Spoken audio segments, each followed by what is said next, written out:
Good afternoon, ladies and gentlemen. This is Brock Beard from lastcar.info, and welcome to Behind the Wall, the post-race show that comes on after the race, where today we're going to do a little special race watch-along here of the 2011 Daytona 500.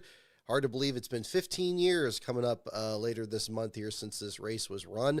And I want to give a special shout out right off the top of the bat here to doorstopnation.com and Mr. Joe Loricente there at the site who have sponsored this stream for today. So big ups to him. One reason that this race is coming up for the stream, if you may have noticed on the picture that I posted on social media there, one of the pictures from Doorstop Nation, his website actually sponsored David Gilliland's car, the number 34 Taco Bell Ford, that ended up having a role in the finish of this race and getting a lot of attention there as well. So looking to celebrate that finish as well. So we're going to start this race in just a minute here. And I've also got another video I'm going to play before that. Just a heads up here before I get started here. I'm afraid I'm not feeling all that hot here today. I caught a cold the same day as that frigid race at the Clash. I was watching it from home, and so I'm kind of coming off that a little bit here. So pretty much we're just going to be watching the race and the here, and then wrapping up after that. But I will do the commentary as best I can here for that, and definitely want to give a shout out to Joe again for sponsoring the show today here. So a little bit of context here. We go into the 2011 season, the first race after Daytona was repaved. Of course, you remember the 2010 Daytona 500. Maple Boy just posted a very good video on his channel earlier today about how the Daytona 500 has become such a wreck fest in recent years. And one of the factors there was, of course, the repave from 2011 that got rid of a lot of the character of the track and not having it be as rough as it used to be, not as handling dependent. Highly recommend checking out his video. Let's see, where is it? It should be on my list here. I just saw it a little bit earlier today. But yeah, I think it's a good companion video. For those of you watching here on the stream there, I highly recommend checking that out after the watch here today. Where is it? There it is. The High Cost of Chaos. Yes, that was posted earlier today. In 2004. There we go. I'm so sorry about that. But I'm going to drop this into here. And High Cost of Chaos. There we go. So bookmark this one here. Boom. All right. So yeah, I'll keep that in there as well, because it's, again, a good companion video for this. So, yeah, so the repave of Daytona after the potholes that came up in 2010 pushed that race well past its scheduled distance.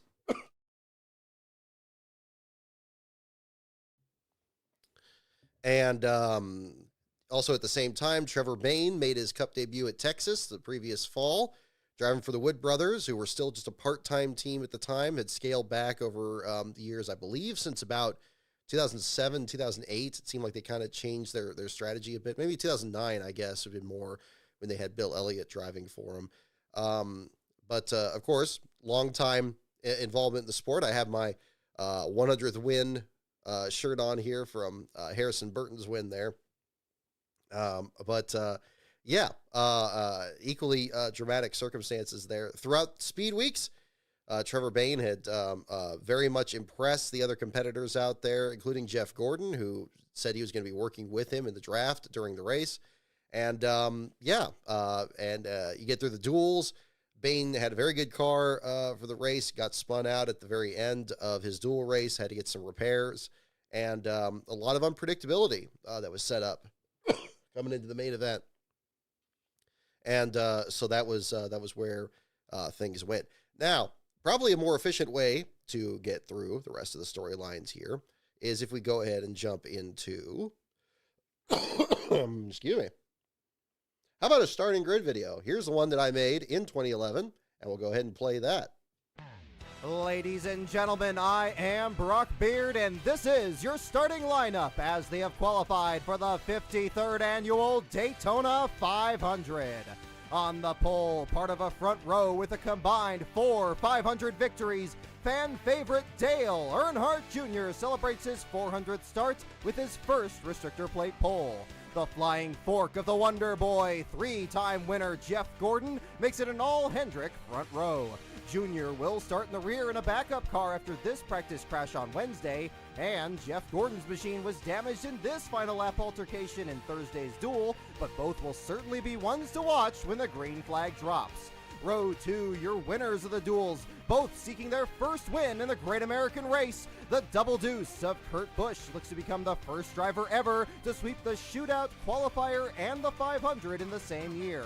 For the mayor, Jeff Burton, Thursday's race marked his first ever win during Speed Weeks. He looks for his second today.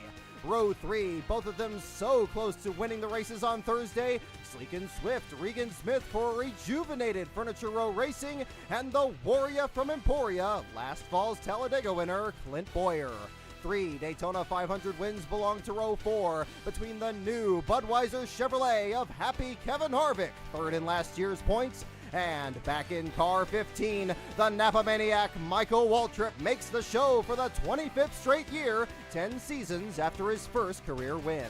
Row 5, key players of the 2009 running. It's race winner and 2003 series champion, mighty Matt Kenseth, and the wild thing, Kyle Busch in the M&M's Toyota.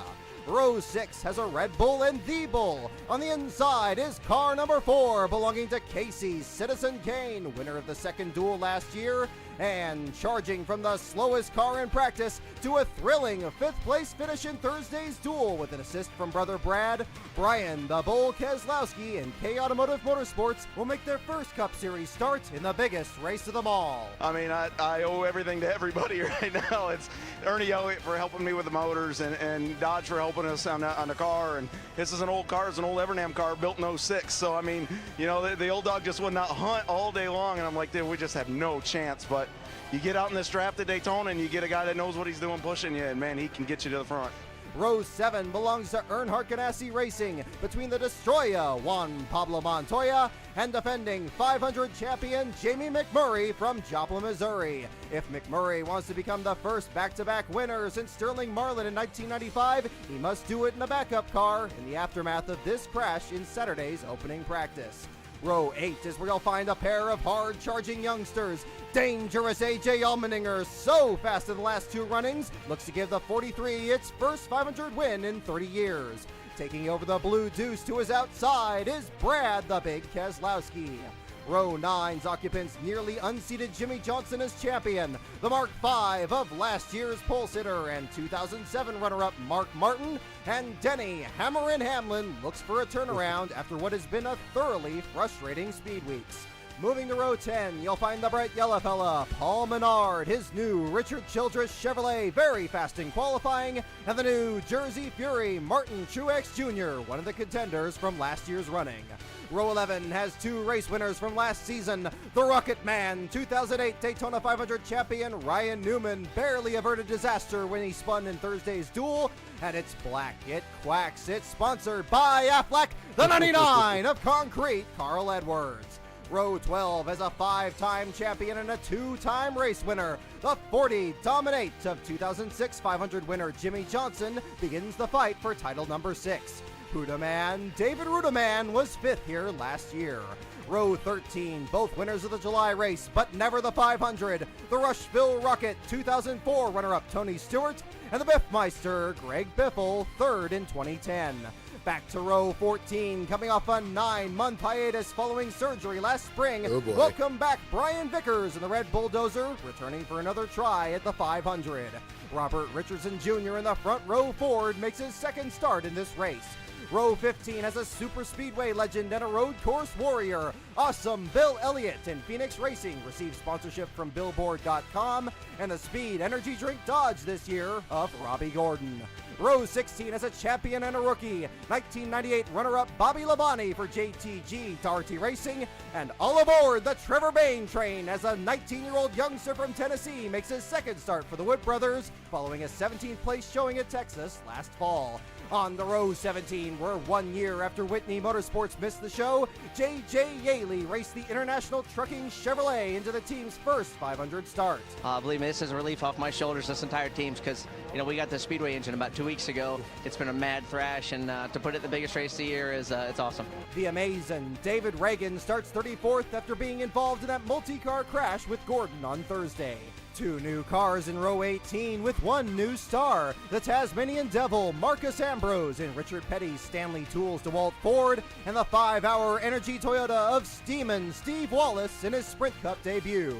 Row 19, a rookie contender and a Rookie of the Year. Road racer Andy Lally fulfills a childhood dream in his first start in the Great American Race, joining sliced bread himself, Joey Logano, who took a hard hit to the inside retainer during his qualifier on Thursday. Row 20 has 2 more front row motorsports entries. David Gilliland from California and Wisconsin's Full Throttle Travis Quapple. A pair of underdogs are in Row 21. Front row Joe Nemechek makes his second straight 500 on speed than his own equipment. And the Buckeye Bullet Dave Blaney makes it 3 in a row for Tommy Baldwin. And rounding out the field, a 2-time series champion driving for Frankie Stoddard, it's Texas Terry Labonte in the U.S. Chrome Ford.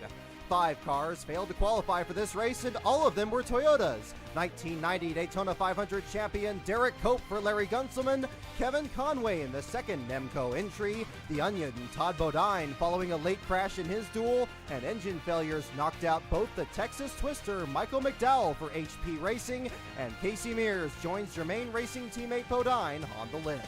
In addition, ARCA veteran Norm Benning entered the race, but failed to practice before the duels and was forced to withdraw. And ladies and gentlemen, there's your field for the Great American Race. All right. So, boy, was I ever so young? Look at that. Oh my goodness. Yes. So a very strong field in the 2011 Daytona 500. This on top of the new pavement on the racetrack and so forth. And got some questions. I was gonna talk over it there, but I was like, it's probably not a lot of, that's gonna be too much to listen to, but excuse me.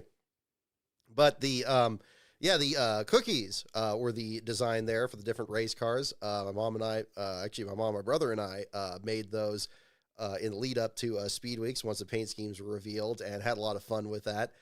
Did that in 2010 and 2011, and these I think came out even better than 2010. So I definitely wanted to feature them in the grid there, and that was good. That turned out really well, and it was a lot of fun to do there. Might still do it one of these days. We still have the car molds around somewhere, but they got to get some better paint schemes these days. I'll tell you, watching that video, I could only remark at like how even then.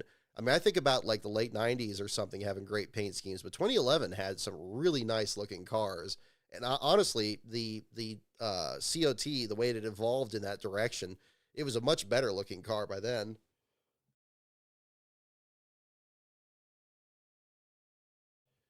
So, but yeah, kind of an interesting way to look at it. And yeah, I completely forgot Brian Vickers was in that race. Oh my God. Yeah. Well, how much things have changed in that this week as well. Of course, the Bivmeister, Greg Biffle being in the race there, Terry Labonte, towards the end of his career, Andy Lally on the way to winning Rookie of the Year, virtually uncontested. Just an interesting season and an interesting way to start the year with this race.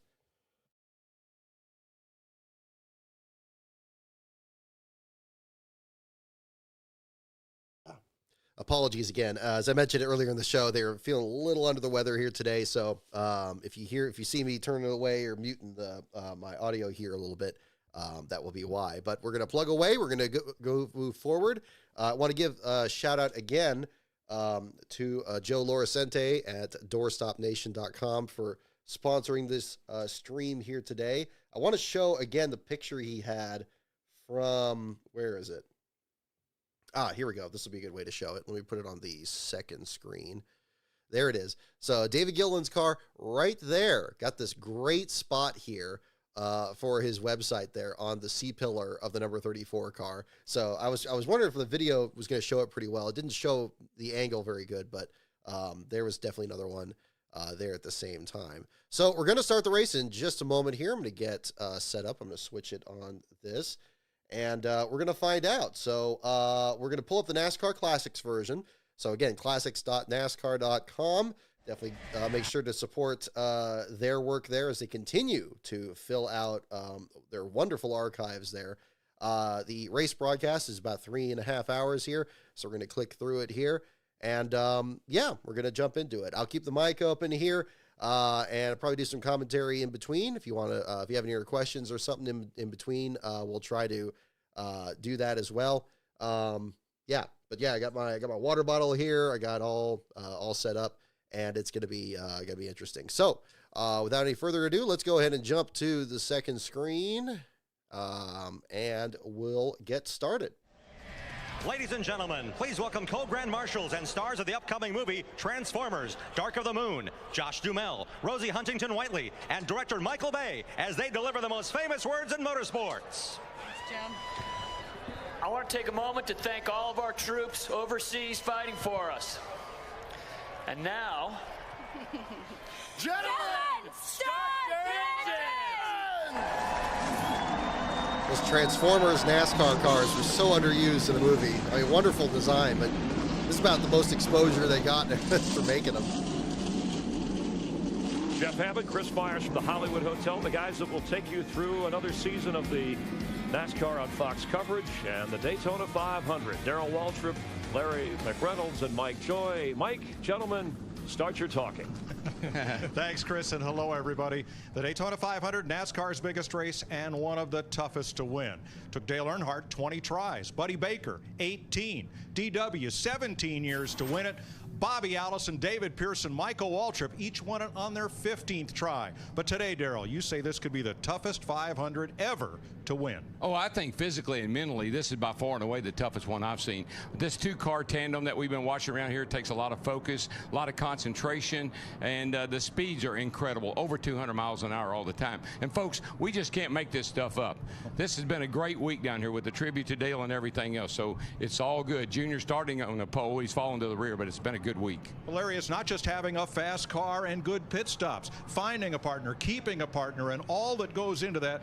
It's pretty tense for 500 miles. Well, it is. I mean, you're going to be working from the drop of the green flag to hunt your partner that can help you, that you can push, that can be pushed by you. You're going to have to do it through a bunch of pit stops. Yeah, I'm with you. In and by the way, 2011, you're going to be doing old. it for 500 Doesn't miles. seem that Darrell long mentioned ago. physically and mentally. We watched some of these same drivers yesterday. Is the for volume 300 okay? miles, Let me know if it needs to be they up or almost down. had to pour out of those race cars. We've been waiting all winter for it. The green flag for the 53rd annual Daytona 500 coming up next on Fox. The cars roll off the grid in front of a packed house for the 53rd annual Daytona 500. The skies are petty blue, and the field of 43 begins to form up down toward turn number 1. A beautiful, perfect day for racing. This race is brought to you by Budweiser, the beer that starts with full flavor and ends with a crisp, fast finish. Great. A programming note right quick. I'm just pausing for just a moment here. Next live stream I'm planning on doing will be this next Thursday. That will be after both the dual races at Daytona and the Dale Earnhardt documentary. I think that would probably be a good opportunity to discuss both those races, who made the Daytona 500 field, and that documentary. That will also dovetail with the discussion of the 500 Days episode, which I'm still setting it to premiere on Monday. And I believe I'm going to lock in the 3 p.m. Pacific time to start that. So it'll be 3 Pacific, 6 p.m. Eastern on this channel here as well. And that will be on Monday. But the next stream will be on Thursday, and we'll go from there. So Times are waiting. Grab some buds.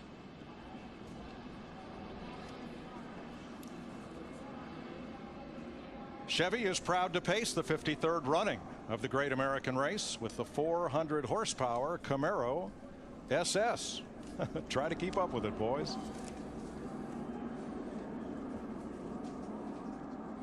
I think this race might just be what the doctor ordered here. I think a steady dosage of Let's have a look at the NASCAR on Fox. two-car tandem will do it. 500. Dale Earnhardt Jr., 2004 winner. Jeff Gordon, a 3-time winner, have earned the front row. Kurt Busch won the shootout in the duel. Jeff Burton, the winner of his dual race to secure row 2. Beautiful field of cars. I love the way these cars look. Here. In 2011, Michael 2012. Waltrip trying for 3, Perfect. and Kevin Harvick, the 07 winner. Kyle Busch, 24 NASCAR wins last year. Matt Kenseth.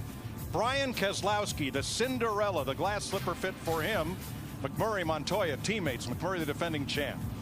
Brad Keselowski, Jude Hernandez, Brian's brother, and drivers AJ can talk to Allmendinger. each other on the Mark radio, Martin exactly. In his 27th 500 with Denny Hamlin. Paul Menard, new to the RCR team, and Martin Truex, 08 winner Ryan Newman with Carl Edwards. Jimmy Johnson, 5-time with David Rudiman. Tony Stewart won his 12th Speed Weeks race yesterday with Greg Biffle. Brian Vickers making his first start with Darlington with Robert Richardson. 2-time 500 winner Bill Elliott with Robbie Gordon. Bobby Labonte in a new ride, and young Trevor Bayne carrying the colors of the Wood Brothers as we look through the rest of the 43-car field. Let's talk to the hot 20-year-old rookie from Knoxville, Tennessee. Andy Lally with the last-minute Trevor Bayne, sponsor there as DW well. Fox Sports. You got a copy there, young man? Yes, sir, I do. How are you guys doing today? We're really doing well. That was really nice what you did on the cranking up the engines there, the prayer. I really liked that. Good job, buddy. Hey, you're driving the famous 21 car. You've met David Pearson, who's won the Daytona 500 in that car. What's your game plan for today? Whoop. Oh, there we go. Thing his was, I guess. You know, we're all here to win, but I understand it's my first 500, and I have a lot to learn. But I tell you, man, this fast race car has done me a lot of justice so far these speed weeks. These guys, everybody on this Wood Brothers crew has just provided me an awesome race car that I think has the capabilities of running up front. You know, it's just finding that buddy to work with, which I think we've built a lot of those relationships this week. And Andy Lally there. I've got a lot of good support, man, so we're pumped about it. All right, there. Good job through the week here. You've been going to school. Today is graduation. Hope you get this certificate. All right, guys, I appreciate it. Hopefully we get this Ford Motorcraft up front for you. The 20th driver to run the 500 for the Wood Brothers. Keep an eye on this man who turned 20 yesterday. He is one to watch. That's right. I mentioned he was 19 in the starting grid, but yeah, as I said, he turned 20 the day before the race. Mike, today Jeff Gordon chases his overall 15th victory here at Daytona, 4th in the Great American Race. Yeah, the fast lane 32. I'm with you, Epic Gamer. That's shootout great race this week here in Daytona. It's been different variables that Gordon has had to deal with. His drafting buddy, Trevor Bayne, he's starting near the back. His teammates are starting near the back. The big question mark early on, just who will Gordon pair up with early? Chris Devoda? When Jamie McMurray won this race last year, he cried. And then he went to the media center and cried some more. He says, I know a grown man is not supposed to break down in a room full of people. But when you haven't won a race in a while, you're overwhelmed. And then when you realize that race was the Daytona 500, the floodgates open. Today, he will try to navigate those floods 2 by 2 with his teammate, Juan Pablo Montoya. NASCAR Man History posted a wonderful video had a tough speed week. He has run in 3 preliminary events and crashed in 3 preliminary events. But the veteran observers say the kid is ready to win and win big this year. That could start here at the Daytona 500 if he can keep it out of the wall. Steve Burns? Dick, Tony Stewart won here yesterday, giving him 16 Daytona wins, but he has never won the Daytona 500. Would he give up all 16 trophies for one at the Great American Race? Well, listen to Kevin Harvick. Kevin Harvick says that this is the biggest race of the year times 10. This is the Daytona 500. I mean, you're just on edge with your nerves already.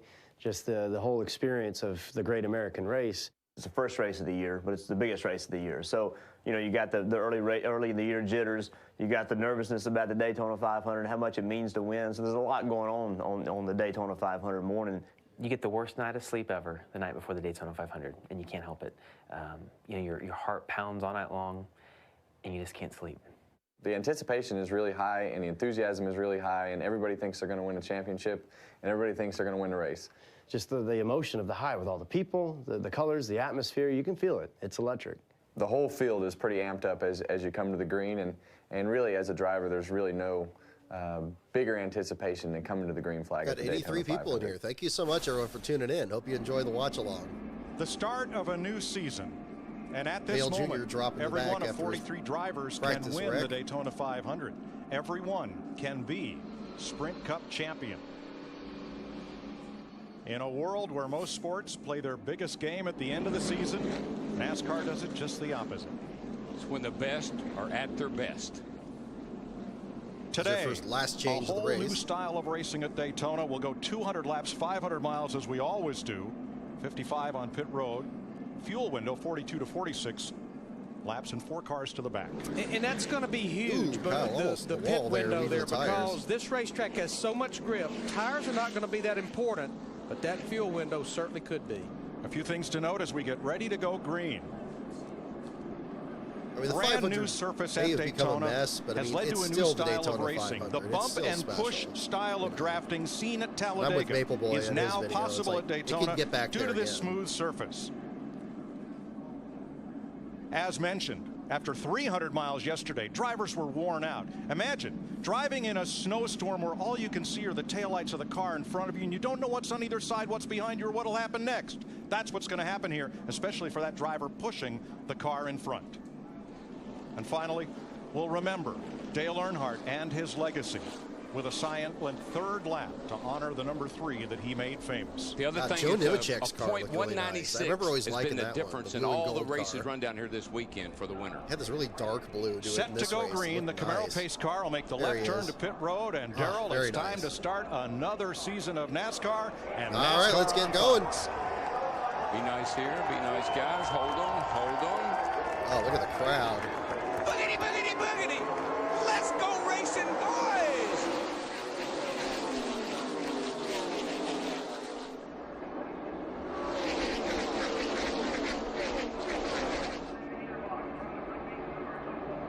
Oh, Gordon in the sucker hole already.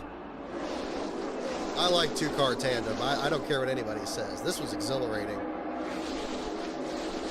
Let's go up there and blow some of these doors off. Cars will pair up and draft with either a teammate or a convenient partner. Larry, the same thing we're seeing today is what we saw with that 24 car. Really slow on the get-go. Doesn't seem to get up to speed very well. Yeah, Jeff Gordon in the dual races There we with go. Trevor Oh Bayne my pushing God. most of that race. Hated to see restarts. I think Jeff Gordon, maybe he's drifting back in there to find Trevor Bayne in the 21 car. Exactly, Racing Money X. Definitely agree. Daytime Daytona is so much better. Look how beautiful the paint schemes look and he today. has pushed Busch to lead lap 1. The glint of the sun coming off the cars. Oh, nothing like it. Gorgeous weather for this race. Gorgeous weather for that whole speed week, if I remember correctly. See Michael Waltrip in the 15 car, Kyle Busch in the 18, a couple of Toyotas getting a pretty good run on the high side. Ooh, They're Jeff 1 and 2 Burton down to the back. Boyer hauling the mail. Don't look back. pretty comfortable right here where these guys are, but man, back behind them, pack of wolves. 5 Kurt pairs of Busch had cars have absolute broken rocket away ship that from the week. pack, where everyone else looks to find a drafting partner. And as they come off 4 and complete lap 2, NASCAR on Fox and Daytona pay tribute to the man in black, Dale Earnhardt, on this, the 3rd lap of the race.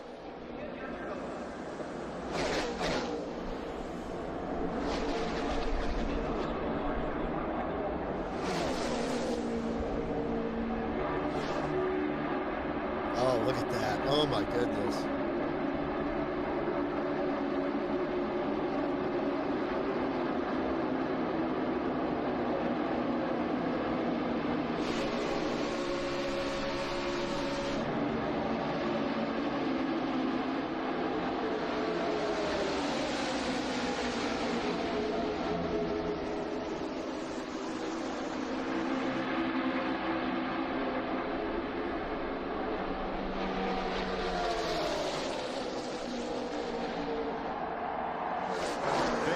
Hear the crowd legacy reaction. may not be his 7 championships or all of his victories, but the advances in safety in NASCAR that followed that dark day in 2001.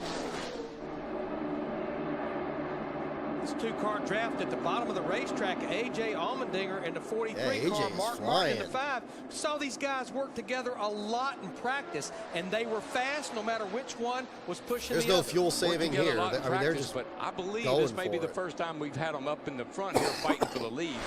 And that's the way this race unfolds always. So many unexpected, and you never know who's going to rise to the top. Allmendinger started 13th, Mark Martin 15th. They lead the Daytona 500.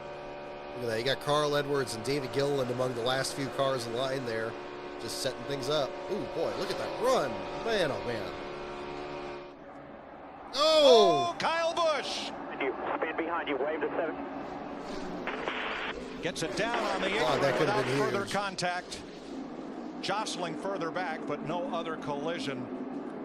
That was luck. See, that was the thing, too. The two-car tandem, it broke the packs up enough that you could have an incident like that and not have it wipe everybody out. You know, nowadays, has brought out the first caution of the day. See what happened here up on the outside. Oh, you're right, Epic Beamer, yep. Allmendinger was really good in that Dover race. 15 car. Wrong place, wrong time. First caution of the day, pit road, a fairly busy place. Not quite half the cars elected to make stops. If they made the pit road wider, I think it would make things safer. Let's have a look at what happened to Michael Waltrip and Kyle Busch coming in from the right side of your screen. Remember, the driver's saying, I can't see past the car in front of me. So Michael really can't see. It looked to me like Kyle in the 18. Kyle might have checked so up. I'll get behind the 5, but Michael wasn't ready for him to do that. They were going to be right on the back of Kenseth. We talked about how the drivers communicate with each other on their radios. Those two may not have the ability to do that. Let's have a look from behind the accident, right in the middle of the racetrack.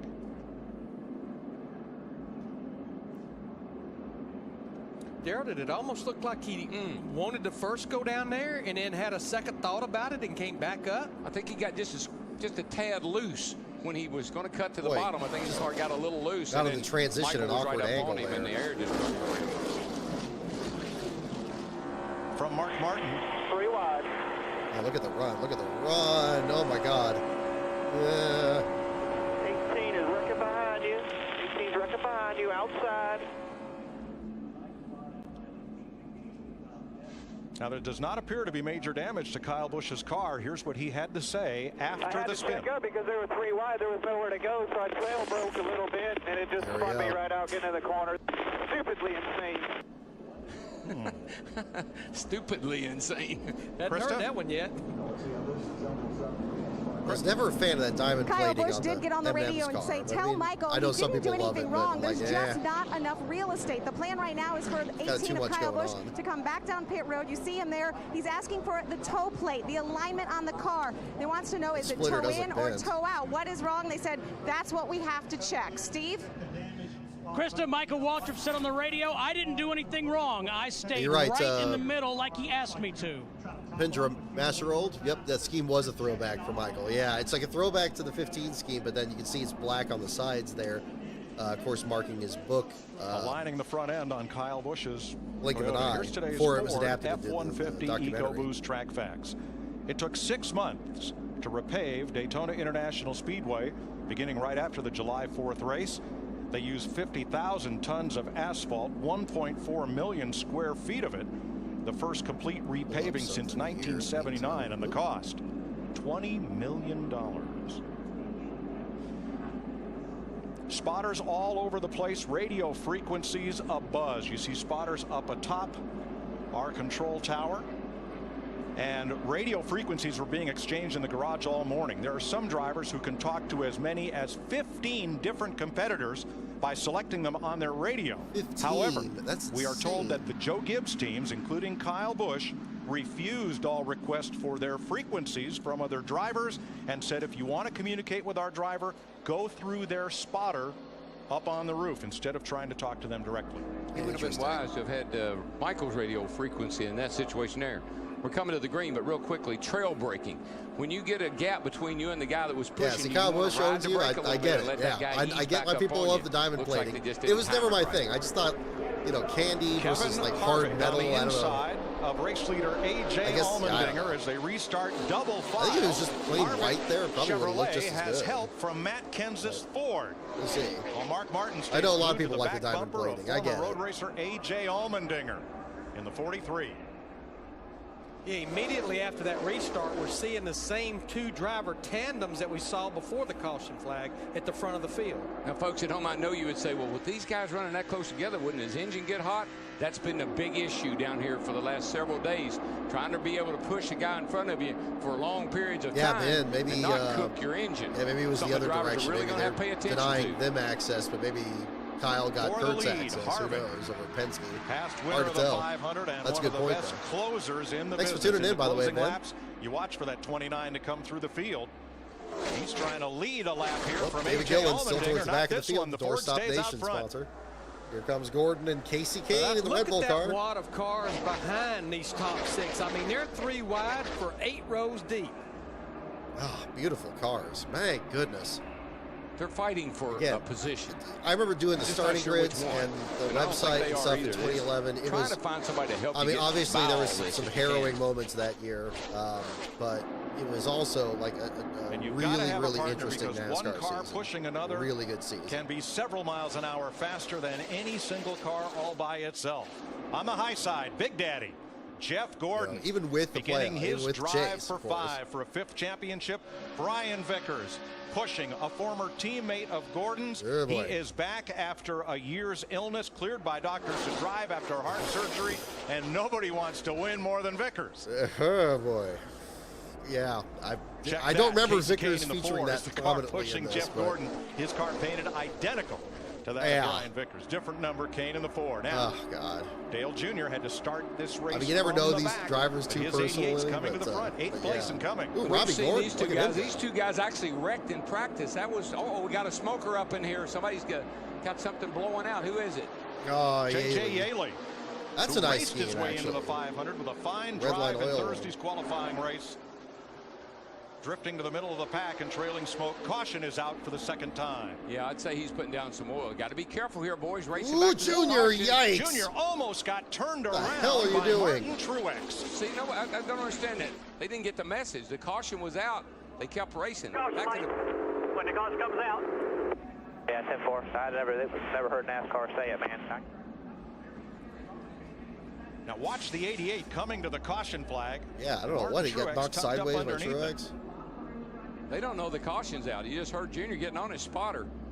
They think, man, this is going to be easy right here. Boy, that might have been big right there. And the irony of that, when he wrecked in Hell of a Wednesday's save. practice, it was Martin Truex Jr. in the 56 that was behind him that turned him sideways because they couldn't see. Unfortunately, end of the day for Yaley, this would be his 3rd caution last place flag is finish. a break Engine failure after these 10 For laps. the 18, because he did not get up to speed I hate it for on the Dusty restart. Whitney team. Dusty Whitney, Kyle they had Busch. that Carl Long font on the car numbers, and that's some interesting Watch these paint two guys, schemes, the too. same thing happened in I actually practice. like They the ran one he up had on in some this. slow cars that were coming I remember up to showing speed, I guess a we friend should say. Jimmy Johnson right there. See pictures those slow from cars down to the right of the cookies screen. made for this They race. ran up on them, and, had they to were asking check which up. one's Jimmy last did, place. and that's how Junior ended up in a backup That's what I car. told about the site. Same with Martin. Yeah, it was Yaley. Junior really disappointed, but I think he's going to be fine. After winning the Daytona 500 pole, that practice crash put Dale Jr. in this backup car for today's race. But you saw that cheerleader there standing Epic Beaver, beside like him Yaley. after That's that cool. wreck. No, Yaley's a 3 good of the guy. 4 Hendrick Yaley's a good drivers guy. I like that working he's with still new out there. teams and new crew chiefs in 2011. That was Steve Letarte, who used to be with Jeff Gordon. Larry, 11 laps Hey there, Aubrey. complete. Thank you for Do tuning in. I think you're going to see a 91 lot of viewers. guys Thanks so take much, everyone, for advantage of tuning this in. Hope you and come to enjoy. pit road for fuel only. You almost never pass up an opportunity, Steve Burns, to put fuel in your car. Matt Kenseth in the 17 hits pit road. It's going to be fuel only. Jimmy Johnson's going to stop right in front of him. Matt. And Jeff Gordon said his car was skaty when he went high. They made a slight adjustment, so he has more grip, and they're topping him off with fuel, Krista. Kevin Harvick said he would do what Matt Kenseth did. They said Matt's coming in for fuel only. Almost a collision at the end of pit road. Kevin takes fuel only also. Dave Blaney almost getting into that collision there, getting the Golden Corral sponsorship that I believe was going to go to Brian Keselowski. There's the race off pit And, road. and that didn't quite work out, so went up to the 36 and started a very successful partnership for the between that second sponsor time and team. in the Daytona 500. And look, on even Fox. then, had the top 10 kids eat free graphic on the rear bumper. Good quality Second videos. You caution can see of the that. day in the Daytona 500 as you watch our aerial coverage Yes, brought to Speed you by Energy car for Robbie is DirecTV. beautiful, Don't too. just watch Look TV. at that. Look how clearly you can see the roof numbers. DirecTV. That's why I never liked the Dale Jr. sponsors and Martin on the roof. Truex Now you got them getting on the together front of the roof now. as they came to the caution flag It's at after the the cost of the roof caution numbers came being so out. legible. We heard this. Got a couple cars come with a run on the far outside up here. Here you go. Looks like he's two slowing down, outside, too. two outside, comes out. Gotta watch him caution light when the caution comes out. Yeah, 10-4. I never heard NASCAR say it, man. I can't see the lights that good. Yeah, 10-4. I would suggest to my spotter, get somewhere where you can, because that could have been disastrous. Normally the spotters are scanning NASCAR and they know exactly when they say put it out, meaning the caution's coming out. I didn't even know they relied on the light so much as they just did, like you said, unless NASCAR never got the word out, but everybody else slowed down. We talked about Trevor Bayne making his first start for the Wood Brothers, only his second Sprint Cup race. Joshua, thank you so much for joining the bottom 10 membership. How's he doing? Very much he's doing appreciated. pretty well, Mike. He just made a pit stop. Get that for fuel, bonus and video before there, the part the race, 3 I of went the to him story and of had Kenny him hold Irwin his Jr. hand straight out. Asked if he was nervous. That's just a Not bonus one there if finger you're twitched. interested in This that kid as is solid alternative as to a the rock for his $10 first member of Daytona the 500. Patreon. Access to the same material. Here's what he had to say the other night about drafting with Jeff Gordon in his qualifying race. That was unbelievable to have Jeff Gordon, you know, the guy that I've looked up to my whole life and my racing career. My first number was 24. I don't even know if anybody knows that, but just because of Jeff. So to have him come up right before the race, when I'm sitting here thinking, man, I don't know who my partner's going to be. I don't know what's going to happen. I guess I'll just sink and then pick somebody up and go to the front again. So Jeff Gordon's like, hey, man, I'll work with you. I said, really? You know, I didn't think it was serious at first. And then we ended up getting together there, and he stayed loyal to us, and I stayed right on his butt the whole time, just pushed him, you know. And, you know, that was just unbelievable to be working with Jeff in the first race that I was in here. When I was listening, before I spoke to him on the parade lap, I was listening to he and his team communicate. He prayed. He said a prayer for he and his team before they rolled off. So a really quality young man. If we need more moderators in here, Scanning I can deputize somebody else in here. Worries he may have a tire going soft. That's the chance you take coming down fueling only. Run over something or have a soft tire. Our top 15 yep, cars Stephen Wallace's on only this career restart, Cup they star. stayed Yeah, out. I see They a lot of people pitted that noticing first that caution already there with the back on lap 77 car. 6. Seemed like he was going to do slow starts, Keselowski, but the just didn't driver quite work of out the that Deuce way. for Roger Penske, leads them to the green flag. Bobby Labonte in the 47. Stephen Wallace, doing all right. a Thank you rookie so in the much there, Joshua. 77. Terry Labonte, the 32. Paul Getting Menard in the 27. I always get like one cold Then every Tony year. Stewart, I had one Jamie last Murray, April and after David Talladega. Let's I crank lost it my up. voice for like a month. Get this one out of the way before the season starts. So I guess I'll count my blessings on that one. It's all good though. We're getting through it. I think this is going to be part of the cure here. Ooh, great Keselowski at the back of the field there. Ryan Keselowski.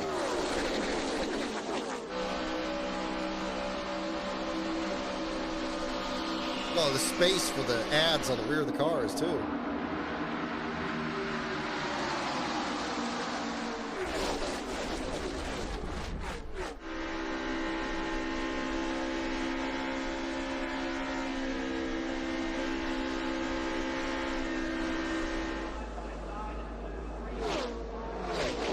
Joshua, I hope you're feeling okay too.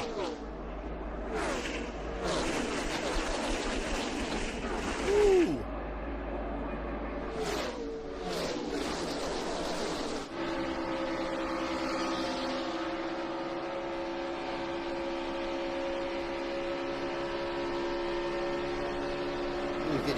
You could just hear the draft pull these cars up in line.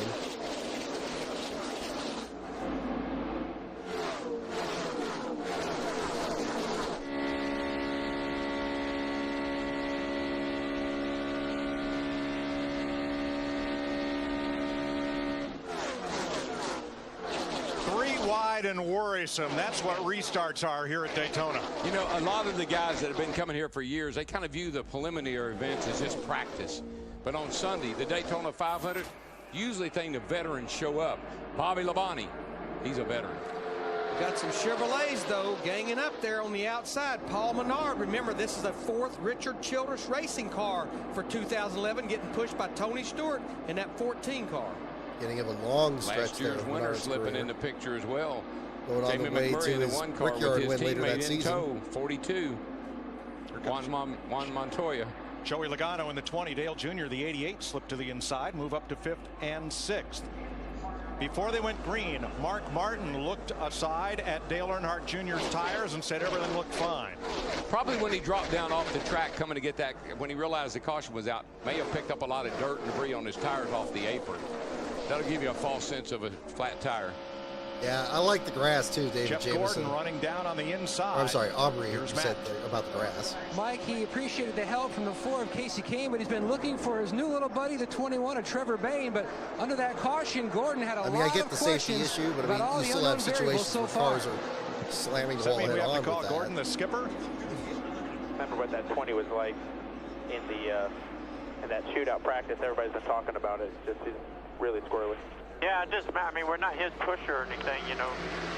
It's always every other car, so trying to figure out if we're a pusher or a puller.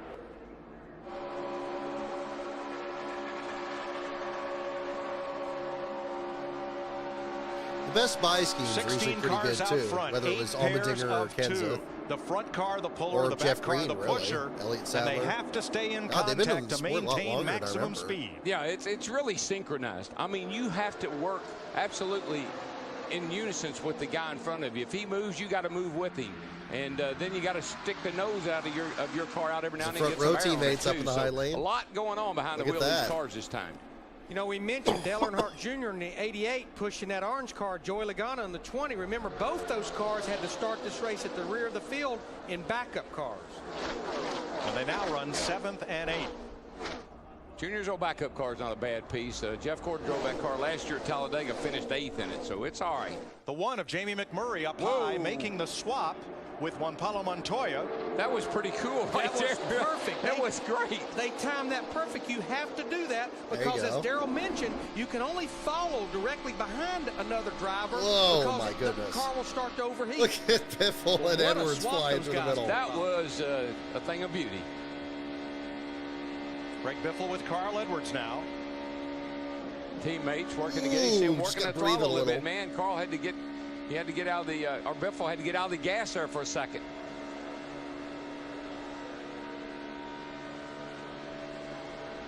I gotta believe I've never done this. I've never pushed somebody all the way around the racetrack like this. Always on the straightaway. This has got to be the most nerve-wracking, intense, absolutely physically demanding. I'll be interested to see these Biffle throwback schemes at Daytona next week, including the truck race. I've seen a lot of truck series entries in run Biffle numbers. Just shows like how much of an effect he had in the sport. Paul Menard, your leader in the Daytona 500. Caution is out for the 3rd time in the Daytona 500. Kevin Harvick appeared to lose an engine off turn number 2. Oh, I think this happened during side-by-side at the time.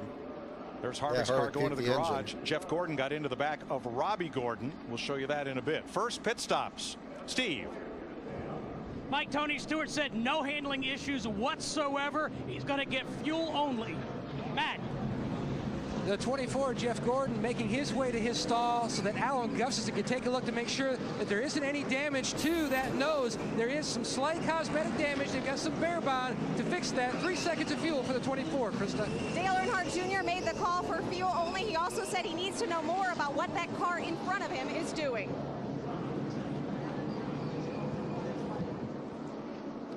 There's the race off pit road. Former IndyCar and Formula One star Juan Pablo Montoya over Jamie McMurray, and Dale Earnhardt Jr. picks up 9 spots coming off pit road. A little bit of repairs. Here is the damage to Jeff Gordon's car. Here's what happened at turn 2. You know, Larry, Mike, I'm almost thinking, I know there's smoke and it's probably pretty hard to see, but Trevor Bayne is right on him. I think he was afraid to slow down too quickly. They're afraid that Trevor might turn him around. So I think it was a combination of smoke and then somebody right on his back bumper.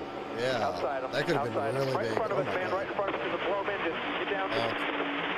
That's where Robbie got that rear bumper damage. We got in the back of the 7 pretty hard.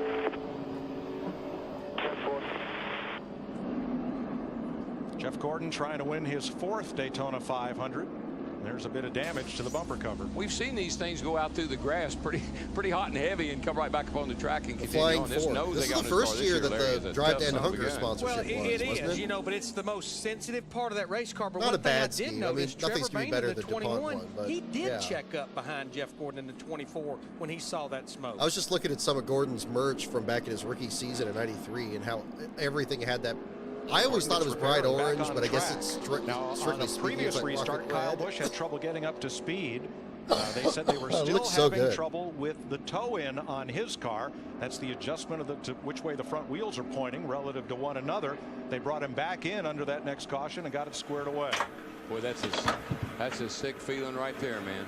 The 2007 winner, Kevin Harvick, 20 laps into the Daytona 500. Didn't he blow an engine in 2013 also, like really and early? he won two of the 4 carburetor restrictor plates last year. But Darrell, we don't know exactly what went on. There's his owner, Richard Childress, owns those 4 cars. But we were a little concerned, especially as hot as it's going to be today, how much of a toll it was going to take on these engines with what they're trying to do out there. The speeds we're seeing, the RPM we're seeing, the temperature in the engine, we're asking that engine to do an awful lot. Kevin's last DNF due to engine trouble 152 races ago. Wow. You never blow motors. What happened today? Yeah, I mean, just they're suspecting a broken block or broken head. Didn't do anything different than what I had been doing. We had just a 10-15 more degree oil temp than what we had been, and I pulled out from behind the 17 when I felt like I got to the point where I needed to pull out, and just the bottom fell out of it. So it's hate it for everybody on this Budweiser Chevrolet, everybody from Jimmy John's and Budweiser, but tough way to start the year. But man, like you say, we never blow motors. Everybody at ECR does a great job. And Kevin Harvick last year had the best results of anyone at Daytona Speedway. Out already today. And he could be in, like he said, not a good way to start, because guess how many points Those he got old today. voice recorders right now, there. if he continues to be the first Like that's car kind of voice race. recorder I had back then, and just like the new point system. And well, 1 is a lonely number. Well, actually, he gets 2 points before all that other because he stuff led a became couple of commercially laps. available. It's just like Well, you couldn't pick up 2 is anything lonely. if it was getting Steve, definitely how about loud smoke? in the infield. Well, Mike, what they noticed so when happy with Tony the mic I stopped to picked get up fuel last only year. was It he had really a came through considerable last amount of season. oil on the front bumper of his car. Now, he has been pushing Paul Menard. Paul Menard, of course, is Kevin Harvick's teammate. So I'll bet you the 14 is going to look for a different drafting partner there. They think that the 27 may have an engine problem, just like his teammate did. And just remember, Anybody Steve, else? that's I another kind of like the ECR black engine. In fact, there Budweiser were schemes. 9 Does of anybody those like engines that? I mean, started I this know Daytona Budweiser 500. schemes traditionally red, especially the Junior Johnson and the Dale Jr. Coming to ones, green but with Clint the Boyer. black one wasn't bad. Leading the Daytona 500. Another Didn't have a good Richard day in this Childress one, car. but yeah. Regan Smith behind. And on the outside, Kurt Busch. It's Gordon all the way in the with tail end Brian here. Keselowski.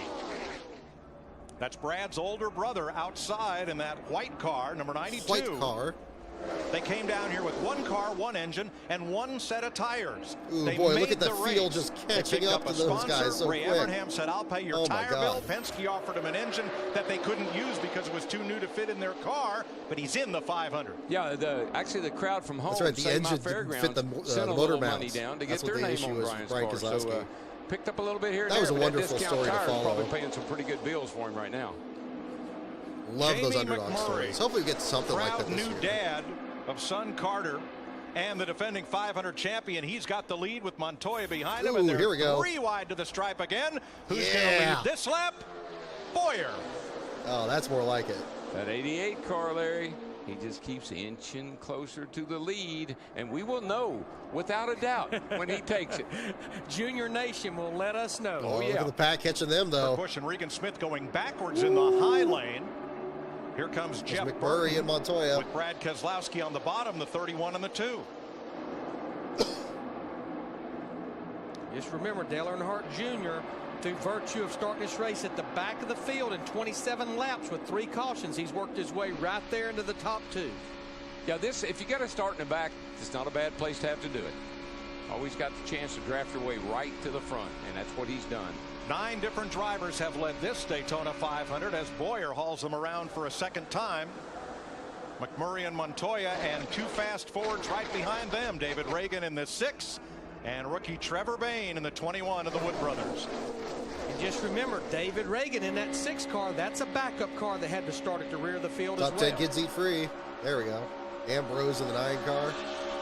Riding with Mark Martin. God, what a strong field. I mean, again, looks pretty easy. You don't have to look that far back to see just how different. Think you could drive a car, folks, at home 200 miles an hour? Closer together than most people park. Yeah, 200 miles an hour with somebody pushing. Trouble turn. Oh, there we go. Brian there goes Nemechek. There goes Vickers. I mean, what's his face? There goes Gordon. I see about 3 of the Hendrick cars there that's involved. Mark Martin Brian is there. Keselowski. There's a Biffle. Jimmy Johnson's laying over there. There's a 24 car. Looks pretty bad. Brian Vickers limping around. Man, that's rough. And they had Mark a really Martin good is part fight of in the middle of the pack there. Greg Biffle got a piece of it. Joe Nemechek's right front all turn up. I remember being so excited that Jimmy was in it. It's like, Marcus yes. Ambrose. And then seeing Nemechek, it's like, no. Let's see if we can figure out what happened here, Larry. They're running awfully close together. Watch God, the Nemechek top had such right a of your good plate screen car. coming Right up here. All of his career, really. Michael into his teammate. Thanks, Michael. Thanks, Michael. Loose. Right in front of Keselowski. Here comes Nemechek. Bonk, right there. Michael. Oh, there's Kenseth. Nope, didn't make it. Rudeman, Ambrose. Brian Keselowski, we just talked about, was involved. That white car up against Terry the wall Labonte, there. Bill Elliott, like pretty much stopped in the corner. So did There's David Mark Gilliland. Martin down here, Jimmy Johnson, Jeff Gordon. My. Let's see if we can see anything. Well, there's not a whole lot to see. Michael just got into the back of the. Tony Stewart did the same thing to Michael in the Bud shootout. Got into him pretty hard and turned him around right there. And boy, Brian was doing everything he could to avoid it. And Daryl, everybody was going to the apron, but those cars sliding off 31 degrees of banking, that's where they're going to end up. It's kind of an old saying down here. What goes somebody down else did. Must somebody come else up. got into Brian. And you try to go around on the outside if you can. Jimmy Johnson's 48 Yeah, just barely got into the back of Matt Kenseth to do enough damage to the right front. Big mess. The old Aaron Stream machine, she's done. Marcus Ambrose is going to the garage for repair. No crash clock Michael back then, Waltrip's of carcass course. comes steaming toward the garage. See, who's this other car? I think it was Kenseth maybe they got into Brian Vickers in the 83 car gets a lot of damage. Marcus Ambrose in the 9. Look at that. 300 cars, 24, Man. 48, Martin and 5, through the all grass. slamming into each other. In the right, yeah, 300 cars, at least. Back it down, back it down, back it down. Yeah, this, I mean, it happened so early. 2021 kind of moment. We're turning around over here, guys. We're here to the right side.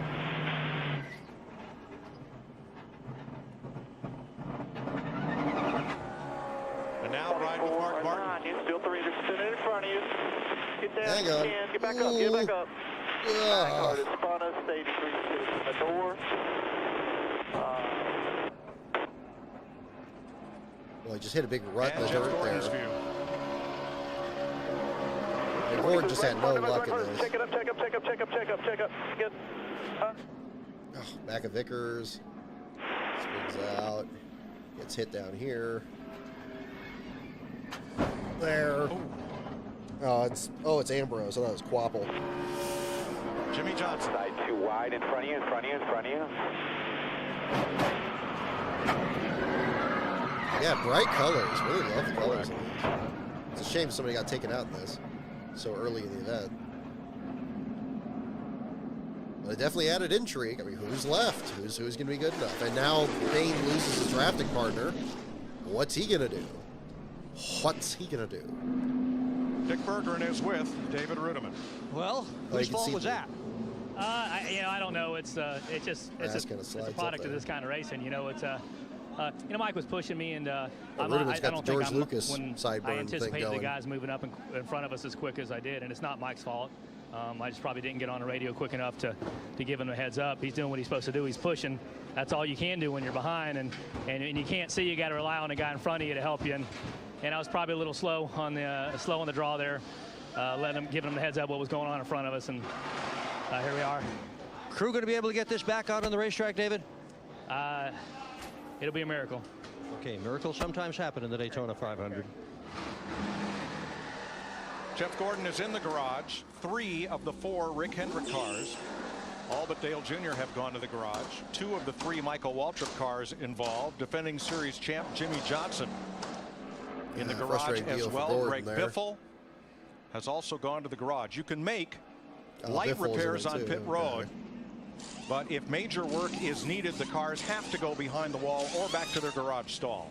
And Darrell and them talked about it in the pre-race. This new point system, it's going to take longer to overcome a bad finish, I think, than it did with the old system. And don't forget, you got to be able to run a minimum speed. So that's right, 2011, first year of the current point system in terms of like the 40 to 1 thing.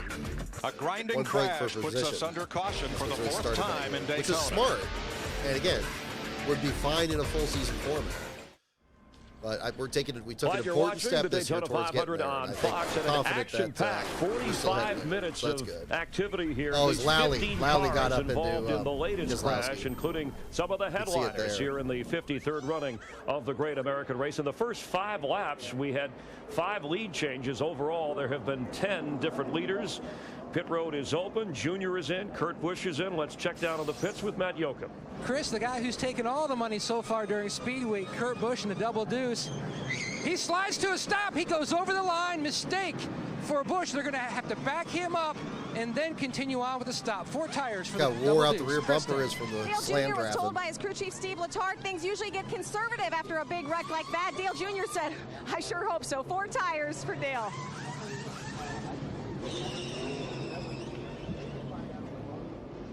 Our AT&T race break bringing you this update. And you can tell us your favorite by texting the car number to the pit crew you think will be the fastest in today's race to 234-567. The AT&T Fastest Pit Crew Award brought to you by AT&T, the nation's fastest mobile Charles Peterson, I noticed that too. And let's check in. It's interesting that they clipped that out, but you can hear the mascot there in the background. Thank you, Chris. Wild scene down here. Mechanics running from all parts of pit road. And Jeff, I know you've assessed all 4 corners of your race car. Discuss the damage. Well, it doesn't really matter at this point. Our chances to win the Daytona 500 are over. That's the disappointing part. This drive to Hunger Chevrolet was really fast. Got hooked up with Trevor Bayne again. Had some help from Casey Kane there at the beginning, so we were having a lot of fun. You know, I totally get the 2-car drafting, and I think that we're going to see a lot more of it.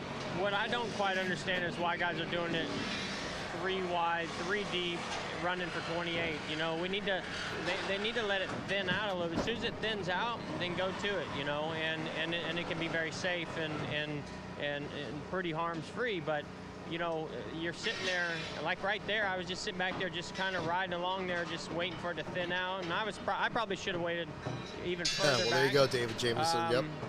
But, you know, you see them, and they're pushing and shoving up the middle, down the back straightaway. And love to cover like, Daytona one of these days. Maybe next year. We're kind of looking at that. You can understand those guys in the first 2 or 3 rows. You know, this year timing didn't really work out. But anyway, Daytona that's 500, disappointing. It's going to be a heck of a race to watch. I think the finish is going to be unbelievable. We're going to see a lot more of what we just saw. It's hot, a little slicker today. The cars aren't sticking quite as good as they were the other day. Unfortunately for us, the damages are that it's going to take a while for us to get it fixed, and we'll get back out there and get as many laps in as we can. Thank you, Jeff. Let's go to Dick Berggren. With Marcos Ambrose, and behind him, the crew has brought an entire new nose, fenders, hood, front grille. Can they get this thing back into the race? Yeah, we'll get it back going again. These Stanley Guide's fantastic, but just a terrible way to start our season. You know, in the duel, I kind of lost the draft. I didn't have a playing partner. I was so worried about it then. I just was pushing forward, trying to be safe, and you get caught up in the mess. But, you know, it's just what it is. Everyone's trying to work out how this race is going to be run, and unfortunately, didn't end too well for us. Okay, thank you. Chris? Thanks, Dick. The AT&T Fastest Pit Crew of the Year is back. Last season, Jeff Gordon and that 24 pit crew repeated as winners of the award. Just again, big thanks to Joe Loricente at DoorStopNation.com for sponsoring this organization. Definitely check out his site. Who you think will win this one? Also, long-time person that has covered underdog drivers and has indeed sponsored them, including David Gilliland in this race, number 34 here, Mike, at the Daytona 500. And other sponsors of other Thank you, Chris. Double Daytona 500 winner Michael Waltrip gets into teammate David Ruderman and ignites a 17-car pileup, 12 cars to the garage, 5 damaged cars still on track. You may recall, I believe he provided quotes from Gateway last year. And Kurt Busch. That now, the first used for the site there, so much appreciated. First 6 cars did not pit under this caution. So Jamie McMurray, last year's 500 winner, and his teammate. Thank you guys for tuning in. We got 105 viewers in here. When Paula Montoya coming out of the big one here. Green, then David Reagan, about quarter distance into the 2011 Daytona 500. Martin Truex, Bobby Labonte. Those are the cars that did not pit. Mike, you're probably the safest in the front, the way it looks.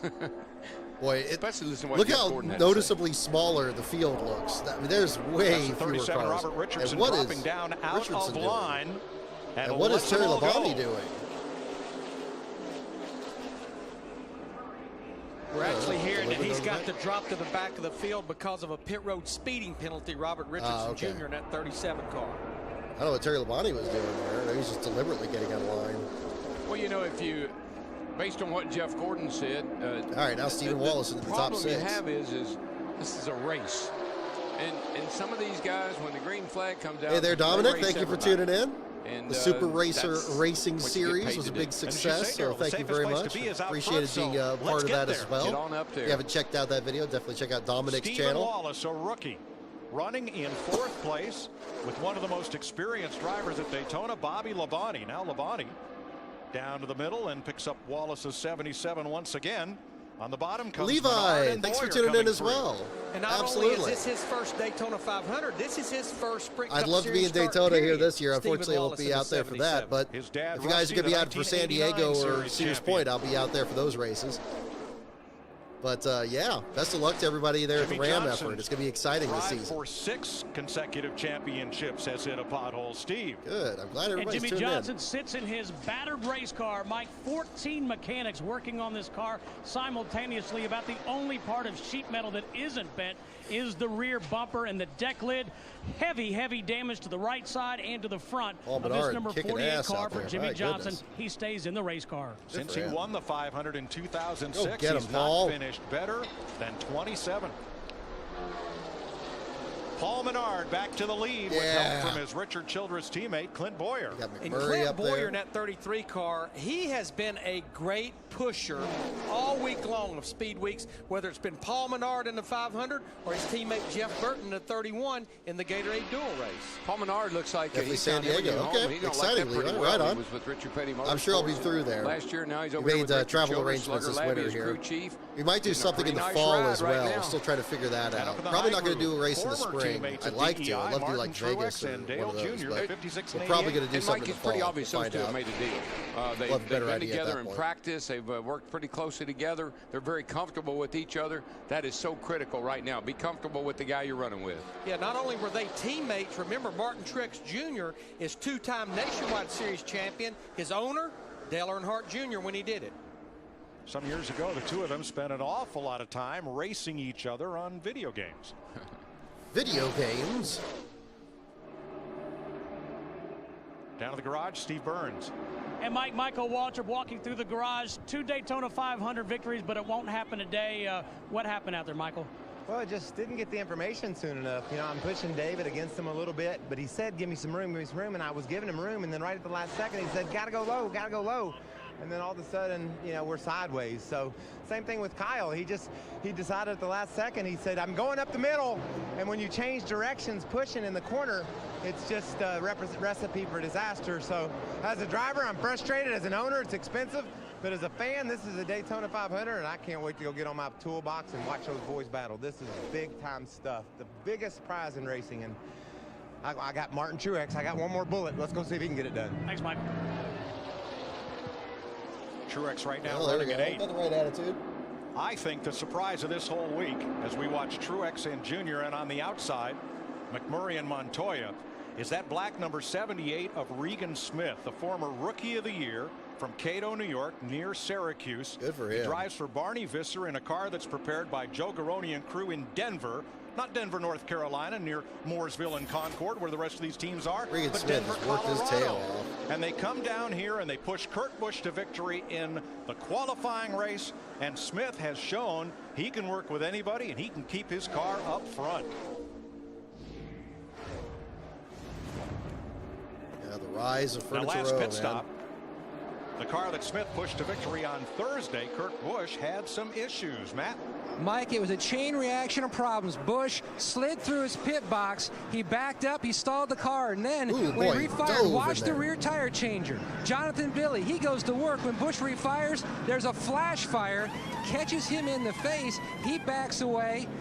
loses a couple split seconds, and then he'll go back around like a true professional he is, hits the lugs on that right rear, and continues to work on the left rear. Okay, true athletes down here on pit road. And what he did, he stalled the engine, and there was a lot of raw fuel in that exhaust pipe that ignited when the engine refired. Good thing those pipes come out the right side. Of the 12 cars that went to the garage in that lap 29 crash. Rugby Opinion here. Thanks for tuning in for New Zealand. Glad you're enjoying the stream. We're having some fun with this here too. And we're starting to stretch into a green flag run about quarter distance into the 2011 Daytona 500. And yep, Flying Scotsman Dario Franchitti coming back. No tires, just gas. I would do a starting grid for that race, but I'm sure there's not going to be nearly enough time between qualifying and the race to get that done. Otherwise, I would. Maybe I'll, I don't know. Has gained 30 positions since the drop of the green. Fuel your inner NASCAR fan with live in-car audio and real-time stats. But yeah, that was pretty much the first nickname I did in one of the starting grid videos. I am planning on doing a 2011 starting grid video for this year's Daytona 500. I do not have a format set for it yet. I haven't done any work on it this offseason. It's going to be hotter. Man, we got I'm probably going to throw something together. That's more or less what I did last year, too. It was going to be, this track gets slicker. And we've talked about grip down here for the last 10 days. But today, I got to believe the track's a little bit less grippy than it's been in the last several days. Dave Blaney driving for Tommy Baldwin and Al Hankey on, car in the wall, front straightaway. And it is Richardson, Robert Richardson into the inside wall, coming toward the start-finish line. No, Richardson. And that will put us under caution for the 5th time.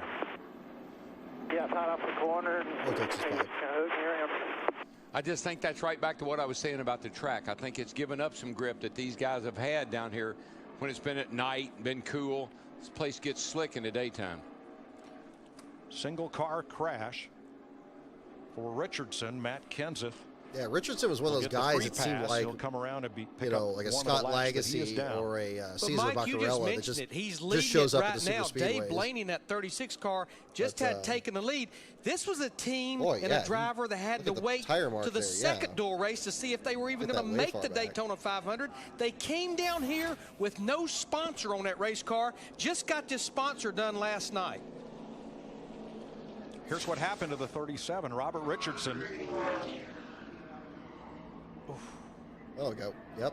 Ooh, that's going to be. Ooh, boy. Almost got it flushed there. That safer barrier down along that inside wall there, because we've had a lot of people get into it. Hard hit. Travis Quapoulis, the car behind. Miscommunication there. And this is the second caution in a row, watching from our Fox Exmo Extreme Slow Motion Cam, where we've had one car trying to help another and instead taking them out of the race. Yeah, that's actually teammates right there. Robert Richardson and the other car that got into the back of him. And in both cases, I think a lot of it has been the guy in the front had to get up out of the gas a little bit, or something. Yeah, with Jackson the Jr. Front, 3. Just runs over him. Rest in peace to Brad Arnold as well. Three doors down is always. Sports, stealing signals from another team or listening to radio communication. Kryptonite is still a great would result song. in a fine and Here Without You and all but the here, others. Darryl, we have drivers not just talking to their own teammates on a second channel, but able to dial up other teams as well. Look at this. You can see here these are all frequencies in the radio for different cars. They've been working hard here. They got a number of radios in the car. And it's all because of this new style of racing we're doing here at Daytona. And Mike, this style of racing kind of reminds me of back in the day. Back in '59, they came here the first time. They said, what's that thing called, the draft? What are they talking about? What are they talking about, a two-car draft? Dick Berggren. Trevor Bayne, the youngest driver with the oldest team, the Wood Brothers, is about to pit. He's going to take on fuel. They've got a tire on the wall. Whether that goes on or not, we'll see. Mike Smith, the gas man, only man left from last year's team. Matt. Kurt Busch promised this time he would hit his marks right on the money. Fuel only for the 22. Krista. The defending Daytona 500 winner feels like his car is getting just a little bit tight. No updates on field fillers yet. They're going to make a track car adjustment one round up to give his car a better feel. It's kind of hard to believe. I actually have 3 episodes of that I hope to kind of work on kind of together. Maybe kind of catch up on that. So we're at a very interesting point in that series where it wouldn't be like one long episode. It would be like 3 shorter episodes. So that's going to be the next focus Thanks, on Steve, that. and Bill Probably Elliott, won't be done until later in in the spring, I would say. So we'll find out. Richardson There's another project I'm Travis working on Klopfel's right bumper now to that bring out the I'm caution. hoping to get that done this month. And then I got another one that's recorded Many of that's the ready sport's to most be edited. dramatic So moments have happened right now I here want to in have the at least Daytona something that I'm 500, which researching, takes something the I'm green writing, and flag something I'm at editing the at all corner times. pole. So I'm getting 50 closer to laps that. down, 100. But yeah, more field fillers is coming. Terry Definitely. Labonte, for the first time since 2004, leads the Daytona No tires, 500. just gas. Don't have any picks for DNQs yet. I got to see the full entry list. It sounds like we're going to have a decent size, given the short fields and everything. And hey, Dave Blaney, right on. up there getting pushed by the 22 car. Yeah, Kurt Busch has latched onto the back of that 36 car of Dave Blaney. Sluggish first quarter of the race two here. drivers I'm very impressed with that they've not really flexed their muscle so far. Those two drivers in the outside line there, the 1 car of McMurray, the 42 car Montoya, they've not shown a lot of speed up until today. I think they're just kind of playing that old Blaney's possum game, you know. Shaken out here. Oh, Blaney lost his drafting partner, and now it's a trio on the inside lane. Menard has picked up Kurt Busch. Now dropped him. Leads him across the stripe, and now it is Menard to the outside with Regan Smith going by to retake Timber the Wolfer lead. 63. So if two I haven't cars set a are limit on far how many better field than fillers one, episodes why I could not do. three? Well, you already But they're, heard. again, the next second 3 guess, I have in mind. guess. I pretty And much, I that's would really love to what have you're those doing when 3 you're out running behind very the guy in close front to of each you. other. You're sort And of the reason for that will be anticipating much clearer and once they're second done. guessing So where that's what he's I'm going looking to at at the go. moment. The third guy Once I is do just odd those, man out. He would it'll be probably lost be back in to the just, shuffle. an episode But here if you and there. watched the Daytona 500 a year ago, Yeah. you I'd did also, not I'd see honestly this like to get a style lot of done on racing. So what has 500 changed? days, because Well, this being the since they 25th resurfaced anniversary, Talladega a few the years next ago, couple of teams have been races learning here, about I this think those should every be time we much race quicker to there. get together With this new than this surface Talladega that one Darryl has. talked about in the This pre-race. Talladega one, the reason it's No 4 bumps, hours, no it's got dips. so much to cover. Perfectly smooth, a lot First of in terms grip. of the news, They're able to do it then without the races upsetting another themselves car, had plus so much cooling happen. systems in these cars have advanced so I don't much. think these next episodes are going to be quite like that. So hopefully it'll be a Paul pretty Menard, productive your year. leader. His crew chief Slugger Labby And I think that'll work out because we're 500 kind with of Michael Waltrip in backloading our 2003. trackside coverage this year, with San Diego and Sears Point being in June. I wanted to do Sponsifiers back Wilkesboro, from but it's too close to those 2 2011, and this year races, the winning so I don't know if designer that's gets going a to happen. personal visit from But their yeah, that's kind of what I'm favorite looking at. Go to ToyotaRacing.com for But yeah, all much more new coming ways up. to create, customize, and share your design. Talk about the Sponsifier. There you go. That was fun. That's Terry Labonte in the 32 you saw alongside, and for the lead here comes Boyer pounding back on the outside with his Childress teammate Jeff Burton. 3 Richard Childress Racing Chevys among the top 4. And I want to clarify something. All 4 of these cars have what we spoke of earlier, an ECR engine package. What that is an engine company that was formed about 3 years ago, a merger between Dale Earnhardt Incorporated's engine company and Richard Childress' engine company. They have 9 engines that started this Daytona 500. When Dale Earnhardt built DEI, one of the things he really focused on was an engine program. He wanted to have an engine program that was equivalent to the Hendricks or to the Roush or whomever. He really hired a lot of great people to work at DEI. When Dale Jr. and them left, Richard Childress said, look, I got people, you got people. If we put them together, we should have an awesome group, and they have had. Now they've led the league in horsepower, won the Daytona 500 last year with Jamie McMurray. Good news, Robert Richardson released from the care center after his crash to bring out the last caution. Pat? Mike, back on the caution, we gave you a look at the impressive radio setup that Jeff Burton and the other RCR cars are utilizing here in Daytona. Back during testing, Todd Berry went to Racing Radios and said, I need you to work up a system where a driver can flip from channel to channel easily with a glove on. So there's an extra large toggle switch just so the RCR cars can talk. Then Burton has a second radio, and it's almost like an art project that his 10-year-old son Harrison put together. Above the roll bar, there's a listing color-coordinated chart of the different teams on the second radio. And then on the steering wheel, another diagram. So they've got everything covered. First Cup race ever attended, 1992, Sears Point. Ernie Irvin from worst to first, June 7th, 1992. They've got a new push-to-talk button. Hard to believe it's been that long. The steering wheel, not only that was the same race where we lost Bill France Sr. A driver can literally ride with his thumb on the push-to-talk just button end up being without having to really move his hand I heard a lot around. about Richard Petty's retirement season. Of course, See, when you're out there racing, Mike, you don't know. You know they had a big wreck. Thunder. You don't know how many cars definitely want to be a part out of the race. How many cars are still? It was the only stop he had in California. You don't know anything. You're just driving your car in your own little world. It was a privilege to be there. You're going to race just as hard as if there were 100 cars out there. Daryl, I don't like that backpack. That's just too much 3 wide, too close, too many fellas not paired up. That looks like trouble. They're almost 4 wide as they enter the travel. Well, as we always say, that's the eye of the storm going there. Daryl, how does this kind of racing wear on you? Well, if you didn't have those gloves on, you'd see a lot of white knuckles. That's all I can tell you. It physically wears you Burton, out. 10 years old. This is Brian Vickers, who just came out of the garage after look damage at taped from up the numbers big on what's his pileup. face's car. He's not going to make it back around to the garage. Now, Greg Biffle is back on track. Jimmy Johnson came out of the garage, made a lap, and went back to the garage. The last time by, we saw a good bit of contact in the path, and caution is out for Brian Vickers. His car is in harm's way, and look at Stewart. Boy, he got a little white from the left side from Jamie Mack. I think these guys have got so many voices in their head. They got so much going on that when the caution comes out, they're not slowing down like normal. That's just, the caution comes out and you bam, you start running into people. And I just wonder, Larry, if the spotters have so much going on that they just can't get the message out quick enough. I think the drivers and the spotters are just very busy with a lot going on, obviously on the racetrack, but a lot going on in their ears. Exactly what they said. It was sorted out after Thursday's race that in some cases of a pair-up, the spotter for the back car would spot for both, and there's a lot of that conversation up on the roof about who pairs up with who. You're not just driving your own car anymore, are you? One of the spotters told me, he said, you know, normally I take a backup battery in case I run one of my initial battery down. One spotter told me he has 8 charged and ready to go batteries for his radios. Mark Martin, who received some damage in the lap 29 crash, gets the free pass. He is back up on the lead lap. There's a look at Mark, who's in his. If anybody else wants to be a moderator or something, just let me know. I'm doing a little moderation here in the background. If anyone's interested in Mark that. was 3 laps down. He gets 1 of those back. The last free pass went to Matt Kenseth, and that did put Matt back up on the only issue I ever have is with like anything that's obviously spam and then put a whole lot of comments in or get distracting.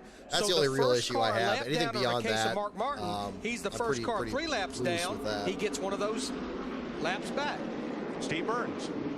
Mike, race leader Clint Boyer asked his crew chief Shane Wilson, hey, did you guys do anything to make this car looser? Shane said no, it's just getting hotter. Fuel only, Matt.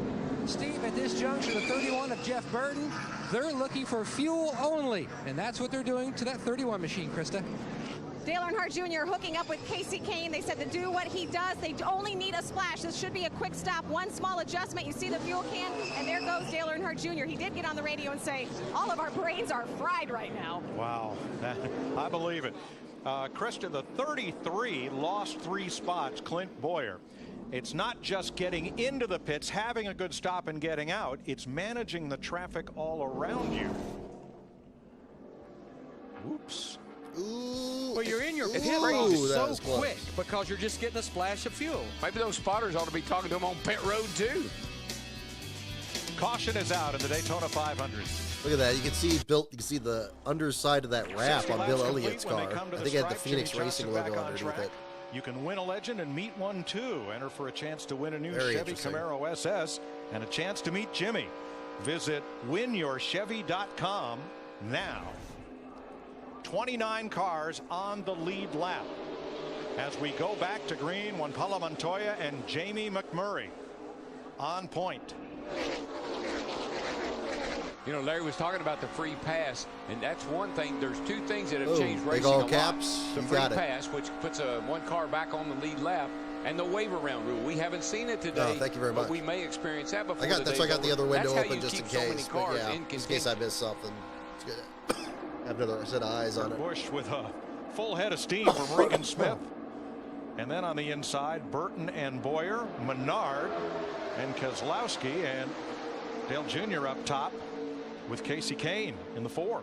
Yeah, Dale Jr. didn't. I was listening to him. He said, I'm not really happy about being shoved around all the time. I think I want to ease off a little bit, so we'll see what happens here. We listened in on Jamie McMurray and Montoya talking with each other. Dude, I tried so hard to back up. They kept getting on my outside, and I kept trying to get squared up to your bumper, and I couldn't because there wasn't enough room there. It's hard. You know what I mean? It's hard to get locked up in that draft. It's so critical to be out front, you know? Yeah, but you got to be patient. We have to be patient because once we do, we're there, you know? Yeah, I'm with you. Their cars are really quick. Patience has put them 2/3 of the way back in the pack, biding their time. Yeah, what he's saying is you know, we don't want to wreck each other trying to lock up in a 2-car draft because we've got fast cars. Let's be safe and careful here because we got cars that can win this race. Yeah, any underdogs for the 500 this year? As far as I know, we're going to get EJ McLeod is going to be running, right? It's really hard, Juan. And I would assume Yaley is. Get locked in, particularly when you're in traffic. Once you get out Jonathan Cohen's team, because they've been really close to making it too. Hang on. I'd love to see both of them make it, but I think it's going to be really difficult this year. In frustration. I've had enough of boy, this somebody got knocked way sideways off there. Who was that? Now, Tony Stewart in that 14, he's finding him. One crew chief has exclaimed in frustration, I've had enough of this flipping I don't know who that blue car was, but he was completely out of control off the corner there. Now, Tony Stewart in that 14, he's finding him a little dance partner, the 20-car Joey Logano. Tony Stewart drove that 20 car for 10 years for Joe Gibbs Racing and actually won 2 championships. The last guy to win a championship, not named Jimmy. We got us a gauge here. It's hooked to the steering column, and so let's watch Joey Logano as he goes down in the corner. One stream I was thinking of doing was that 2004 Daytona 500 one, where it's just the onboard from Junior's car. Little blip every now and then, but we I don't know how that good that would be after the big one or something. But, I was watching bits of that. Center down the straightaway. You can actually have to hold the car up in the track just a teeny bit as it goes down the straightaway because you got a little lead in the car to get into the corner. See here about the same input on this end of the racetrack, 16, 17 degrees, but look how steady that is. Down here in the past, that thing will be jumping all over the place from going through the undulation and bumps in the racetrack. Now, smooth as silk.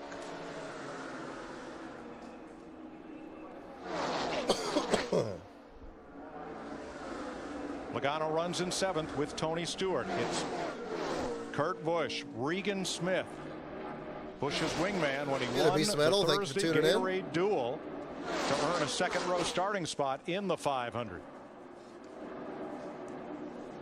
Coming up a good Our steering wheel position sensor is something new for NASCAR on Fox with something else new. Jeff Hammond. Yeah, that's right, Mike. This year, Fox has broke out the heat seeker cam, and we have an opportunity from time to time to try to take a look at something a little more unique. And this time we're coming and taking a look at Bill Elliott's car when he comes in, the 09 car. Oh, look at the right rear. Logo. Look how hot that right rear tire is as it comes off. You'll notice when they bring that tire around, I don't remember you this. pass the left rear, how cool it is. We're talking about 190, 195 degrees right there on the right rear and about 145 degrees on the left rear. Gives you a pretty good idea of how much wear and tear the right side tires are taking compared to the left. Plus, don't forget, NASCAR fan 1807. Thanks, thank you for tuning in as well. Yeah, glad you're enjoying the stream there. They're even throwing a little more heat on Excuse me, I might do Vegas or Phoenix in the fall. Goodyear, the tire that they have developed for January testing and for Speed Weeks. I have done tweet ups. Usually I just appear over at Gluck's, you know, because I usually don't draw a very big crowd. But yeah, I mean, if I'm out there with those, I can certainly set something up. Your leaders in the Daytona 500 if I end up doing my own thing, I'll post some information on that. Right now, no current plans to do the fall races there. I'm leaning towards Vegas, but I have no plans currently beyond Regan San Diego Smith, and Sears the best Point pusher in Daytona this week, is the new leader in his Furniture Row Chevy. He is the 14th different driver to lead the 500. They're ahead of Kurt Busch, Dale Earnhardt Jr., and Casey Kane in close formation, and then a pretty good gap back to Clint Boyer and Jeff Burton. I think Regan needs a little air. Steve? Mike, Regan Smith's race team, one of the few not located in North Carolina. In fact, they're all the way out in Colorado. This team has a technical alliance with Richard Childress Racing, and the pit crew are all employees of Tony Stewart's at Stewart Haas Racing. They train at Stewart Haas Racing. Yes, Bruce Holloway, thanks for reminding me. Yep. 2001 documentary is going to be Monday, and I'm setting it for 3 p.m. Pacific, 6 p.m. Eastern. Yes, he did. Even at 27 years old, as he's battling for the lead with Dale Earnhardt Jr., he still went to Megan Mayhew's dad and asked for her hand in marriage. Can I pin the comment? So I guess I'm going to post it first. Smith leads this lap, and based on your votes, the Pizza Hut fan favorite today is, big surprise, Dale Earnhardt Jr. Why did they even do the poll? See how he's doing, running in third. Well, make that fourth, make that fifth. Don't worry, he'll come right back. Yeah, he's got a pretty good pusher right now. Whoa, a little swapping going on there. And further back at 17th place, David Reagan and Trevor Bayne. During the last caution, we heard from the 20-year-old rookie about the strategy he wanted to employ in the next green flag run. I just don't know if you know, who I want pushing me here. I'd rather push somebody so I know I can be careful. I think the 99-43 you're going to try to work together. So there we go. See what happens with the 6. I'll let you know we'd rather push here. And there will not be a live stream after that. That video is already 4 hours long. I don't need to take up that much more of your time. But there will be a live stream on Thursday, right over there, after the dual races and the Dale Earnhardt documentary. And we'll just kind of put all that together into one show. I think that would be much more sensible. Watch this thing. It's all of a sudden, it's going forward, and he's running 195 miles an hour. But I think that explains why the guy behind is such a good pusher. You lose all the air off the nose of the car behind, and you start pushing. I'm going to post this on Twitter as well. You push that air forward, and the cars go faster. Yeah, the pressure definitely changes on that nose depending on what configuration you're behind another car. Regan Smith had a checkup in turn 3, and the Childress Express came through on track 2. Boyer and Burton together again, and back into the lead. 26th lead change of the day. The record, 60, was set way back in 1974. Well, remember, they have to exchange every now and then.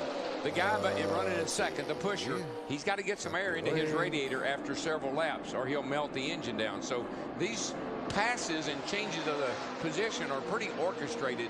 That's why you need to talk to the guy you're running with. You know, Clint Boyer has finished 4th in the last 2 Daytona 500s, and Mike and Darrell, I can't help but think in 2003 he caught the eye of Richard Childress at an ARCA race in Nashville. He's from Kansas. He was working on his dirt car. He got a phone call from Richard Childress. He almost didn't take the call because he thought one of his friends was playing a trick on him. From body shop worker to the leader of the Daytona 500, Kansas, Clint Ball Boyer. So Hard, Will, 1994. Thank you so much for the super chat. 7th caution of the day. This one for Travis Kvapil. Pit roads open. Steve. One of the best Daytona races, top 10. I love when Tony Stewart almost wrecked Dale Jr. and the radio chatter was again laughing. Red Bull scheme fire. Definitely agree. No, thank you so much for the super chat. Red Bull schemes were great. It's unfortunate one's now connected to a certain the Epstein documents, but if you just look at the paint schemes, yeah, they're fantastic. Dale Jr., Clint Boyer lead the race off pit road, although Kyle Busch and Denny Hamlin did not make pit stops under this caution. Here's what happened. Travis Kvapil, who turned Richardson around for the last caution, gets up out of the groove, knocks the Long John and the Silver off the right side of his car. Had all the look that a right front tire was going down on that car. Good point. Time for an AT&T race break. Down to Chris. Thanks, Mike. Dale Earnhardt Jr. hanging in there. Remember, from the back of the pack near the front. And when he was asked earlier where do you want to be at the end of the race, he said, I'll be second. And then, of course, cross the finish line first. Long way to go, but Jr. hanging in there as Jeff Burton is currently your leader. 150,000 fans gathering for the running of the Daytona 500, and on lap 3 went silent as fans remembered Dale Earnhardt. Now the first caution, Kyle Busch hit by Michael Waltrip, spun out. He's been complaining on the radio about the style. Kevin Harvick had engine problems, and here we're looking at Jeff Gordon, who ran into Robbie Gordon. He was complaining about some reckless driving. And on lap 29, an early big one, 15 cars involved. Waltrip, the owner of the 00 car with Ruderman, creates the wreck. Among those involved Jeff Gordon, Jimmy Johnson back out on the track, but certainly having an effect on those competing for the Daytona 500 Championship. But with Jeff Hammond, Chris Myers in the Hollywood Hotel, the pace of what we've seen so far with 27 lead changes and 14 different leaders and a lot of activity early, taking some drivers out of at least their chance of winning this race. Yeah, Chris, and so far what we're seeing, I think more than anything else, is guys not showing any kind of patience at all. They got fast race cars, but they were so afraid of what they saw, you know, during the 150s on Thursday that I got to go, I got to find me a dance partner. I think everybody's kind of like gotten a frenzy. Now after the big one, everybody seems like they're willing to settle down and realize we do have a long way to go to the end of this 500-mile race. I know you've been listening to the radio chatter. We'll keep an eye on that. It's been tough to follow. And drivers talking to drivers and crew chiefs as well. Remember, next Sunday, we'll be out at Phoenix. That's noon Pacific, 3 o'clock Eastern for the second race of this season, post-Daytona 500. See who survives this one for the Subway Fresh Fit 500. All right, fans, time for an AT&T Fastest Pit Crew update. We'll take a look to see which teams have been fastest on pit road today, how it compares to how you, the fans, have voted. Yeah, this right here is going to be something we're going to be watching all year long, so you get an opportunity to call in and vote for your favorite team. But at the end of the day, I might have also Hardwell, thank you again for the other super chat here, man, for $4.99. Also, I appreciate what you do for the sport with your videos. I love the 2001 season's recap. I love the Country Time Lemonade video. Be safe. Oh, thank you so much. I'm so glad you enjoyed those. The Country Time one, it makes me thirsty every time I look over that content there, for sure. He's now back on the just makes it so refreshing. The mega teams, Hendrick, and yeah, the 2001 series, I hope to make a lot of advancements on that this year. The Talladega one's going to be a big step towards that. So I hope you enjoy it. I got a lot more in tap here that I'm working on. As soon as I clear this cold up here, I'll be working on that again. And Busch, both of the Stewart Haas much more on its way. Tony Stewart, but again, thank you so much for the super chat. Continue to run unscathed. Aerial coverage just putting on Twitter the TV. Don't just watch update TV, on the time Direct TV as we get set to go green at lap 79. The 500 Dale days Earnhardt premiere. Jr. I'm going to pin that to my profile on here. Casey Kane behind him. Boyer and Burton hooking up on the low side. We're back under green. Junior and Kane been working really good together. They've closed on that front group of Boyer and Burton a couple of times. Wasn't able to get by them, but Kane's they got a good shot this time as they drag off into turn Between one. the two Red Bull ones, that one looked really Casey sharp. Kane will be Dale Earnhardt Jr.'s teammate in 2012, moving over to Hendrick Motorsports. This is a one-year stop-off at Red Bull Racing for Casey. And they've got help from behind with McMurray and Montoya giving him a little extra draft. Folks at home, if you don't know a lot about our sport, and I'm thinking millions of you do, Dale Jr. just took the lead. And the place has gone wild. NASCAR's most popular driver years and years in a row. Dale Jr. is going to come across for the second time today.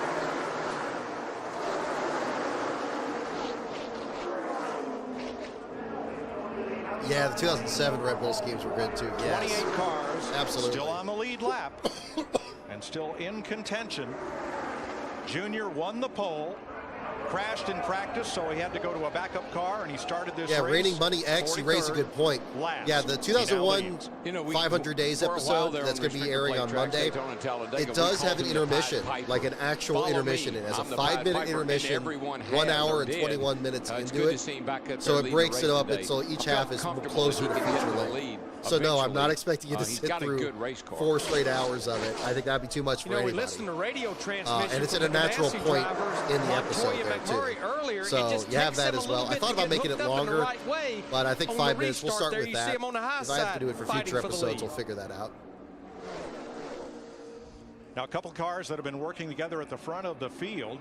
New projects with NASCAR, man, not at the moment, but the Sterling Marlin one was a big one. He wanted to make sure to get done. I'm glad he did because it came together really nicely. He's now pushing the 78 of Smith.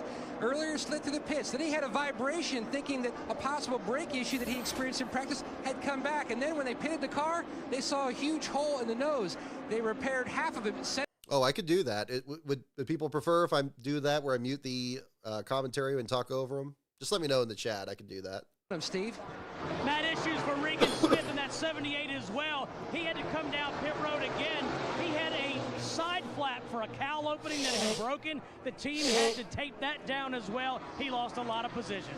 There's so much turbulence, and these two guys have really figured this transfer out. You're going to lose some time. but you're trying to make it a minimum as you can. But look at the difference in the speeds. That's just from changing from the swapping the positions, front to first to second. When you make that swap, your time for that lap goes up by 1.5 seconds, and that's an eternity at these speeds. But some of these things that are breaking on these race cars, body parts and stuff, that's how much turbulence and how much air is being blown around these race cars at over 200 miles an hour. Coming to the line, Army strong, Ryan Newman. Past winner of the 500 with help from Joey Logano. Newman out front. He is the 16th different leader of this race. What's amazing, go back to Michigan in August. These two guys were nose to nose, fist to fist after the race. Here they're helping each other in the Daytona 500. What do you call it, Darrell? Co-opetition? That's all it is, buddy. Find somebody that'll help you, and you don't care who it is. You have no enemies right now. Everybody's your friend, and you want to keep it that way until the end. All bets are off. 2 to go. Every man for himself, but right now, come on, buddy, help me. In the 2 big races so far this weekend, whoever has led right here coming off turn 4 was not the leader at the checkered flag. Yeah, I heard guys, they said it a couple of times yesterday in the Bud shootout, I felt like I was a setting duck, and it seems like off of turn 4 now to the start-finish line, guy in the front is a setting duck. And one of the fellows who said that was Ryan Newman. Dick Berggren. Although chassis and handling seems not to be a factor for the majority of drivers, it has become a factor for Joey Logano, currently running right behind Ryan Newman. Yeah, rugby opinioneer. Yeah, I'm doing okay. I'm just coming off a cold, so I apologize for that. I'm trying to mute my microphone when I'm blowing my nose. It's unstable. It's I'm almost off it, so it should be okay for this next week. 200 miles an hour. I'm gonna go back to bed after this. Logano's teammates? They're kind of back there a ways. We'll catch up on Denny Hamlin and Kyle Busch when we come back to the great American race on Fox.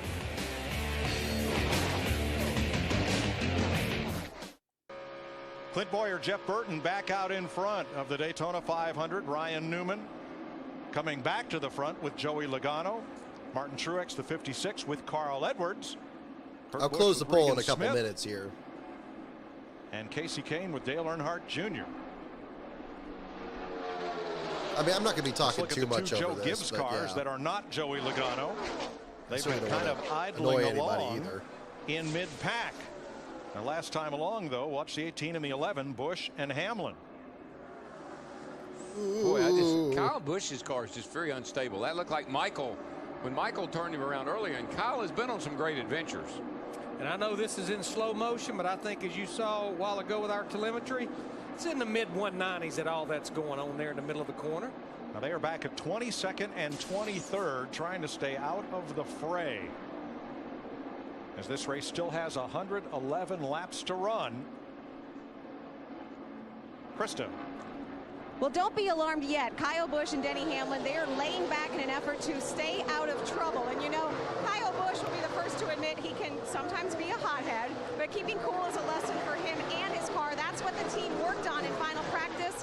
When and where to pass the baton and get the most air to the car. I think it's kind of a double whammy. I don't think he likes to be pushed, and he's not a good pusher. And so I think he's really got himself in a dilemma here. We're hearing that the spotter stand is like the trading floor on the New York Stock Exchange with all the deal making going on.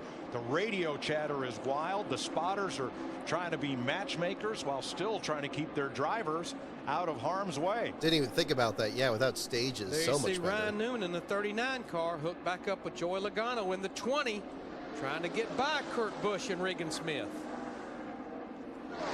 But it's amazing, Kurt Busch and Regan Smith, you got the report that they had problems with their car, had to come back to pit road because they pretty much have been hooked up together the entire speed weeks. Here they're back up there leading the Daytona 500. And listen, you don't race any differently. You know, we had some cars out of the race. I said earlier, you don't know that. You don't race any differently right now than if Playable, I'm with you. The production is so much better here. It's uncanny. Among the cars that were crashed, Greg Biffle is back on track making laps. So is Jimmy Johnson, Jeff Gordon, David Rudiman, and Brian Vickers. People always say, Mike, after a crash, they'll always say, well, maybe they'll take it easy. Now, they don't know. No. Andy Lally in the garage, the rookie, out of the race. Richardson, Nemechek, Ambrose, Waltrip, Brian Keselowski, Harvick with engine trouble, also J.J. Yeley. know, Denny Hamlin in the 11 car, he did a 20-lap practice run the other day, and he told me after that, just saw Dave Blaney run over 200 miles an hour. But Denny Hamlin told me after being in front, being pushed for 20 laps, yeah, I was mentally drained, but my arms felt like they were about to fall out of my socket. The most we saw water was about 255. Oil was about 255 as well, and that's when I would bail out. That is the autopsy from Jeff Burton on his engine. He becomes the second Richard Childress car to fall by the wayside after his teammate Kevin Harvick. There's Richard Childress there, and you better believe he's becoming a very nervous man. You know he is. These engines, again, we are working them down here like they've never worked them before. I would get it right back down and bail out. I never thought I'd see over 9,000 RPM at Daytona, and that's where these things are camera living. work at the pit report is now, way talking better. About when the it light actually feels on, big. It feels like you're getting so much gauge information. Has a light built in, kind of like what we call the idiot light on your car, but it's predetermined it's set at a predetermined point, and when the light comes on, the driver knows he needs to breathe the car, get it out in clean air. Burton explaining he was doing that, but the engine appeared to let go anyway. I just believe the weather has caught a lot of these guys out today. I tell you, I think they are seeing a lot of heat in the engines. There's a lot of heat in the track. Cars are not handling quite as good as they have all week. I think the weather is certainly playing havoc with some of these guys. It's almost like the kiss of death for the 2011 Daytona 500 was being the chase in 2010. Almost all of those 12 guys have had a problem of some type of another. They're going to test out the new point system. The ambient temperature is nudging 80 degrees, and that's the first time in the 10 days of Speed Week that has happened. Warmest day of the week. McMurray and Montoya got another run coming. Kurt Busch with Regan Smith, his new fastest friend, in front of the Daytona 500. All right, we're up to 40 votes. I think I'll go ahead and close the poll here. One lap to halfway in the Daytona 500. Let's take an inside look at what's happening now in the NASCAR Sprint Cup Series, brought to you by Sprint and HTC Evo 4G. Clint Boyer has the fastest lap in the race, 200.5 miles per hour. And you know what's interesting? We talked about you'll work with anybody. Okay. I don't think so, Trevor Bayne. Yeah, looks like we'll keep the audio on when I'm talking, but I will try to minimize how much I do talk. So hopefully the 12% here aren't too irritated by that. NASCAR fan with live in-car audio and real-time stats on your NASCAR Sprint Cup mobile and the new HTC Evo 4G, only from Sprint at sprint.com/. I guess another alternative is I can pause it and talk. Robbie Gordon has been leading the 500 with a push from Trevor Bayne, and oh my goodness, here they all come. Yeah, I don't know if it's going to last because here comes Regan Smith in that 78 and his buddy Kurt Busch in that 22. But did you see what Trevor Bayne did? He got way back off of Robbie Gordon. He didn't want to go in that corner 3 wide, pushing Robbie Gordon. Felt like that might not be safe. That is using got a lot of intelligence in that 21 car. Well, it's been 5 years since Richard Childress' team lost 2 engines in 1 race. Here's Dick Berggren. But it has happened today, and there are still 2 Childress cars out there, and they are fast. Clint Boyer, Paul Menard. Their engine's going to be okay, do you think?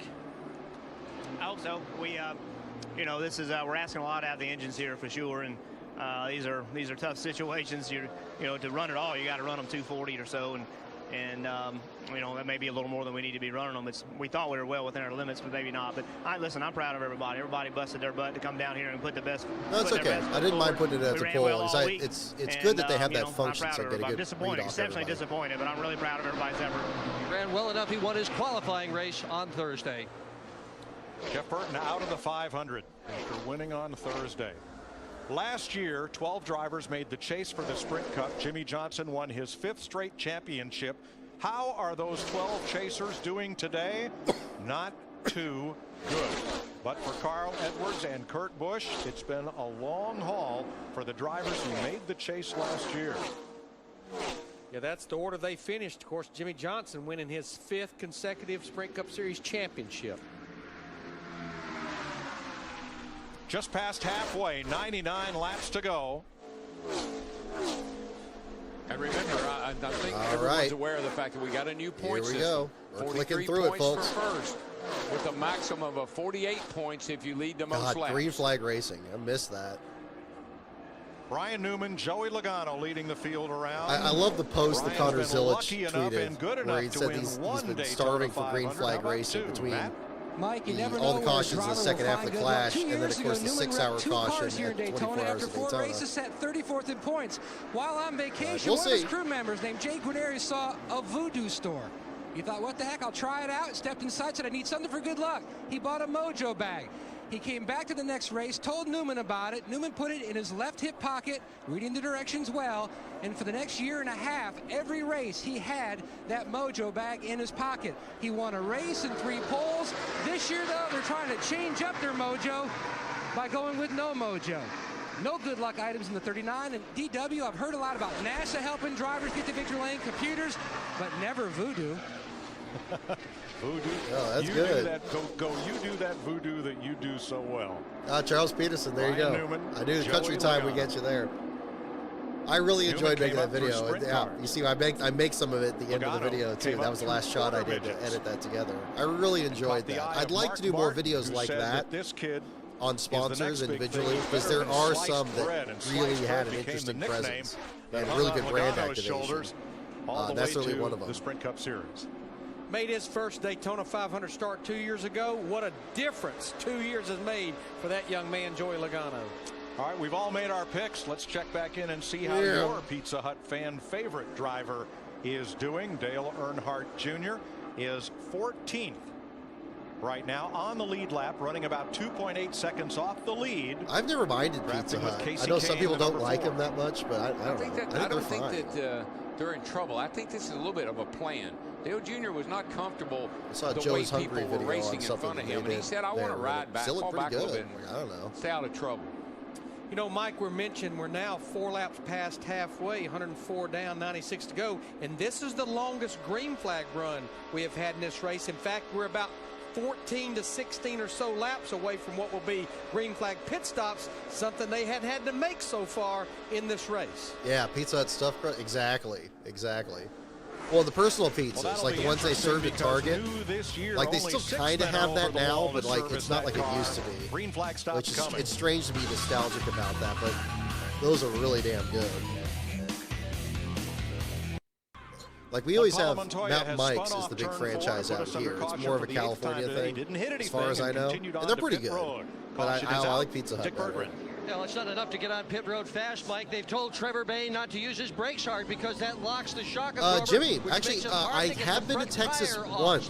I covered the All-Star race in 2021. And yeah, I loved it. They had a great media center. I had a really good time out there. I'd love to do it again, absolutely. I hate that I missed you out there if you were out there that year, but I'd be happy to do that again. Tires for Bayne and for Paul Menard. Looks like Menard will get 4. As will A.J. Allmendinger. I haven't done Little Caesars that much, but I don't have a strong opinion on one way or the other. I haven't done them enough. Even getting just right side tires. Last time I had it, I don't think I minded it too much. With Kurt Busch and Ryan Newman. Watch the 42, the target car. Jamie McMurray behind him. Montoya goes around, and what a save at 200 miles an hour. He drives it onto pit road and to the caution flag. World class right there. Hell yeah. We're threatening the record for lead changes at the Daytona 500. We have had 39 so far. 60 is the mark. 18 leaders within 3 of the record center. Moments ago, Jamie McMurray trying to win back-to-back Daytona 500s for the first time since the mid-90s when Sterling Marlin did it. I don't think I've had CCs Pablo Montoya trying to get the running hot. Let's rejoin Darrell, Larry, and Mike. I don't think I've had CCs yet. Free pass on this, the 8th caution flag of the day. We're back under green. Robbie Gordon made a pit stop and held on to the lead. He and Ryan Newman drafting together, trying to. I like round table too. We got a round table near Last Car headquarters. Smith, they're pretty an odd couple pairing because it's a Dodge they got and a good Chevrolet. Staff there too. Has vaulted out front. Their stuffed crust is quite good. But they've been this way throughout practice. They did it all day long in the Gatorade Dual qualifying race on Thursday. And ooh, look at Stephen Wallace through the middle. Oh my God! Yeah, they have a lot of confidence in each other. And Kyle Busch up high. Good kid. He's a good player. And watch at the bottom of your screen, the 88 and the 14 have found each other. Stewart and Earnhardt Jr. were talking on the radio about linking up, hooking up, and trying to get to the front. We'll see if they can as we crank it up. Woo.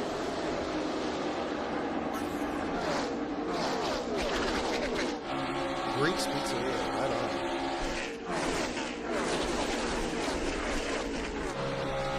Ooh.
Hey there, Andrew. Thank you for tuning in.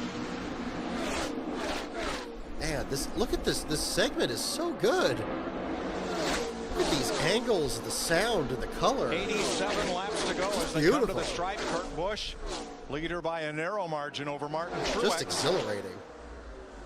Exhilarating. 2 by 2 by 2 by 2 because the new surface at Daytona International Speedway, smooth enough, no bumps, no whoops. Interesting side note. You remember until lap 11, the video I did on Dan Weldon's accident at Las Vegas this same 2011 season. Chat room I was in that race that I used the audio clips from.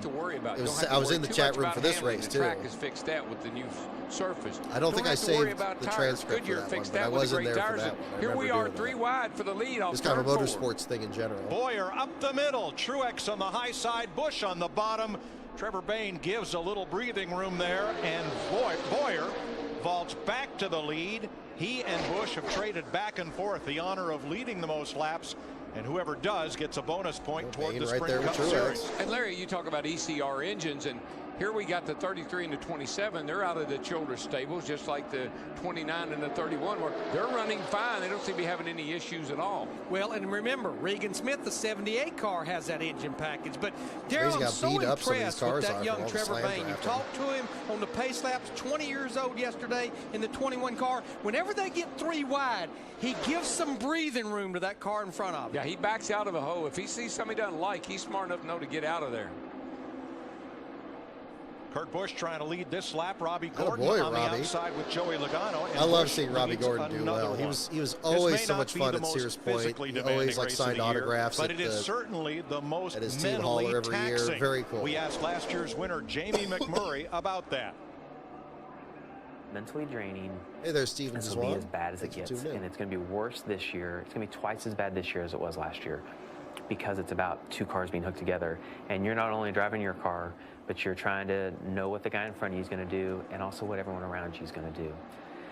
I know after the 150, I laid down at 8 o'clock at night, and I told Christy, I was like, I'm going to sleep. And she said, well, you didn't really do anything today. You know, all you had was the 150. I said, I'm really tired. I said, that's mentally draining what we did today. And she kind of giggled, and she's like, wow, I can't wait to see how you feel Sunday. There we go. Apparently sounds tired just talking about it. He was tired of anticipating it. I think that's what it was. There you go, Jude Fernandez. Yep, the time goes by, man. Back in the, I think it was Tiny Lund, drove for the Wood Brothers. He won the Daytona 500 on 1 set of tires. 1963, the first of the Wood Brothers' 4 victories at Daytona. A.J. Foyt, Cale Yarborough, and the great David Pearson in '76 also carried a similarly painted number 21 to victory. And Trevor Bayne was pretty giddy last evening when he got to meet David Pearson for the first time. Heck, I've met Pearson 100 times, and I get kind of giddy every time I meet him, too. Such a great driver.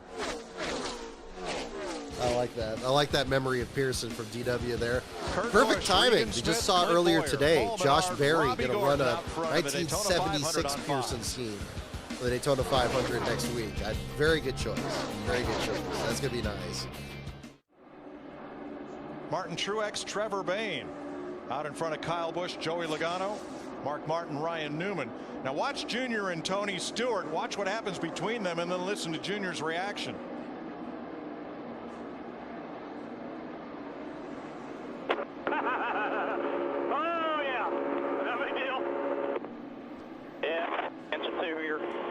I got to get some more air here. No pressure, clear by about 20 back there. Clear by 20.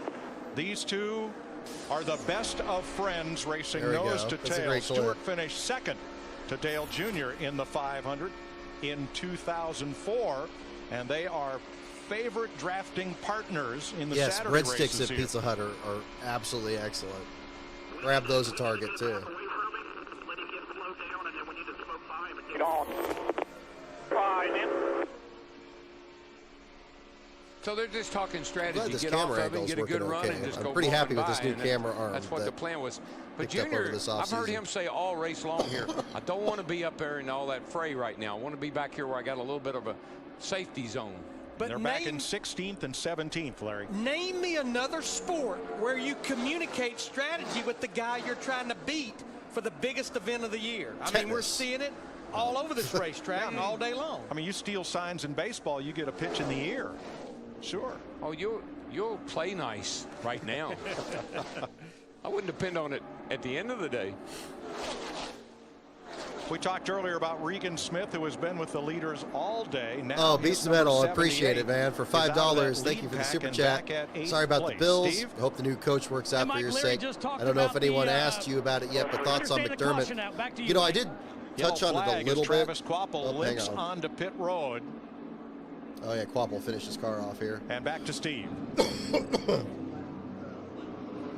Yeah, I talked about it a little bit on my Clash show a couple days ago. Yeah, I mean, I'm not happy about McDermott getting fired. I don't think that he was the one to blame. I think it is more the ownership that was not giving Allen enough weapons. I like Coach McDermott. Because he came on just a couple of years after I started following him in 2012, and I could see, even in that short period of time, the change he was making. Even before they got Allen. When they got Tyrod Taylor and made the playoffs, I was impressed with that. Because that was big, and he was a big part of that. And that's why I go back to what Darrell said earlier. You know, it's been a lot of years, and I know it's what have you done for me lately kind of sport, but I feel like that wasn't fair. The guy in front needs to do that trail braking. Hopefully it works out. I would love to see the Bills, get a Super Bowl. And Darrell, let's don't forget, we're racing a new fuel today. This is the hottest temperature we've seen all week long, and you know how when you start trying to fine-tune these race cars, if you get the timing and the mixture a little off because of the heat temperature, and plus the engines maybe run a little warmer, all of these things could be a mixture for disaster, about what it works out to be. I think you're right, Jeff, and I think this, again, is hotter today, and it's been the whole week, and I think it's kind of catching some of these guys out just a little bit on their engine tuning. So with 76 laps to go, they'll open the pits for fuel and tires if needed, and there'll be at least one more pit stop in this race. Ooh, that'd be next great, Sunday Jimmy, on Fox, the Subway Fresh Fit 500. Yeah, maybe Robbie we gets go from Daytona to Phoenix, and the 1 mile Phoenix International Raceway in the desert. So here they come for what could be the next to last pit stop of this Daytona 500. Steve Burns. Mike DW just talked about the increased temperature here. Clint Boyer said, man, please give me a cold water. They're also going to go fuel only for Clint Boyer, Dick. Martin Truex is going to pit. He's not going to take tires on this stop or the next one or the one after that. They're going to run this set of tires for the entire duration of the Daytona 500. Not many tire changes among the first ones to pit road. Joey Logano is going to take at least right sides. Krista? Same strategy for his teammate, Kyle Busch. Right side tires for Kyle. Matt? 4 tires for the 22 of Kurt Busch. He says the vibration is slightly getting worse with each stop. He also noted that the screws that are on the front bumper, the repair job, is just eating up the rear bumper, the 78 of Smith. Brad Keselowski got right side tires. A.J. Allmendinger gets 4 as we're under caution in the 500. I'm with you, Charles Peterson. Yeah, that game was rough. I hated that they were really bad the first half. Again, I didn't even watch the first half of that game. I really didn't, because I was like, oh, they're going to be rough again. You see the lights and they were really bad. But they fought back into it like they always do. Under this caution. You know, Mike, and unfortunately, it was so close. And when it gets close, that's when those ref calls can just completely destroy your game. And it sucked. I mean, it's almost. What they got to do, they got to just go in there and they got to just until the last lap when it becomes anti-social media. Then it becomes mass media. You know, we have watched Juan Pablo Montoya and Jamie McMurray, the two Ganassi It was funny cars, hearing. work together I'm sorry to talk over it there. They got long. DW talking about Montoya Twitter got right in before trouble it really kind of blew up the next year with NASCAR. 107, and he lost touch with the pack. What we watched for about 8 to 10 laps before that caution we just had there on 123, Jamie McMurray had basically almost come to a stop on the racetrack, waiting on Montoya to catch up with him. They just had got back together when that caution came back out. But while Jamie was coasting around, Kyle Busch wanted to play Let's Make a Deal. Hey, Jamie, it's Kyle. You got me? Yeah, 10-4, I got you. You're going to have to be careful pushing me because I got too much bear bond on, so it's going to have to be more square. That's 10-4. I'll be careful. Jamie, we got to go get the 42. Lawrence, Kyle, I got to go back and get Juan. We had a deal earlier, okay? Yeah, 10-4. Go ahead. All right, you see the black on the back bumper of Kyle Busch's. That's what they call the bear bond, and why do they explain that? Well, it's sticky. And what he's saying is your bumper will not slide across my back bumper, and we could get kind of hooked up there just for a second, and it could spin me out. So he doesn't want him. He wants him to push him square. Don't be sliding across the rear of the car. It's like, listen there, air traffic control. No wonder Bob Osborne has a headache. I'm telling you. He's got a lot of it on there. Introducing Car Warriors, the most anticipated show of the season. A team of all-star mechanics takes on a team of average Joes. Hey, all these You've got stupid reality shows to destroy build the Speed ultimate Channel. ride. It's the most exciting new show on TV. It premieres Wednesday, 9 Eastern, 6 Pacific, only on Speed. We'll look for the restart this time. On the inside, 56 is Martin Truex Jr. with rookie Trevor good question. Bain right on his bumper. On the outside, teammates at Richard Childress Racing, Clint Boyer. You know, I think Paul Menard. Probably the biggest thing is at Kyle Busch, Ryan Newman, the reason that this two-car tandem took off was because of the design of these cars, and that the front bumper and rear bumper lined up just so perfectly. There's a lot of concern. And each change they made to the car, this is kind of the final form of that COT. You've got to keep changing. It just got more and more exacting, so you could lock on really well. So you're seeing a really good example of the COT and way it raced on super speedways, that is.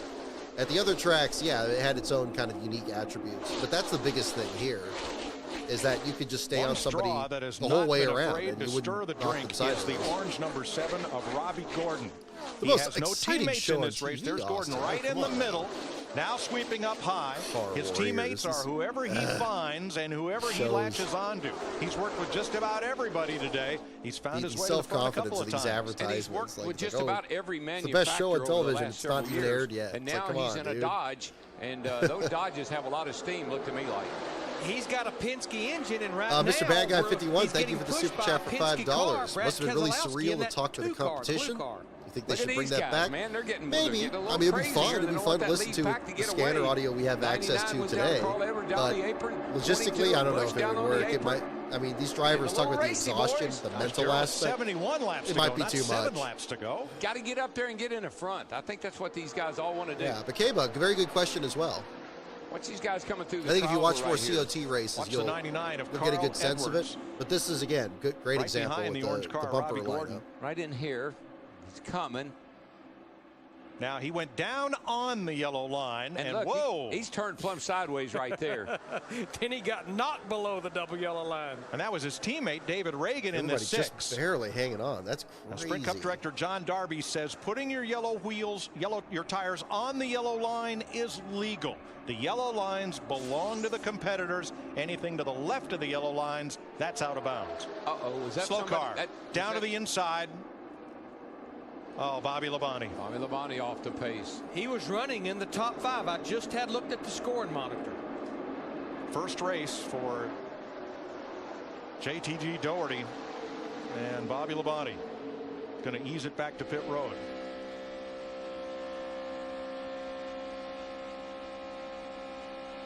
So Carl Edwards and David Reagan are drafting along at the bottom of your screen. They're coming up to Kenseth and Biffle, their other Roush teammates. Bonk. Carl says, let me show you how that feels. Oh my gosh, I didn't do it. All this stuff that's happened at the same time. Now Biffle is 16 laps down in car number 16 after being involved in the wreck at lap 30. Childress cars on. Yeah, I don't know what happened to Bobby there, but yeah, he did come back from coming, that. So let's Trevor Bain. wait and see what happens here.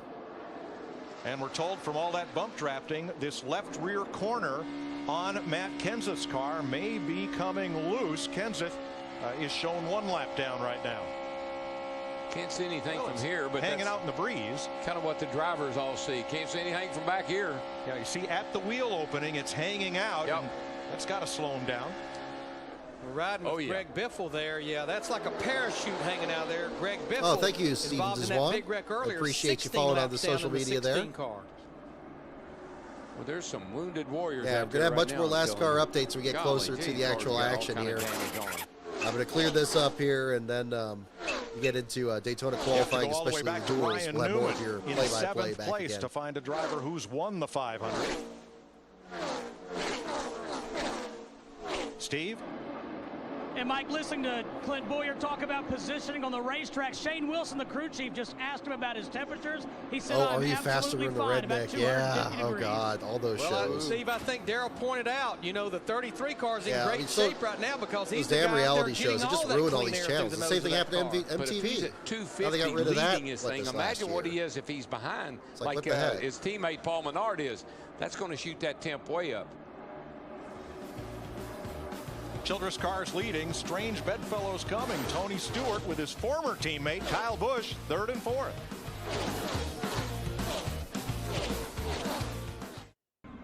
The 2009 winner of the 500, Matt Kenseth, has crashed hard in the tri-oval. He's climbed out of the car. He is okay. He was being bump drafted by Greg Biffle. You're riding with Biffle. Guy in front of Matt can't pick a lane. Oop, oh man. Just an instant. Just changed lanes at the wrong time there. I think Biffle was trying to go down to get him behind almost Matt, got Montoya. Just mistimed it a little bit. Clipped him in the right rear and shot him into the outside wall. And again, just a mistake. See all those styrofoam blocks? That's the safer barrier. Man, that is the greatest thing since inliners and tires. What a big hit. Again, I never got used to Crown Royal being a Kenseth sponsor. I was so used to it being McMurray's back in the 26. Boy, oh boy. Yeah, that was a big hit. Man, oh man. Pretty vicious hit. Here it is on our Fox. Look at this, all these multiple angles of it, too. Did you see how close he came to taking Montoya out? Oh, yeah. You can see it whistle past the rear bumper there. 10th caution flag of this Daytona 500. It comes out with 64 laps to go and 26 cars on the lead lap. We saw Bobby Labonte slow earlier. True. Noah Coleman, yeah. I mean, they have missed some accidents in here. I don't know how much of that is the edit of this. Like, for example, I think like Kevin Harvick's engine failure, I think that happened in a side-by-side thing in a commercial break, if I remember correctly. I could be wrong about that. Experience the new view of Race View. Some of that might have been edited out. The brand new and improved Race View. Perfect combination to your TV. RIP Race View. Upgraded virtual video, new camera angles, live in-car audio. Customize your entire experience and get started at NASCAR.com/raceview now. Race View is the best. The whole reason I never needed a tablet until Race View came. Dale Earnhardt Jr. Started using it for the website there, and it's just been so helpful. I love the onboard cameras in the Cup Series. I like that we had them even for the Clash. It's great. They're tremendously helpful. Jimmy Johnson, 20 laps. But yeah, I liked Race View. I like the little digital cars. I liked having that with the audio. Jeff Gordon was also in that 17-car pileup. He is now 32nd, 35 laps down. I even repurposed a little like picture frame holder 16 laps to put my tablet in, and then I've used that for my Race View screen. Roush Fenway teammate Matt Kenseth. That green flag you see waving there, that tells the drivers hanging in there. I'm coming off a cold here, but I'm doing okay otherwise. There's a red flag they wave. So you got my if it's not open, but the green one lets them know come on in. Dale Earnhardt Jr. Mr. Bad Guy 51, thank you for your super chat for $5. Nothing more scary than a right hook into a decently high bank wall. Didn't they remove the inner liner from the cars with the Gen 7?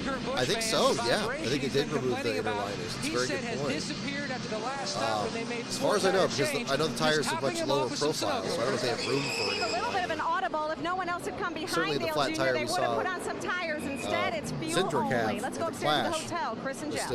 Thanks, Krista. Time for an AT&T race break. And 3 times of the Daytona 500, we've had 11 caution flags. That is the mark, and we are 1 away from that.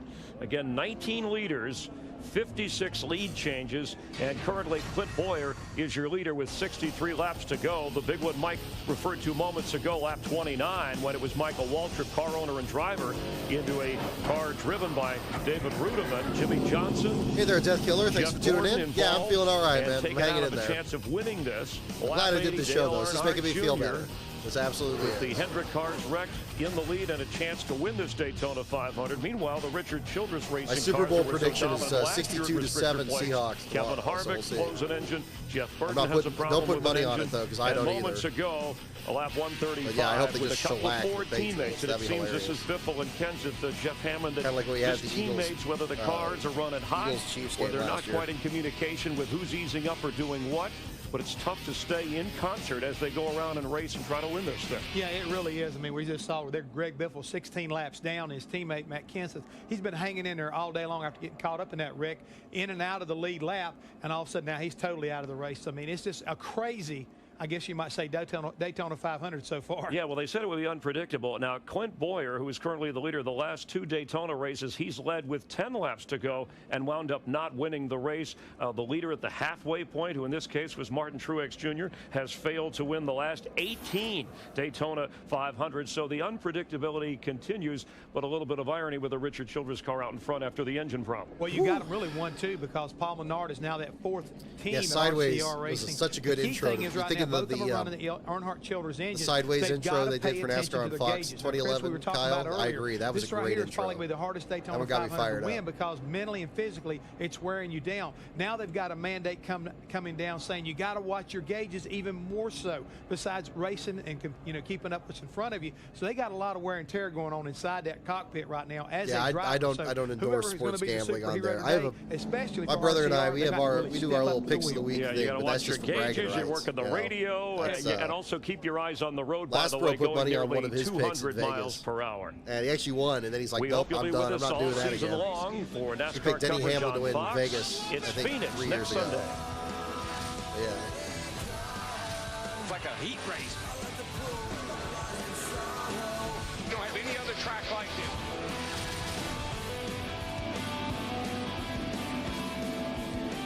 And let's check a look at pit road, see which pit crews have been fastest out there. The fastest pit crew updated all season Leigh on Humper, AT&T good question about Tobias Bly to the radial transition.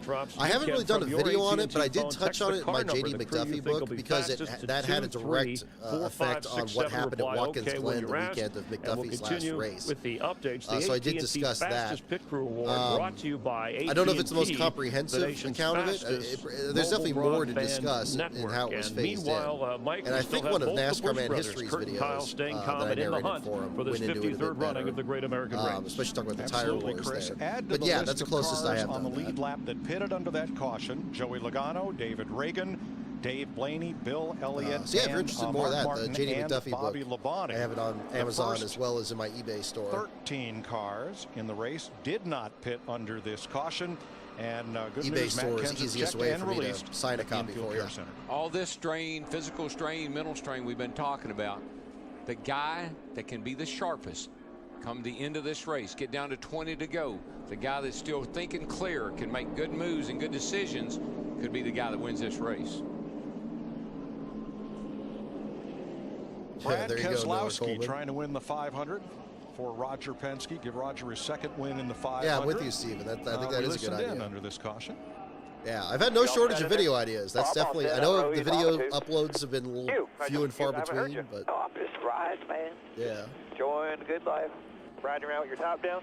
I don't know about that. I don't think anyone wants to see me without the top line. I'd almost rather see your brother. Ooh. His brother Brian raced his way into the 500 but got taken out in that lap 30 crash. But Bad Brad's having a big time. And my point about staying sharp and the guy that's the best at the very end here, you make if you get tired and you start to you make bad decisions. You get with the wrong guy, you get in the wrong lane, you hit somebody too hard. You got to be focused and sharp here at the end of this race. I like the move Roger Penske made during the offseason, though. You know, Brad Keselowski is now driving that 2 Miller Lite car, but he's back with his crew chief that he won the Nationwide Series championship with last year, Paul Wolf. Those guys they really complement each other and have great chemistry. Steve Burns. Mike, Clint Bowyer, the leader of this race, he just spoke with Tony Stewart directly in the 14, and the commentary was Bowyer told Tony that he's going to run for now with his teammate Paul Menard in the 27, but expect the 33 and the 14 to hook up a little bit later in this race. Tony said, you do what you got to do right now. There's still a long way to go. Right up there in the top half dozen, Trevor Bayne trying to win a 5th 500 for the Wood brothers in that iconic looking number 21. The captain still has 2 cars in the hunt, Kurt Busch and Brad Keselowski. Yeah, Paul Menard's car shows up so nicely on screen. Turned 7-0 today. Getting set for the green flag. There'll be 60 laps to go in the Daytona 500. Clint Bowyer jumps out in front of Paul Menard. They will try to hook up as teammates and do. They timed that out perfectly. Looked like Menard laid back just a little bit, give Bowyer a chance to drop down in front of him. Exactly what they wanted to do. But I got to give a call to Paul Menard. Running up front, having a great day. Yeah, he's been good all day. You know, he's moved around a little bit. People said, oh man, Childers' 4th car. I don't know if that's going to work or not. Tried it once before. Paul Menard's making it work today. Finished 13th. Menard did in last year's 500, and here comes Trevor Doorstop Bayne on the Nation back car bumper with David of Martin Gilliland Truex, in the 56 and 21, back to the front. I think you're going to see guys that are really, really serious about winning this race. I mean, everybody is. Yep, but you're guys right, Jeff Rowe 24. We looked at the effort. picture Guys before the stream we here. haven't talked about it much. Like that 88 the C-pillar of the number 34. That was the reason he sponsored the stream. Big thanks again to DoorstopNation.com dance partner, for Jamie sponsoring this McMurray, stream in that today. one car.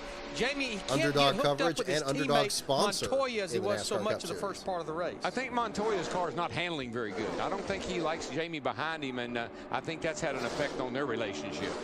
But Darrell, how about this rookie from Knoxville, Yes, Tennessee, right, just Blue turned Grass Rail 20 fan. yesterday. Gibbles The car, rookie same is way. having a great ride here in 2nd place. You know what? And every time I've talked to him, we had him on the show yesterday afternoon. You heard him this morning before the race started.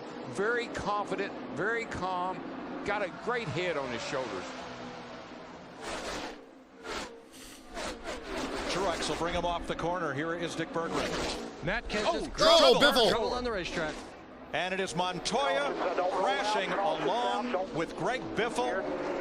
And again, Montoya makes a great Biffle save to clobbered come it down there. pit road as the caution flag flies for the 11th time today as they slow down to pace car speed.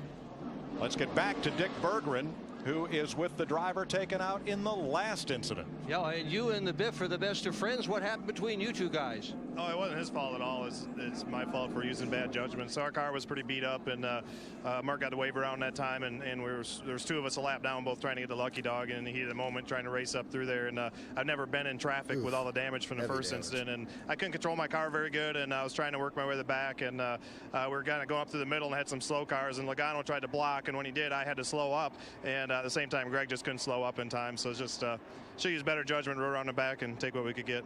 A lot of action in this year's Daytona 500. Thank you, Dick. This ties the record for caution flags in the 500 at 11. Top of your screen, here they come off turn 4. Well, I think you got to remember something too about that 16 car. It's been wrecked once. And so it's not handling all that great, and Montoya just got into the back of him. And, you know, Larry, one thing, and Mike, these guys have been so complimentary of each other. Oh, it wasn't his fault. Just racing. Look at that yellow car of Kurt Busch, dived to the inside and escaped down pit road, as does Ryan Newman. So much of that has to do with this fresh asphalt. It has a ton of grip. You can turn that car just dead left, straight down pit road. Fresh grass doesn't have much grip at all. Certainly not with the paint on it either, I imagine. Still clear by 3 out back. Montoya pushing. And he turned the pin on. On pit road now. In the grass. Easy. Take it easy. Nothing's coming at you. Hold her down right there. Nothing. And on our Fox Exmo cam, we were talking about synchronized racing. You got to bring this Exmo cam back. Spinning Look at these great shots. Look at Montoya, the car control, locks the brake, waits on it, waits on it, unlocks the brake to make the turn to pit road, while Biffle is headed for the grass. I always thought when he ran through the grass here, it looked like birthday cake. Like you take a knife and just scoop through it, and like the frosting just comes up just like that. Look at that. Like a snow plow going through there. Yeah. Especially all the different colors. That nose is tough, though. Look at it. It's eating that grass. grass. I remember seeing that. It's not like, affecting that nose other than from the wreck, but the part's still there. It's not even moving. We've seen that on a number of occasions.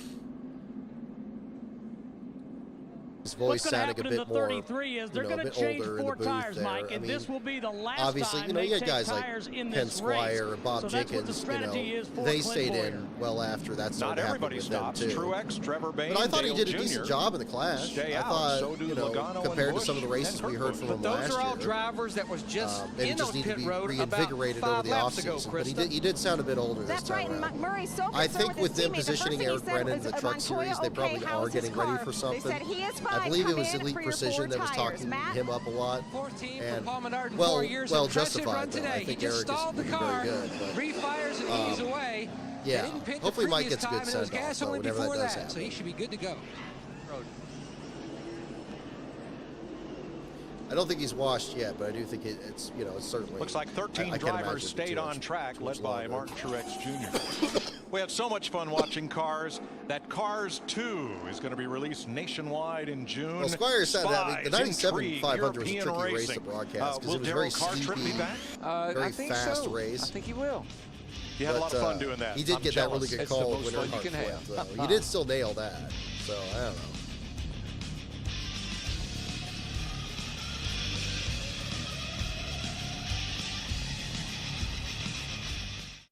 Ready to go green, and the hardest working man in Daytona is that bright green car in the outside lane, Mark Martin.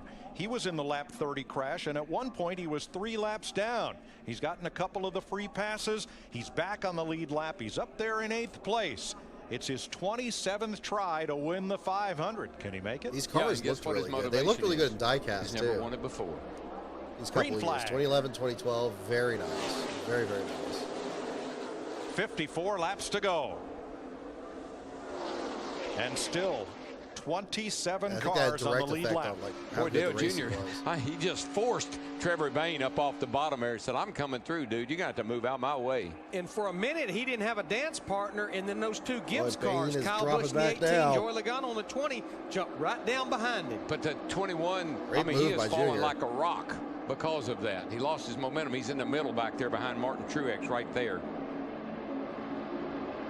Plenty of time, and Larry, one more pit stop. Yeah, his car had a lot of personality. When it got damage and everything, it still had a lot of do you feel it? Interesting damage. Do you feel it? The intensity is starting to really ramp up. 3 wide, about 8 deep. Here they come. Mike, you just talked about him. Mark Martin in that 5 car pushing Kurt Busch to the lead. He was in that big wreck that we had back on lap 29. And how about Kyle Busch in the 18? He was our first caution back on lap 4, spun out in front of half the field. Man, there's some nervous cars back in there, Larry. I see a lot of cars shaking around, moving, getting loose, getting in the corner. Woo. Everybody positioning and trying to find a drafting partner. Now that's a pair, right? Yeah, that would be I do think the numbers need to be moved back to the middle. You can't see them from a 3/4 view, which is always like the view you're going to see the cars most often. Combination. The numbers get hit and the fenders flare out so much you can't see them. Left in the race. David Reagan in the 6, Carl Edwards in the 99, starting to line up there on the bottom of the racetrack. 58 lead changes in this Daytona 500, 2 shy of the record, as Dale Earnhardt Jr. brings them across with Regan Smith. Coming down to the last quarter of the race here. Kyle Busch and Joey Logano, teammates. Regan Smith has been a player ever since we got here. He has been at the front of the pack, setting in a winning spot a couple of times. Good shape right now. Hooked up to the back of that 88 car, Dale Jr. His best career finish, Smith's best career finish, 12th 3 times. Now, he was the first to cross the line in 2008 at Talladega, but was judged to have passed below the yellow line, and the win was taken away. Tony Stewart went to victory lane. You know, a couple of drivers that raced against each other a lot in sprint cars. They're starting to team up there. Casey Kane in the 4, Tony Stewart in the 14. Over the next, I don't know, 15 laps or so, you'll find out who's got what. These guys been riding around a little exactly. bit, maybe Christopher Bell's schemes. It's not a good example. Look at a charge. Look at the closing rate. Look how fast the cars pushing each other went past the logo's a Logano circle. and Busch space when they were not pushing each other. But what I'm seeing, DW, is now people are starting to find different partners than what they worked with most of the race. Yes, sir. It looks that way, Larry, especially these front two here. And then there's a Brad Keselowski in there, and he's got Martin Boyer right behind him. And, whoa, that's a little edgy getting into turn 3 right there. Mark in the middle in the green car. Mark Martin. Working with Kurt Busch, the 22. And boy, they really pulled out a big lead. Earnhardt and Smith continue to try to run away from the field. I don't think they can get away, but, man, they sure do have a big lead. Biggest lead we've seen in quite some time. Greg Biffle checked and released from the infield care center after bringing out the caution at lap 142. Mike, you talked about the lead changes. Yeah, we still have it's just so messed up. Roughly 25% of this correct themselves race to go. eventually.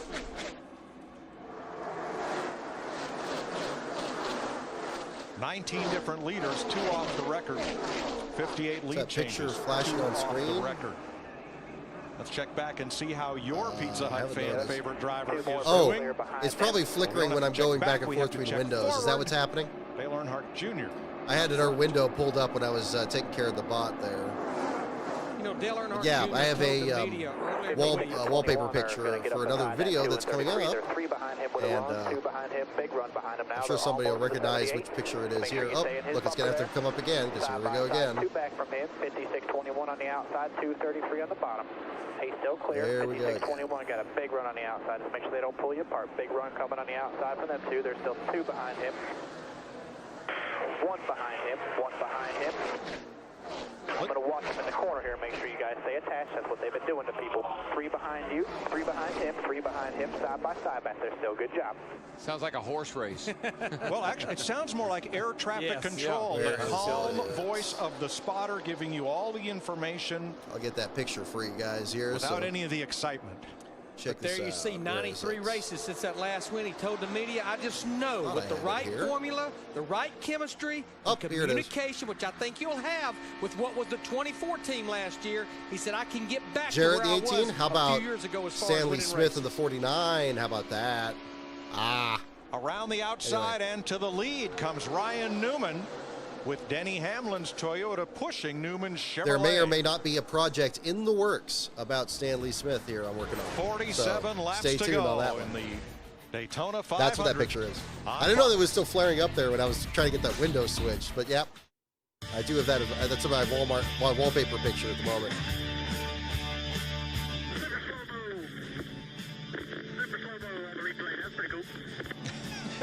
He even watches NASCAR on Fox.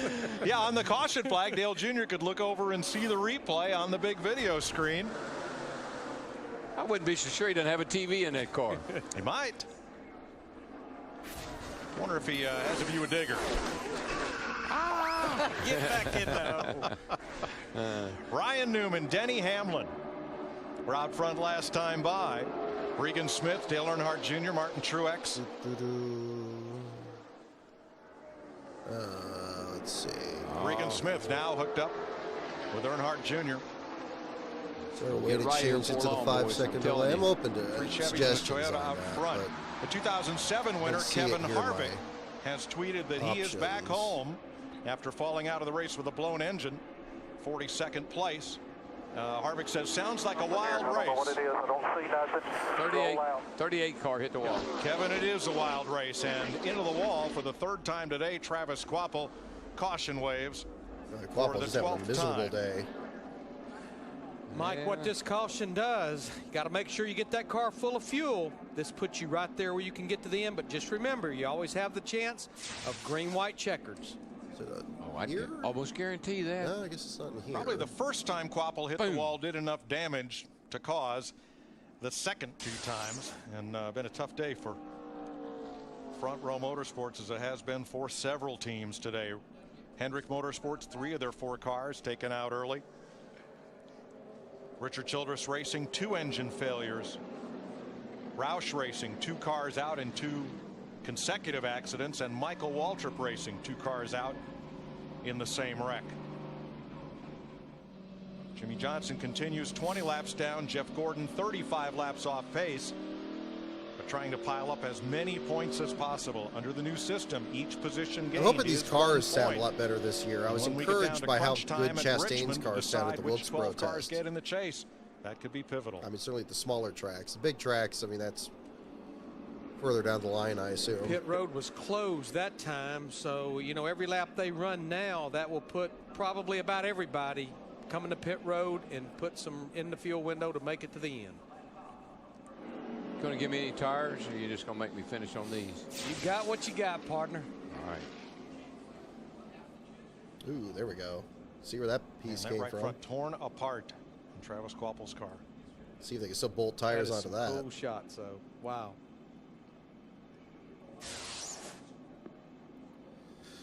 Yeah. Huge crowd Bob Jenkins on hand here owns for some the Daytona 500. franchises in Long John Silver's, Taco Bell, Young Brands in general. So that's what A&W. Somewhere up there is Jack Hagee. He's 84 years old, and Daytona Records found that he was the one person to have bought a ticket and attended every Daytona 500.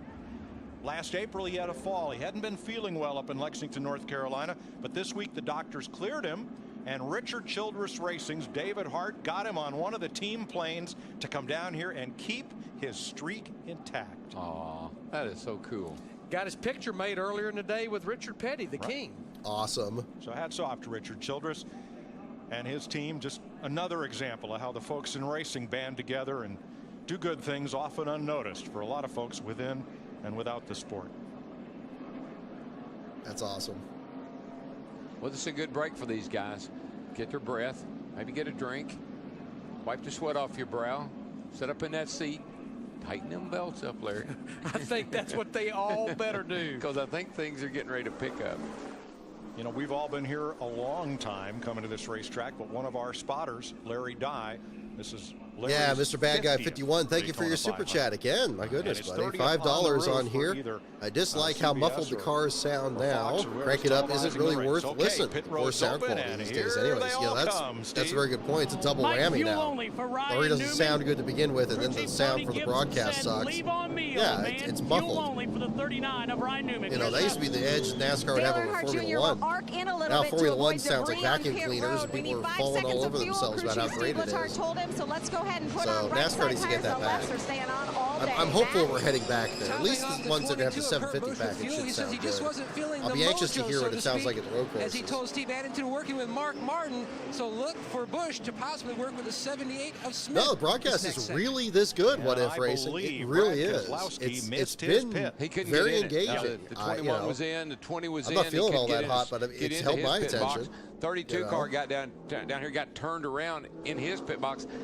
This whole thing. See, I don't remember last time I've watched like a full broadcast of a more recent race, like the last 5 years. Than it's ever been. Unless it's something we've attended, there's Trevor like, Bayne I'll do that. But that's like the only time. Trying to get to his pit. Usually we'll watch like Sears Point and that'll be about it. He locked up the brake to miss Hamlin. Yeah, when you've got 27 cars on the lead lap and they're only stopping for no, about 3 or 4 I mean, seconds. I agree. It's the makes same it thing. hard to get in. Bad Dick guy was Bergman, how pointing about out. It's really, you though? have it muffled 2 times over. You have the engines themselves and then the broadcast not drivers have won mixing their the very audio. first I think NASCAR it's Sprint both. Cup race here in the Daytona 500. This kid has run well enough today. He could well win again on his pit stop. It was fuel only. They were really focused on getting the tank full so he could go to the end and not need another pit stop. Dick, only one driver in history has won his first start in the Daytona 500. Lee Petty won the first Daytona 500, so that had to be his first start in the race. You had my wheels spinning. Yeah. Like Jeopardy or something. 40 laps to go in the Great American Race. That's something I was going to guess Mario Andretti, but I guess he did it once before.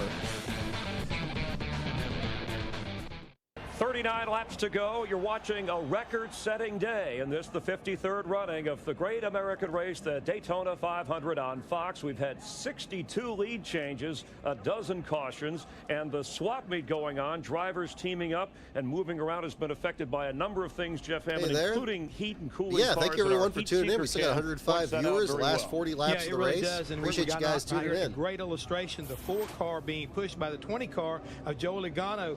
And as they come through that pack right there, we'll notice real quick as we stop right here, if you will look on the front of the 4 car, that little orange area indicates it's cooler than what the back car of Joe Logano is, which is all white. So, Chris, again, the car out front is a lot cooler than the car in the rear. Anytime you're behind like this, you have no air going through the front grille, you're going to get hotter, and that's where some of the guys have had problems with engines today because of that. And right now, Ryan Newman, who won the Daytona 500 Virgilio, thank you for tuning in as well. I appreciate you enjoying Field Fillers.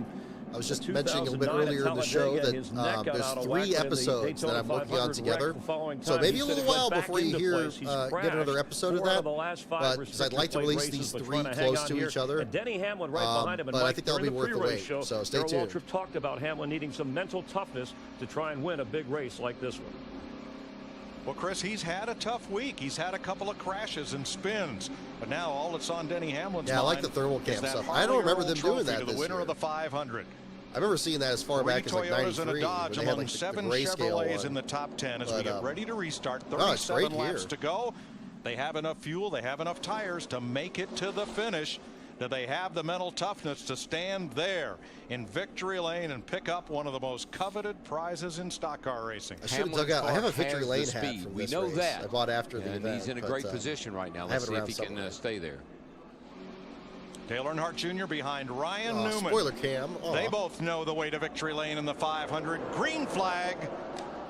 37 laps to go. Yeah, Haas CNC. I haven't rolled that out, Epic Memer. It's a good idea.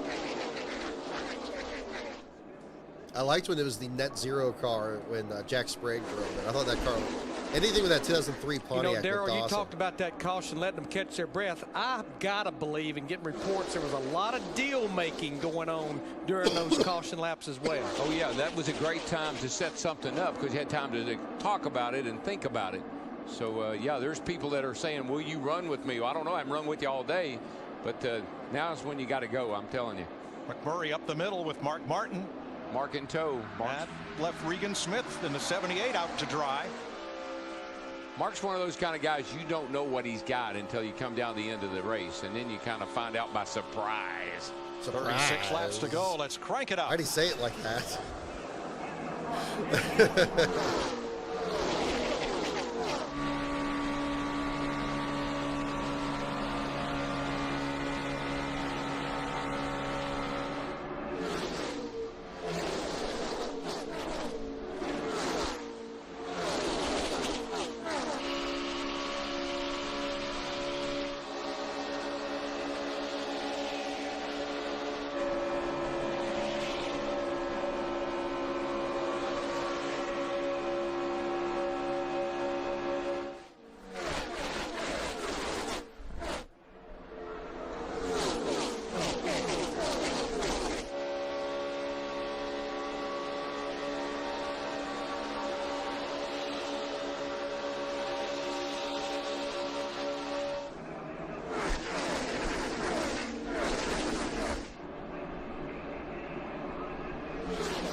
Right in the mix. In front with Ryan Newman. Been up there all day, pretty much. And parts of this race are beginning to look more and more like a middle school dance all the time.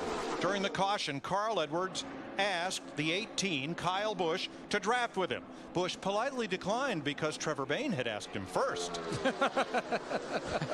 It's like a prom dance. Oh, will you dance with me? No, I can't. I came with him. Sorry. I believe it did, Jude Fernandez. I think it did break the record for the most cautions. Well, it takes 2 to tango. We know that. It sure felt that way. Travis Kvapil single-handedly bumped look it up and listen at what's high. happening now in the NASCAR Sprint Cup Series. Brought to you by Sprint and HTC Evo 4G. Carl Edwards and Trevor Bayne. You got me, Trevor. Oh, trouble. Yeah, who's this? Turn 3. Kez. Oh. Into the wall goes Kozlowski. They were 3 wide getting in there. I was just about ready.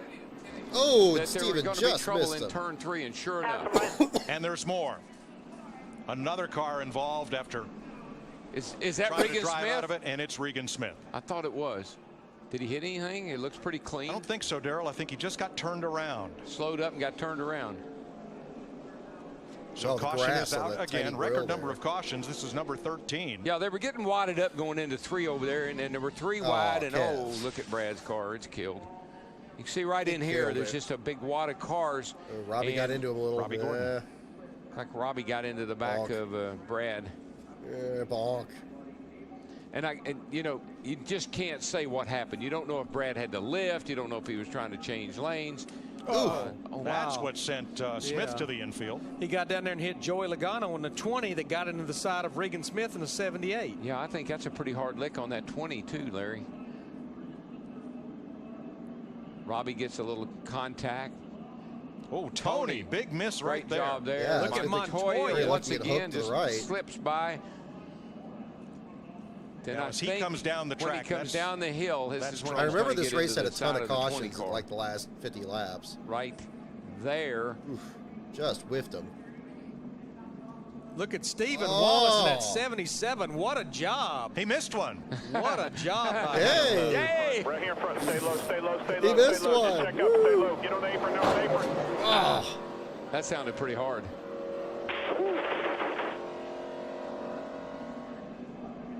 Ooh, look at the seagulls going. It's like a freaking, I was going to say, was it Ang Lee? No, John Woo movie. With the doves. Oh, Bobby Labonte. Ah. Tony Stewart had a split second. Not even time to decide, just time to react, and he missed it. Digger didn't. Oh, look at go for a woo-ah. We're under caution in Daytona. Oh, the grass. Let's go back to the last caution period where Sprint and HTC Evo 4G listened in on Carl Edwards and Trevor Bayne. You got me, Trevor? Yeah, who's this? Carl. Hey, bud. You want me to push you? Better as a pusher. I'd rather just get lined up. This thing is so fast it leaves everybody that's behind me. But if you want to, we can do it, and then either way, man. No, that's fine. Push that 6 then. I'll figure something else out. I like that. Make sure to log on to sprint.com/speed next week, starting on race day, just after midnight Eastern time, to vote for which driver you'd like to go in car with during the race.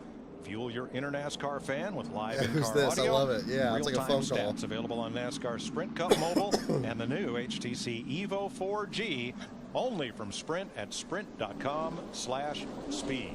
I told you Trevor Bayne was a really nice kid. That was a very polite line right there.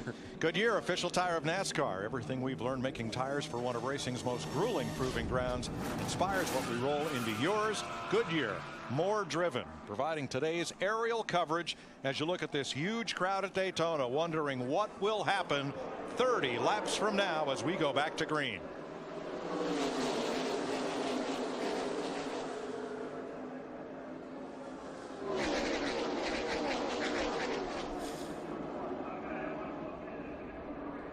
None of the first 16 drivers stopped under this caution flag.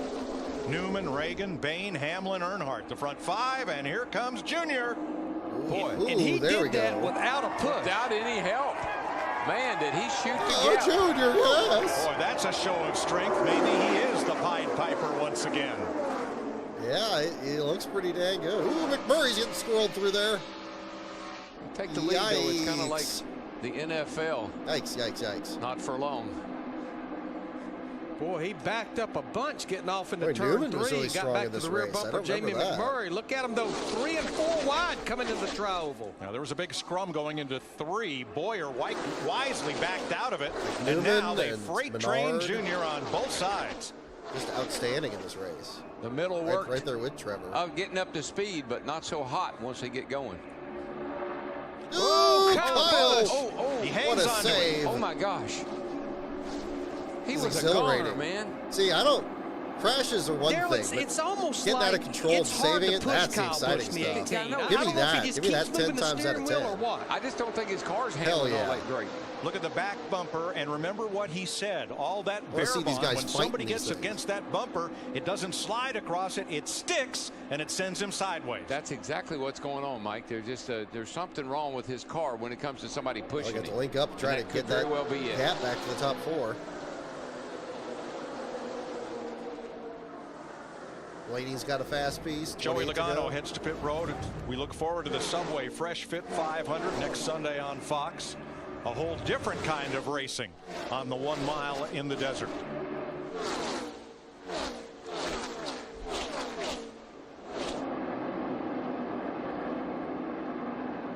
Tony Stewart at 4th place behind Menard. It's about ready to jump out.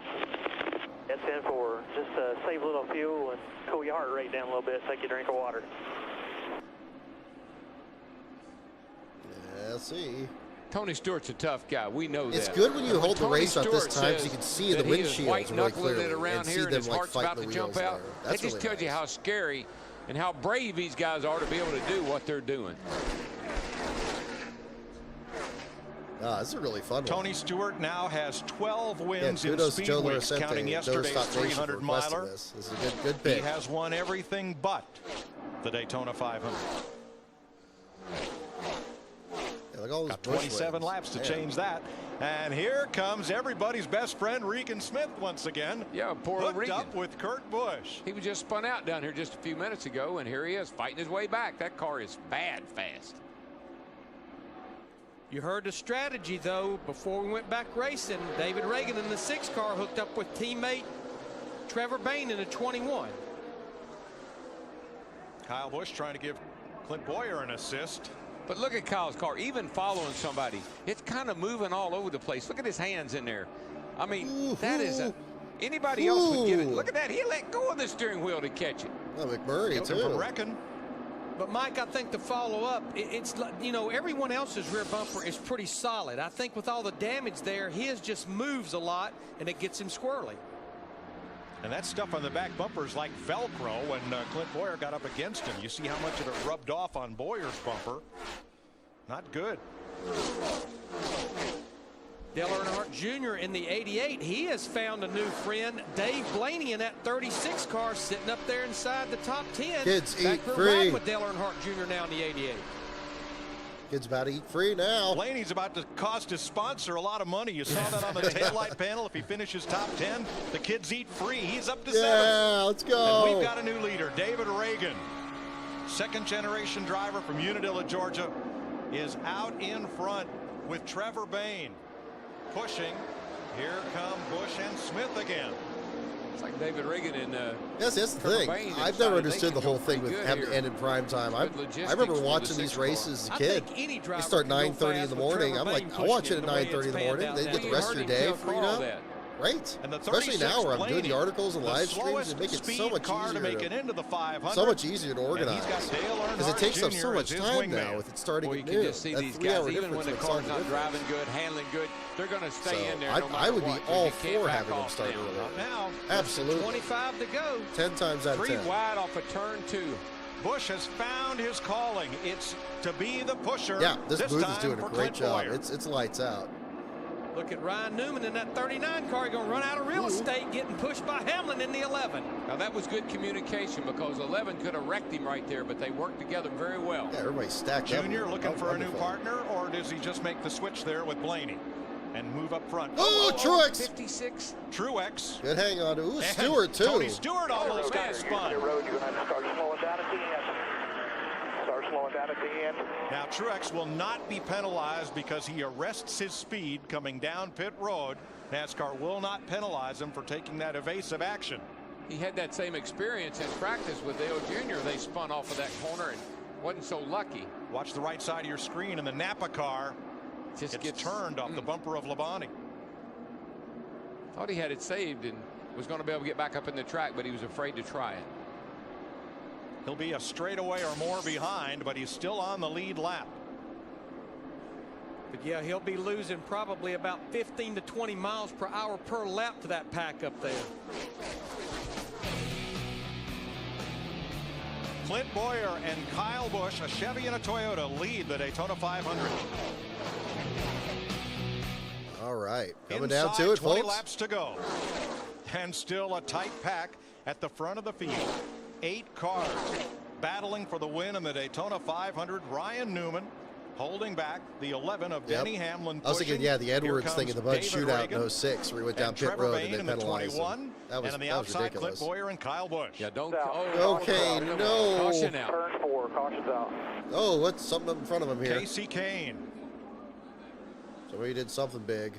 Into the wall, and we're told that the defending champion of the 500, Jamie McMurray, is down a cylinder. No. Yeah, he went by here sounding really, really bad, really ragged. Watch the number 4 of Casey Kane. Casey Kane. Like Carl Edwards knew something was wrong. He got off Kane, and Kane went up and into the wall. Looked like Kane had a tire go down. He just kind of eased up the hill there and smacked the wall. Oh, that sucks. Yep, right front. I wonder if back then they still had the Red Bull hats that you can't give away to fans. Like, they probably did. I wonder how far back that goes. Edwards also coming to pit lane. I'm still before the pits intrigued by that interview Zillich Larry, gave. nobody needs fuel or tires, but with the possibility of multiple green-white checkers, if you're in the back half of the lead lap, do you want to top off? Mike, we've had so many cautions since most of those guys pitted with 40 to go. And remember, cautions to green is about a 2-to-1 ratio. I think they've saved more than enough fuel, even if we have a couple of attempts. And I know you won't believe this, but this is one time when new tires will slow you down. The longer you run these tires, they wear down a little bit, just the faster they go. They don't lose any grip, and they just keep getting faster. Yeah, Bones does. Thank you for subscribing to the go channel. Appreciate it. The record 14th caution of the Daytona 500. We're getting very close to, I think, 25,000. record lead changes from the Budweiser shootout to the Gatorade Duel to the 500. I haven't checked that in a little while. 69 lead changes today. 23,000. Okay, we're getting close to 24,000. So we're getting there. 23,972. So we're getting there. In the Daytona 500 on Fox. I get to 24 if we get to 25. Hopefully we'll get there. Fox Fantasy Auto Racing's back at foxsports.com. Pick 5 racing stars to compete each week of the season. Compete in groups with friends or other racing fans. Considering it was 2,000 Are you up for the challenge? 2019. That's decent progress. It's going to take some time. Now, Carl Edwards backed off of the 4 of Casey Kane. Perhaps he had that flat going down in turn number 3. Yeah, he was slow in that corner, and then the Ford just happened to wreck right in front of him. No, we're told that Carl ran over the brake rotor that came off Casey Kane's car. And that's how he got that flat. I think you see it right there on our Fox Heat Seeker. You can see the flat here, all nice and hot, and then the wheel was hot. That's a flat. I see the lights out on the pace car there with 16 laps to go. Yeah, I feel like I'm getting so much information from these broadcasts. On the lead lap. Edwards the last of those. Ryan Newman at the front chooses the outside lane. Denny Hamlin is second. David Reagan in the 6th. It's not Trevor bad, Bayne, the rookie in the 21, trying to give the Wood brothers their first top 10 finish since August of 2008 at Watkins Glen. You might want to tape that TV to the table here, folks, because it's getting ready to get a little bit wild and crazy. Yeah, you don't need new tires. Well, it'll probably take slower if you got a flat tire and ran over a brake rotor. Dave Blaney 12th. Stephen Wallace 16th. All these battered cars in the back here. David Gilliland for front row is 17th. They're all on the lead lap. They're all trying to win the 500, and green flag with 15 to go. Boy. It's all about timing now. Got to time it where you're out front. Look at that. David Reagan switched lanes on that restart, too. That certainly comes to be a factor later in this thing. But he switched lanes coming to the stripe this time. What I mean by that is you want to find a tango. You want to find a partner. You kind of lay back, and make that big speed on the last lap, go by everybody, and win the sucker. Newman with the 11 of Hamlin, last year's series runner-up. And here's Newman's boss, Tony Stewart, co-owner of Stewart Haas Racing with Dale Earnhardt Jr. in the 88. That's 2 drivers that have been dance partners for a long time, a number of years, Stewart and Earnhardt Jr. I think there's magic right there in Stewart and Earnhardt if they got the speed. Yeah, we'll see. Kurt's going to squirrel them up here. Kurt Busch with Regan Smith. They have worked together so well all through the speed weeks. We have a little bit of Kurt Busch audio for you. So 78, we'll follow each other up through this pack. Time to stick together. That's all we got. Benford just had that conversation with him. He wants to be the pusher. Wants you to lead the way up through there.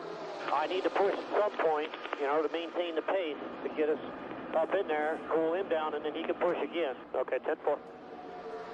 Remember in 07, Kurt Busch pushed his then teammate Ryan Newman welcome back, to win the 500. You're just coming in just the right time. Last 14 laps. Pushed to 22 across the finish line to win his 150. So, yeah, these guys know how to work together, and they got fast cars. 3 times Busch has been the runner-up in the 500. And Kurt Busch can become the first driver in the history of this speedway to win the Budweiser Shootout, the Gatorade Duel, and the 500 in the same speed weeks. Oh, Stephen Wallace has had a great race up till now. Oh, thank you, Joe Bells. I'm glad you like the channel. Like appreciate you checking out the Cartoon Network one. That was a lot of fun. That's probably the most fun research I've had so far. I hope that showed in the video. Newman Hamlin, Chevy Toyota, and on the outside, Boyer Busch Chevy Toyota. 2 Fords, the 6 and the 21 for Reagan and Bain.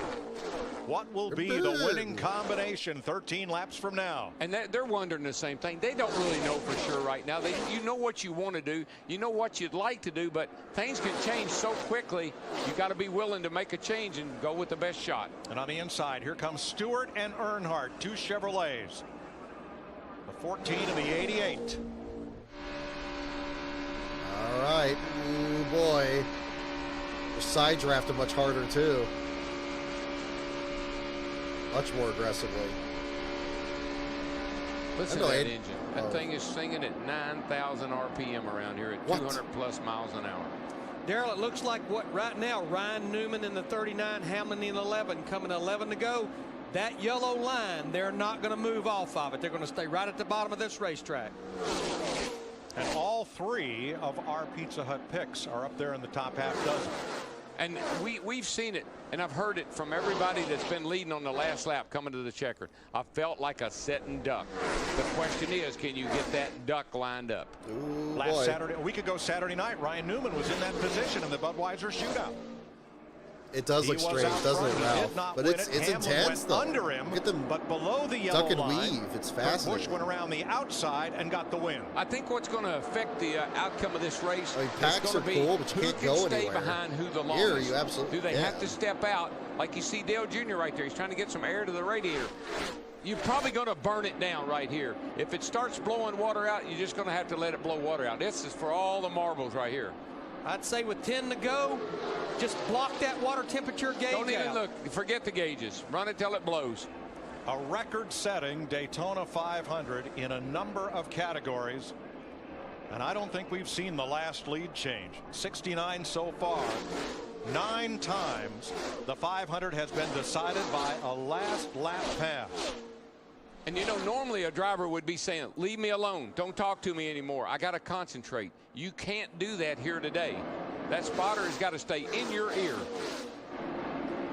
Clint Boyer in 33, Kyle Busch in 18. They keep trying to look to the outside. They keep testing the waters out there. Was kind of now the with junior 10 laps to go. Look at the red period car, in general. Have he and Everybody Earnhardt was talking about drifted junior back, endlessly. or are the front and I four get it, moving away from them? Well, I think they're trying to figure out the timing. That's what I was saying about having a head of steam coming to get the checkered flag. If you can time it right, blow by those guys, you got a chance of winning this thing. In front of him. 2 back from you, no pressure in front of him. 2 back from you, lane higher. 2 back from you, lane higher. Oh, glad you like it, Jaden. Yeah, look at these plate races right around between 14 and 88 spotters. 2008 spring Talladega through like the end of 2011. Where did they come from? Plate races, and I think man. That's what the good spotters ones. are really going to have to be watching here and telling their drivers. Mr. Bad Guy, thank you for your super chat for $5. You think Bubba Wallace is a deep chase contender? He was as high as 3rd in the points during the round of 16. Thanks for the stream. You're very welcome. And, you know, 8. We'll see. I mean, you know, maybe Plus, things turn out. we haven't seen. Very little you know, blocking. I guess we're going to see how much of an effect, you know, to win the Daytona 500, the lawsuit not being an overarching thing that they had to distract them once again is going to be on that team. I expect both the teams to be These better. guys right now I'd love to see Riley Herbst be better. They're thinking about but yeah, Bubba looked pretty good last year. What I want to do, and I mean, maybe he can get one of those spots. Denny Hamlin. You know, I think it's who gets a really good first part of the season. Wow, look at Regan Smith and Kurt come up here. Yeah, I'd say it's possible. I wouldn't write him off. And I'm anxious to see what his Hardy's paint schemes look like. Moved when that happened. Boyer and Busch to the Last front. Bro's excited about that too. And look at Smith in the 78, Kurt Busch in the 22. A lap ago, they had almost lost touch with that top 8. They're on the high side. That's because they were making the exchange. Exactly. Which Yeah. No, you got the right idea. Busch, the 78, he is consistent. And now Stewart and Earnhardt have fallen back to 7 and 8. You know, maybe this points format would favor him. I think it's going to really come down to. Never know. Are these things going to start blowing water out of them? Because they're going to get hot if you don't make the exchange. Now it's a 10-car jam session, Matt.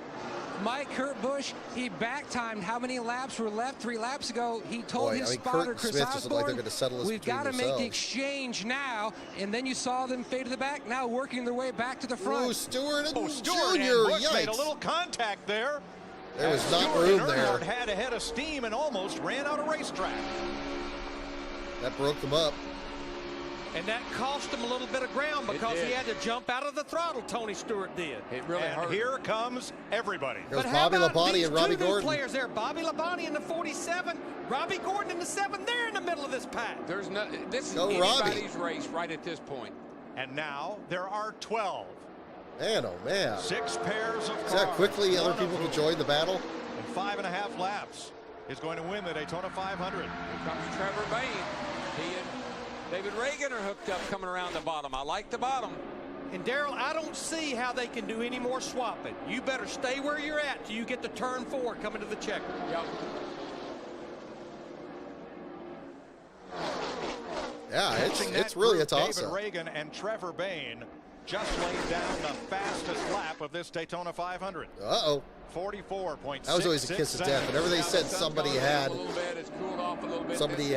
fastest lap of the race, that was over. Start Park Productions, thanks for the super chat. You pro or anti-tandem? I've always hated the tandems. I like the tandems, honestly. I think we found this exhilarating. Look at the run. I mean, pack racing looks cool. Hamlin and Newman are getting on the high side. And that's obviously, everybody wants the 2000 package. The 21 goes to the high Trevor Bayne has I'll take that. Sense about where the guy in front of him is going to go. Yeah, this is pretty cool, but logistically, I can see how this would be harder because the radio wide, right here at the line. Can they make it? 4. But it's going to be exhausting no matter what. It's a matter of like what kind of exhaustion to put the drivers through.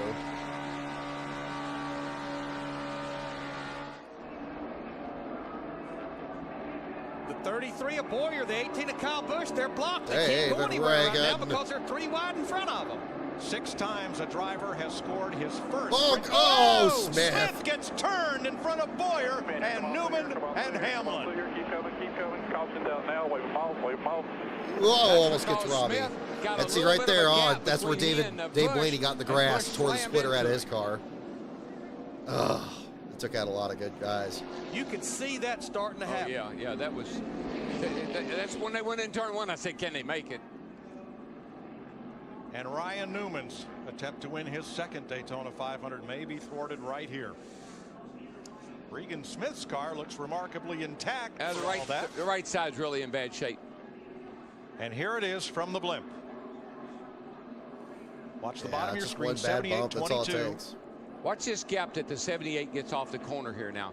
Now, Kurt Busch says he's getting he's getting a push from Tony. He slams into, he didn't get hooked up smooth. He slammed into the back of the 78, and that just turned him into the outside wall. Oh, that sucks. That took out a lot of good guys. Here's Blaney right here, and he goes. Scoots through. Oh, Hamlin was on the he hit that brakes, dirt locking up. bad, tore the nose out of the thing, he's tore got the heart out of it. tires. That sucks. But that was just from it didn't get any coverage in this, but the 36 got taken out and then there. Tony Stewart got behind Kurt Busch and just pushed him up, and he slammed into the back of Regan Smith in the 78. Yeah, Robbie made it through, but Blaney didn't. Left front damage on Hamlin. The nose Boyer gone got a good on piece Boyer's car. Left top front part damage of the to Newman. Right side damage to Smith. There you see it. It was almost guaranteed, Larry. I didn't see how they could keep pushing it like one. that, Look at the way they were. 3 wide this late in the day. Menard looks like he got through it way better than that's led to most laps in this Daytona 500. Ryan Newman and Clint Boyer. And Regan Smith, what a wonderful day he had up to there. Wonderful week. Great. That sucks. Had a great piece. That's what happens. Right there, that was just too hard to hit.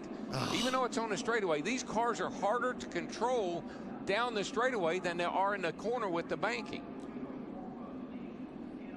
Newman and Boyer have made pit stops, and they are able to continue. Now Hamlin has a flat tire. He will pit this time. Yeah, he flat spotted his tires trying to miss this deal going down the back. Bam. Regan Smith turned in front of Boyer and Newman. Nowhere to go. Yeah, very unusual damage there Kyle for Boyer Busch to got lose some the top damage part as of the well, nose. left front fender. Let's ride through this with Mr. Dale Bad Guy Earnhardt 51. Jr. I'm indifferent to overtime. Thank you again for your super chat here, by the way. Really depends on the track type. Excuse me. Here it's fine. The short track, big oval, and road course, it's hard to tell. Come on low, come on low, come on low, come on, come on, come on. I'm getting around to that viewpoint. I've not minded overtime because, you know, I hated when a lot of these races end under caution unnecessarily. But, you know, yeah, you start splitting things up. You get, like, you know, a late race red flag, or pace car picks up. Whether, you know, the caution gets thrown at this point or that point. There's just too many other rules that come into play, and it creates more complication. And then right behind them, the Busch boys, Kyle and Kurt Busch running third and hard to fourth say. right now. Hard to say. Then Tony Stewart, Dale Earnhardt Jr., Bobby Labonte, Robbie Gordon, Mark Martin, and David Gilliland are your top 10. Cox, yeah, I'm with you. I think she's still doing truck races this year, right? It's just fewer of them because Eric Brennan and the other guy are taking down over here this week. That's my understanding. Look at that thing, not a scratch on it. He was drafting in practice yesterday with Joey Logano, car number 20, and we were joking their combined ages didn't add up to their combined car numbers. It is only his second Sprint Cup Series start, and he might be in it to win it. Matt? Mike, a few moments ago, Kurt Busch clicked over to his brother Kyle Busch's channel. He said, hey, 18, it's 22. Do you guys want to try to work together? You got some points there. And Kyle said, oh, ain't that a shame? Possible. He says, absolutely. Heck yeah, we'll work together. He says, all right, when it's all over, I'll buy you some ice cream. Krista? Yeah. Talk about what a shame, Matt. Dale Jr. just Stop came counting on the radio caution laps and after said, 10 to go. Like that makes sense. That makes sense. His left rear I think what Start Park Productions, by the way, thank you for your super chat for $5 as well. I mean, that's a possibility. What you'd have to do is you would also have to have NASCAR not throw cautions on the last lap unless the wreck is between the leaders and the finish line. I think as long as you don't have that, I think that would make more sense. You'd have to have that rule in place and make it that much clearer for the drivers. It was the left rear. The team is looking at it. They're pointing. I mean, if it's literally unsafe to have the leaders cross the finish line, then throw the caution. I don't see any problem with that. But if it is safe, and again, you got to decide quickly, but it's a 1 or a 0. Let them do it. I think I like that, though. Yeah, stop cutting caution laps at the 10 to go. Finish. 2 overtime laps, if you will. But it would have to have that in there, too. I would think. Green. You know what he can go away from here with? Less is more. A lot of fans are going to discover that's the best. I wouldn't rule him out just yet. We've trimmed out a lot this year, which is nice. Well, I like that we're back to the old chase format. I think full season's better, but I appreciate this being a big step that direction. I certainly feel better about it now than I did when I first heard about it. Who can push somebody to victory lane. Yeah, we'll see how things go. The broadcasters are going to have to do their work. They're going to have to do their damn homework. He could be the guy that could upset this whole apple cart right and do some actual decent commentary. As good as Bain has been, the 20-year-old, the restarts have given him a bit of a problem. Mike, he's so young. He said he shaves now once a week. His favorite show, Rugrats. Can he celebrate the Daytona 500? We'll find out. Yeah, I appreciate it. I love what you do. Thank you so much. I'm glad you like the videos, and I have many more I'm working on. Jack Roush, his car owner, has only won the 500 once, and that was with Matt Kenseth.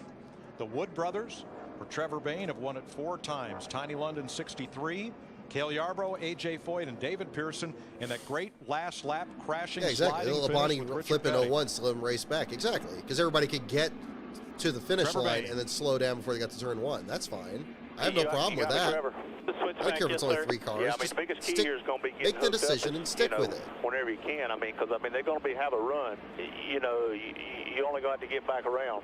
Just quick as y'all can hook up, the better you're going to be. We've been talking over there. I think we got her figured out. You know, if nothing else is really cool, and we'll get as many spots as we can if something bad happens. But again, either way here, yeah, some legal reason for throwing the yellow to allow emergency vehicles on the track, that makes sense. But the thing is, the race cars are fast. The quickest way to get the emergency equipment out there as quick as possible, let the race cars get to the finish line. His points to go in and the then, undercard. Throw the caution as the checkered flag falls. That runs here on Saturday because he doesn't have a full season ride. And then boom, then you got the emergency guys come out, and there you go. Well, today could change everything. Because I mean, the time it would take the cars go from race speed to slow down versus from race speed to reaching the finish line is going to be about the same. So I don't see why complicate it. You know, because it's going to be a green-white-checkered. There you go. He's not the first one. It's still done getting crazy. I'm not sure it's done getting crazy. No. And that car is a mess. And that's not the first guy that I heard say that either, that it was going to be a green-white-checkered. Well, we're about to find out if is blood thicker than water, because Kurt and Kyle Busch will have a chance to team up. When we get this restart, remember, we go double file for the restart, and we'll have up to 3 attempts at this green flag, then the white flag, then the checkered flag. But if they take the white flag under green, the next flag they'll see ends the race. Yeah, we already saw it's going to get wild. You know, I mean, we're not talking about some short track somewhere. We're talking about the Daytona 500. And you got 2 kids up here right now.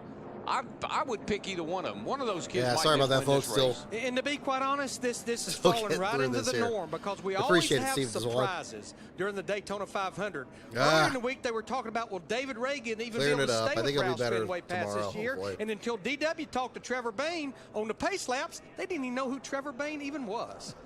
David Reagan has never won a Sprint Cup race. Trevor Bayne has only raced in 1 Sprint Cup race, and now they're in position maybe to win this Daytona 500. Yeah, it looks like this is making me emotional with all this tissue here. It's like, no, that's not what it is. If you see me jump the first inch, you see me, give me a split second, then you go, and I'll have the momentum, and we'll be fine. Well, now that's all fine for the restart, Darrell. But the car in front, is that going to be an advantage or a disadvantage when they come around? I've seen this. This has worked really well for other guys. If these 2 young kids can pull it off, just hesitate a little, like he said, for Trevor. Let me get in front of you. Yeah, Nathan, I'm with you on that. But they got to time it. It's got to be perfectly timed. At least it's something closer to a legitimate championship. I still don't think you need to have 15 drivers catch the leader with 10 races to go. When he came by on this caution lap, the crew said it looks good from here. You know, putting that foot forward, and yeah, I don't know catch me if you can. That's the way the format should be. That's the way I market it. Catch me if you can. Can you do that from February to November? Bobby Labonte is up there. If you can't, well, then the guy wins. They'll wave green. The next lap we'll see the white, and then hopefully the checkered flag to finish the Daytona 500. I know, Steve. I know. I'm chasing a lot. I'm just responding to it a lot because I'm seeing everybody's comments on it. So it's like, all right, I'll keep going. To finish off the 500. When I look up here and there's Kurt Busch, I mean, he's sitting there in 3rd, trying to go for all 3, have a trifecta. But the guy that's the best in this situation is running 4th in that 14 car. Watch him. Youngest winner of the 500 ever, Jeff Gordon, at age 25, older than either David Reagan or Trevor Bayne right now. Pretty exciting right here, gang. Yeah, 16 basically has no chance at the championship. Starting 2 races back. I mean, yeah, then why even do it? Come down behind the pace car. I don't want to belabor the point more, but yeah. Good to see Robbie up this glory.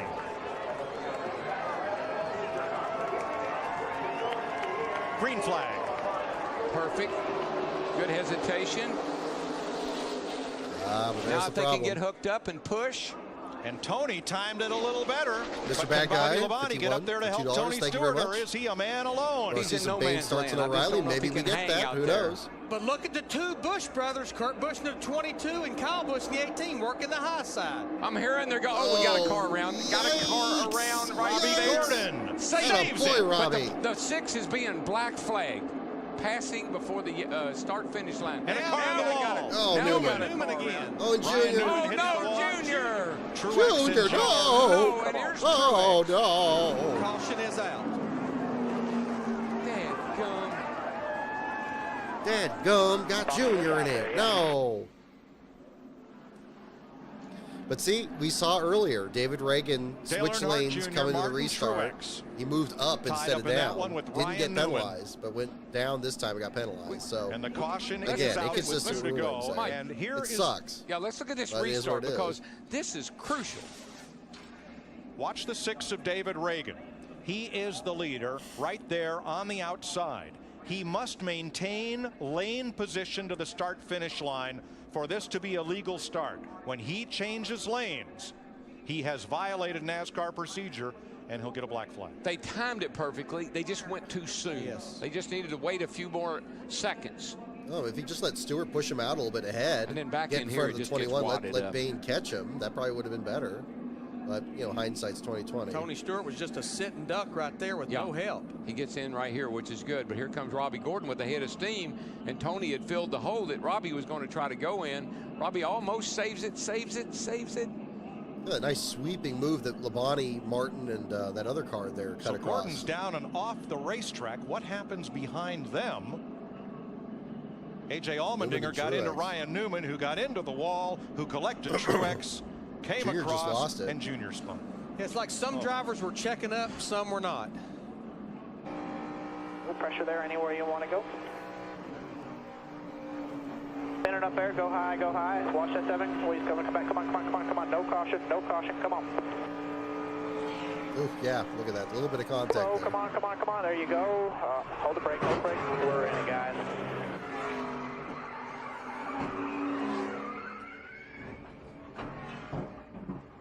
Looked like not Allmendinger, but someone to Newman's right. Yeah. Tipped him. How do you time something Newman perfect if you do bounced it off too the wall, soon? got Yeah, and I'm Junior with as you he some, was, dude. trying to go by. And I think what happened here is they saw the 7 coming back up on the racetrack, and they were trying to make room, and there wasn't any room. And then Junior just got out there, got left, and then just lost control of that loose stuff down there. It's all this stage drive from all these other wrecks. Now Kyle Busch has come to pit road. So has Clint Boyer, and so has Ryan Newman, with a lot of damage to Newman's car. Now, David Reagan in the 6, there you see his crew chief, Drew Blickensderfer. He was ignoring the black flag, and the last time by, they gave him the black flag with the white cross, which means you can keep going, but we're not going to score you, but we're hearing he will come to pit road this time. They usually give you 3 laps, and I mean, they don't have to even do that these days. That was back in the day when we couldn't communicate. Yeah, it's a good way to put it, they Andrew. usually give you 3 laps to respond. It is the leader's responsibility to bring the field down at speed and start the race on the flag, the signal from the starter. Didn't seem like he was next But to him, NASCAR was he? rules, you must maintain lane position. I'm sure they'll show it again. Until you cross the start-finish line, and Reagan simply changed lanes too soon.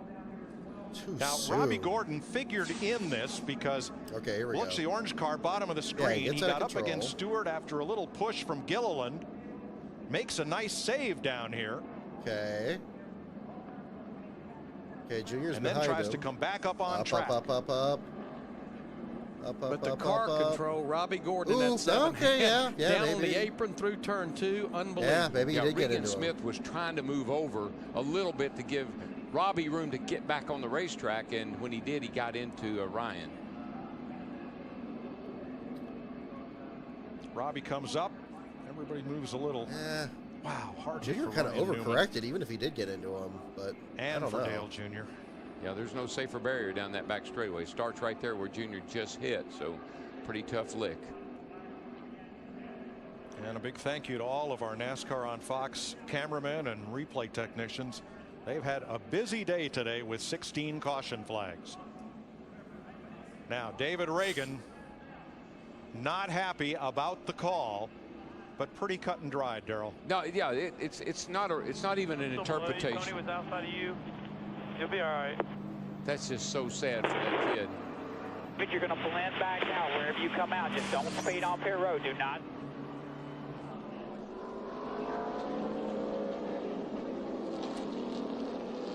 Luckily, Reagan would get the consolation prize of the July race. And Trevor Bayne becomes the leader of the Daytona 500. Possibly could become the youngest driver ever to win it, and only the second driver to ever win in his second Sprint Cup Series start, something Jamie McMurray did at Charlotte. Well, a lot of these guys up here have never won the Daytona 500. That 14's got his best friend right now is that 5 car. Dick Berggren. Trevor Bayne is being told to save fuel. They are on the edge with fuel. I've talked to Mike Smith, the gas man, who has been with the Wood brothers for 21 years. He said he got all the fuel in the car, but it may not be enough to get Trevor Bayne to the checkered flag. You know, when we were talking earlier, the last time they pitted, could they make it the rest of the way? And we said, you know, yeah, they can. And there was a caution. You said, oh, they're plenty safe now. But we're going into 5 laps here now, 6 laps. This will be our second attempt to go green, then white, then checkered. Got to make it around and take the white flag. Once the white flag waves, if anything happens, it's a race.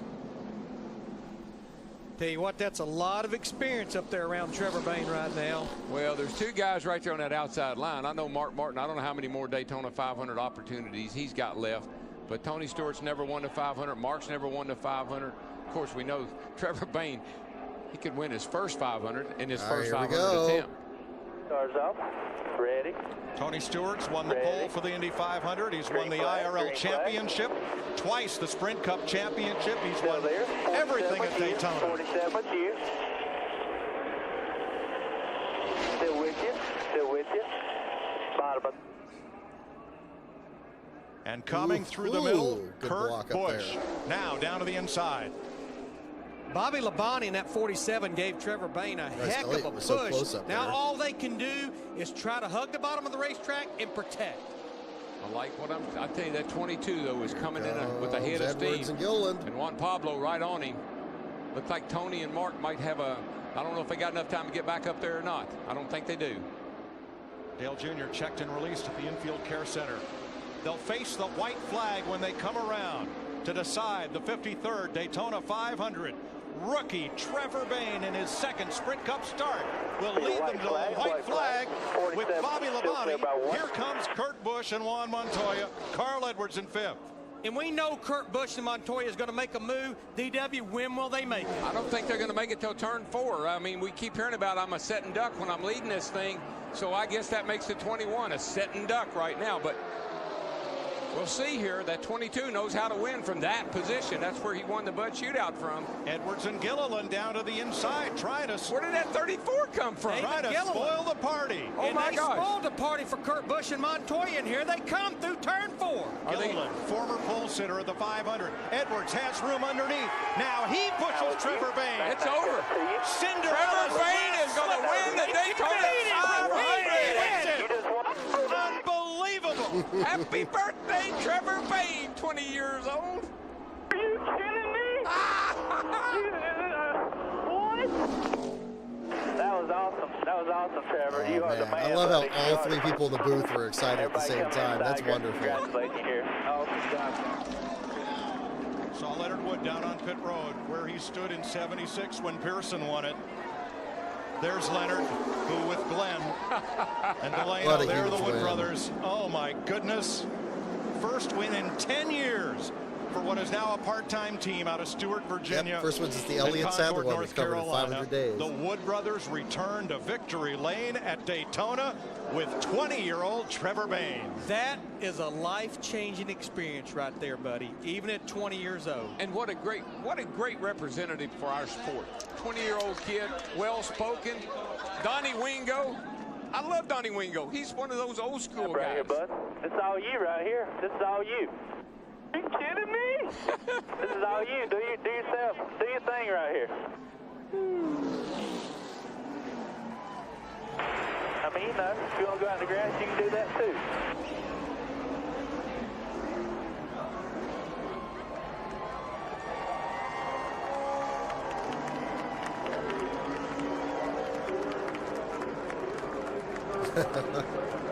Hey, Mike, he's saying, I think this is how you do it. There we go. He's got it. And he stops for the flag. at start finish. Oh, just for a moment. He doesn't know what to do. How exciting. Remember, he got tied up in a crash on Thursday. They had to do a lot of work to keep this car in the 500 and not go to a backup. The red, the white, the gold numbers look just like the Mercury that Pearson drove into victory lane after finishing the race in the grass in 1976 after a collision with Richard Petty in turn 4. Look at this celebration. This is unbelievable. This is fairy tale stuff. This is like once upon a time.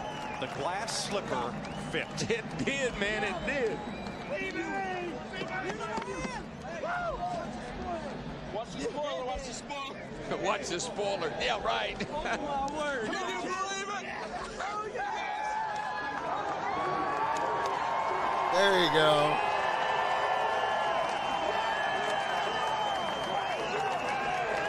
What a cool moment.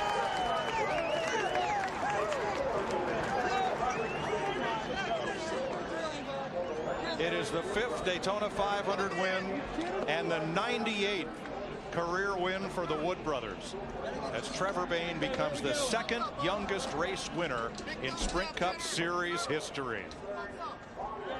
There you go. Good job, man.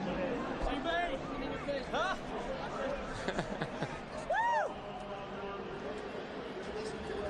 Oh, so cool. Now they'll point him to victory lane.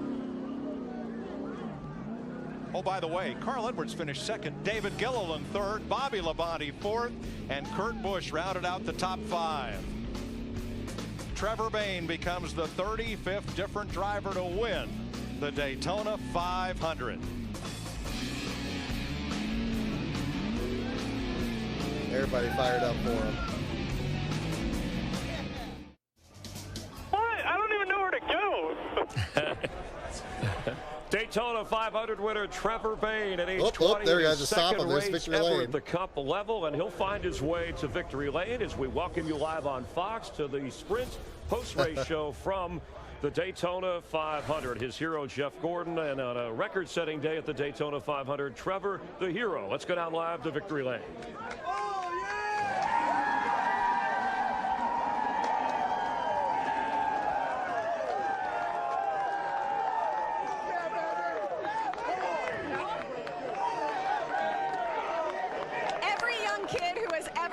Into a race car has dreamt of this moment. But what happens when you're a kid yourself, just 20 years old yesterday? Travis, I'm going to say some words to you. You're a Daytona 500 winner. Has it sunk in? No, I keep thinking I'm dreaming. I really do. I mean, man, we said a prayer before, and, you know, we pray a lot, and we expect a lot of things, but this just shows how powerful God is. And, man, I'm so thankful for the job that these guys did on this race car, because it's unbelievable. I mean, this thing is our first 500. Are you kidding me? To win our first one, our second ever Cup race, I mean, this is just incredible. I mean, I can't thank the guys that worked with me all day enough. I mean, you know, there were 10, 15 different drivers that pushed us. Carl helped us there to get across the line. I don't know what happened with David there at that one point, but wow, this is unbelievable. I mean, these guys, Ford Motorcraft, the Wood brothers. How cool is it to see the Wood brothers back there in victory lane? We got Leonard over here. He is the man. And, you know, it's unbelievable. And, you know, thanks to Sprint and everybody for the series. Thanks to the fans that are out here. I mean, I've never been to a racetrack with this many people here, and to win on this kind of platform is just incredible. Trevor, we heard you say, I don't even know where to go. When you pulled in, we all had to tell you, no, wait, stay in the car. And then we had to tell you to put it in gear so you didn't roll right out. You know what?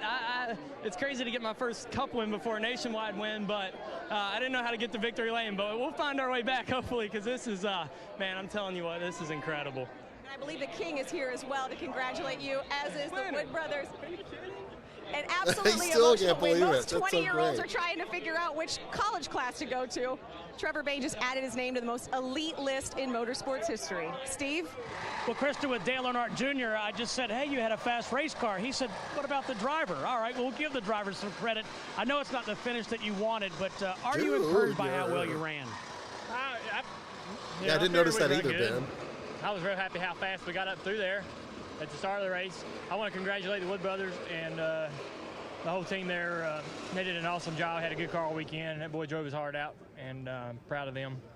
But we run good and had as much fun as we could under circumstances there. It's kind of crazy at the end. That restart where I wrecked, I mean, that was some funny stuff on the bottom down there. But we just got hit in the quarter panel trying to get by a wreck, and we may have caused a few today. I don't know. It was wild, but I want to thank all my guys on my team. Worked hard. Hendrick Engines and the body man and everybody worked real hard to get us down here and make us run as good as we did. And just shame we couldn't get a good finish for him.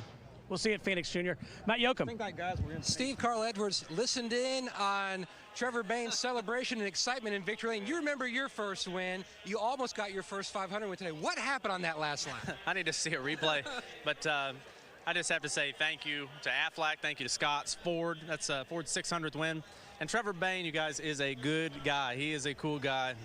And it's not worth it listening to him, how excited he is, but it sure is neat to hear him, how excited he is. And the fans are great here. I need to see a replay. I thought that maybe Gilliland and I had enough steam that we could go to the outside of Trevor and get him, but I didn't. Trevor's car was fast, and that's a wild Daytona 500, guys. Great way to start the year for Carl Edwards, second here in Daytona. Dick? David Reagan almost won the Daytona 500. Tell us about the heartbreak. It'll take us a long time to get over this one, Dick. First of all, thank you to UPS and everyone for our support for the 2011 season. But, we fired in the box, and I guess NASCAR just, in their judgment, moved down to the bottom lane too early. I felt like that I hadn't committed the whole way, as I see it on the replay here. It's pretty clear I'm down there, but my left side tires aren't on the yellow line. So I need to go over and have a talk with Mike Elton or some of the guys if they can explain to me what I did wrong. It'll be a hard lesson to learn, but thanks to Trevor. He was my pushing buddy all day. If it wasn't for him, I wouldn't have been up there, but our UPS team's strong, and looks like the Ford teams are back on top. David Reagan came so close, Mike. That he did, but to see Glenn and Leonard Wood in victory lane where they last stood in 1976, Trevor Bain brings them across to become the 7th driver to score his first Sprint Cup win in the biggest race of the season, the Daytona 500. What a day. All the bump drafting and all the teaming and two-timing and tangoing. And it all comes down to a fellow who didn't have any bad habits to unlearn. I want to show you my bio sheet on Trevor Bain. It's blank. But not after today. I think Jeff Gordon recognized something in his kid on Thursday, and he worked with him. And when Jeff Gordon says, you're good enough to run with me, you're also good enough to win the Daytona 500. The Wood brothers, who doesn't love the Wood brothers, Larry? And they're in victory circle. You won't hear anybody deny, not even Carl Edwards that finished second, the Wood brothers or Trevor Bain winning this race. This just goes to show you there's so many young kids out there that grow up through racing. They just dream of going to Daytona, and now Trevor Bain, it'll be with him the rest of his life. He's a Daytona 500 winner. A wonderful day for he and the Wood brothers. A great finish for David Gilliland. Rookie Stephen Wallace finishes on the lead lap. Wow.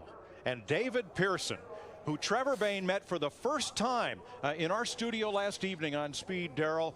David going into the Hall of Fame. That was the Wood brothers' last Daytona 500 win. You put all that together. What a day. Yeah, you look at that car, and it's flawless. It doesn't have a scratch on it.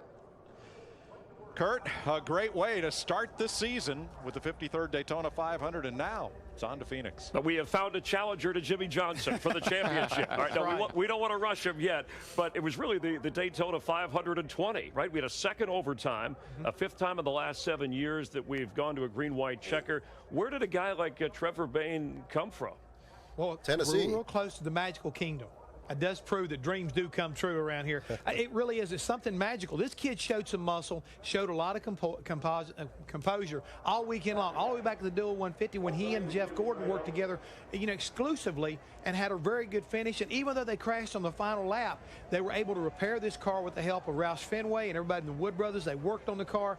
It just goes to show you hard work and patience do pay off. And guts from Trevor Bain. Remember, Dick Bergen reported, hey, they were risky on fuel towards the end with the second overtime. This is a very competent broadcast. 1, 2, 3 fantastic at the 53rd running of the Daytona 500. Let's go back down to the track. Matt Yoakum.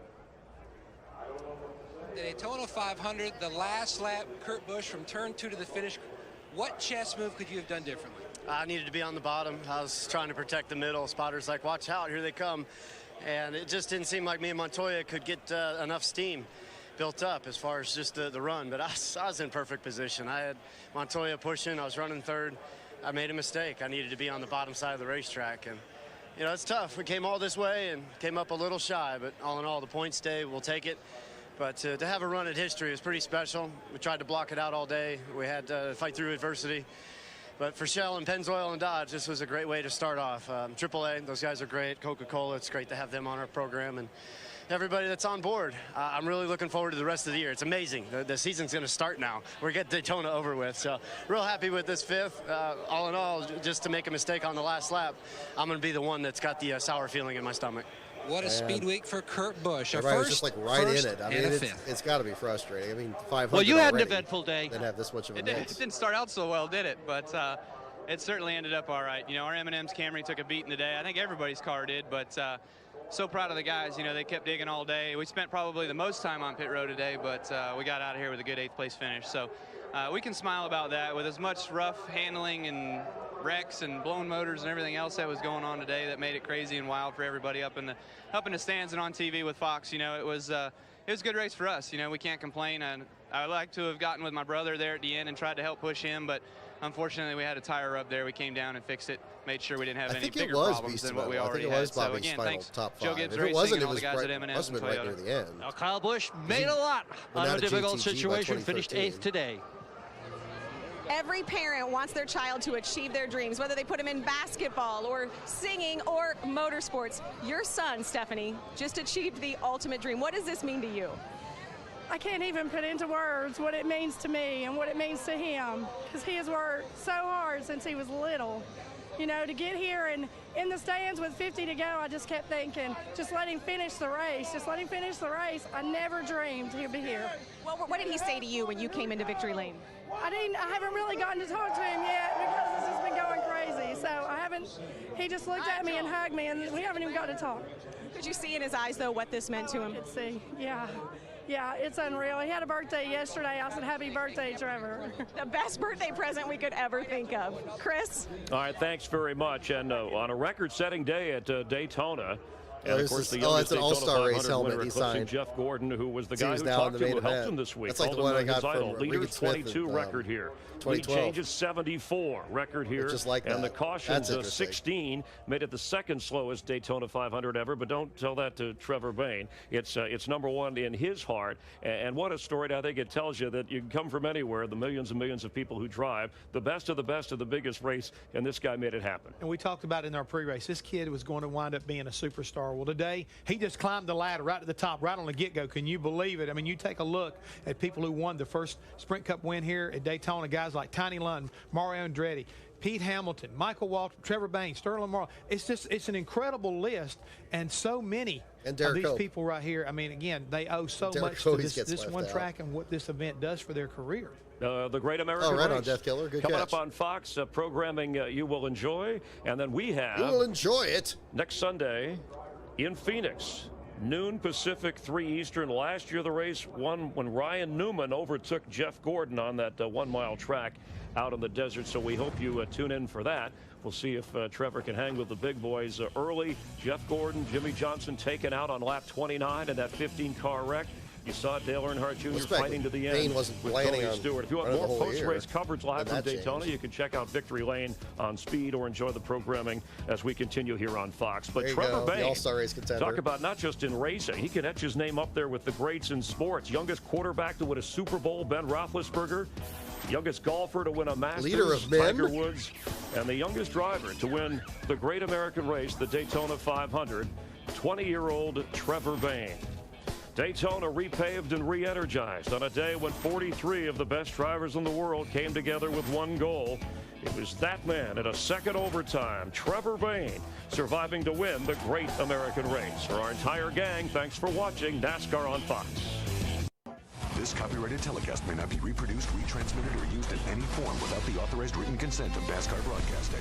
NASCAR would like to thank all of our loyal fans for your continued support, and we hope you enjoyed today's broadcast.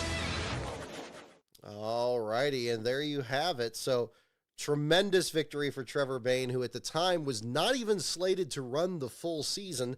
He did end up running a few more races than was planned. Came out to Phoenix the next week. Unfortunately, had a wreck in practice, and that began kind of a difficult stretch of the season. But as they mentioned in the broadcast here, once you're a Daytona 500 winner, you are always a Daytona 500 winner. And, you know, here, seeing mentions in the chat about Bayne potentially doing some more O'Reilly Series races or something in the future, or whatever his plans are. We see him show up in the Truck Series here and there.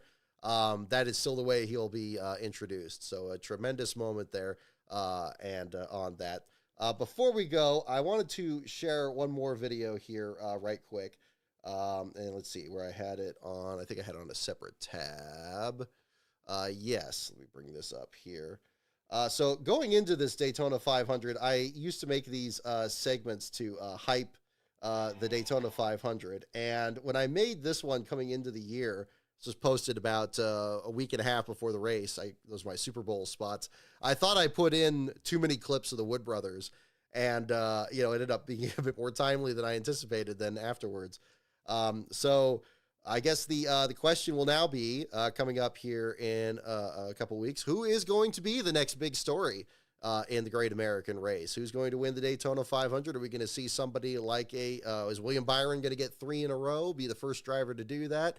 Is Denny Hamlin going to score what would be a very emotional victory given recent events and his career at Daytona as well? Or are we going to see something like this where it's a first-time winner or a driver that's relatively inexperienced in the field winning the race? We're going to find out in short order. So I'm going to jump into this video here. Before I do, I will mention next live stream, once again, is going to be this Thursday after the dual races and the Dale Earnhardt documentary. That is going to be, so we're going to do a show that evening. It'll be a bit of a later show there, so if you're not able to tune in, totally understand that. But I'll be doing, that's when the next stream will be. I will not do a stream after Monday's premiere of the next episode of 500 Days, because that episode's already going to be 4 hours long. I think that's, I don't need to be demanding that much more of your time there on that. But yes, the next 500 Days episode will be coming up on Monday, February 9th at now 6 p.m. Eastern, 3 p.m. Pacific on that. So with that, we'll go ahead and play this video on the outro here. And in the meantime, I will see you all next time.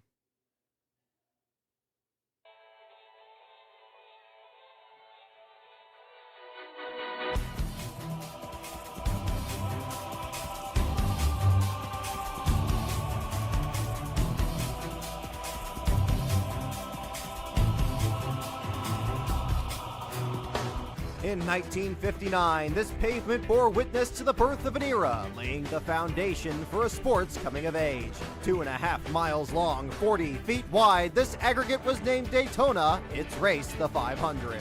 Through the metamorphosis of history, this common block of asphalt became hallowed ground, an entity silent to all but a select few who unlocked its secrets, sped quickly through chaos, and found their way to victory lane. Richard Petty, Buddy Baker, Bobby Allison, Dale Yarborough, Dale Elliott, Jeff Budai, Darrell Waltrip, Derek Cole, Ernie Irvin, Davey Allison, Dale Jett, Sterling Marlin, Jim Gordon, Dale Earnhardt, Michael Waltrip, Ford Burton, Dale Earnhardt Jr., Jimmy Johnson.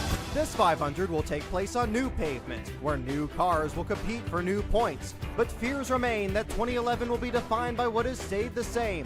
5 new Daytona winners the last 5 years, but only 1 champion. For 52 years, drivers have said that a 500 win stands equal in worth to a championship, 3 or even 7. Now the race is worth 48 points and a chance to keep car 48 from title number 6. You got it, man. You got it. You got it. You got it. I know he's got to the floorboard and can't do anymore. 3 wide, they're bouncing off each other. You do this for a living and you don't get excited when something happens, you don't need to be driving one of these things. Oh, my God! And one more time, thank you again to doorstopnation.com and, whoops, sorry about that. One more thing. Thank you again to Joe Lauricente at doorstopnation.com for sponsoring this stream tonight. Definitely check out his site. See you next time, folks.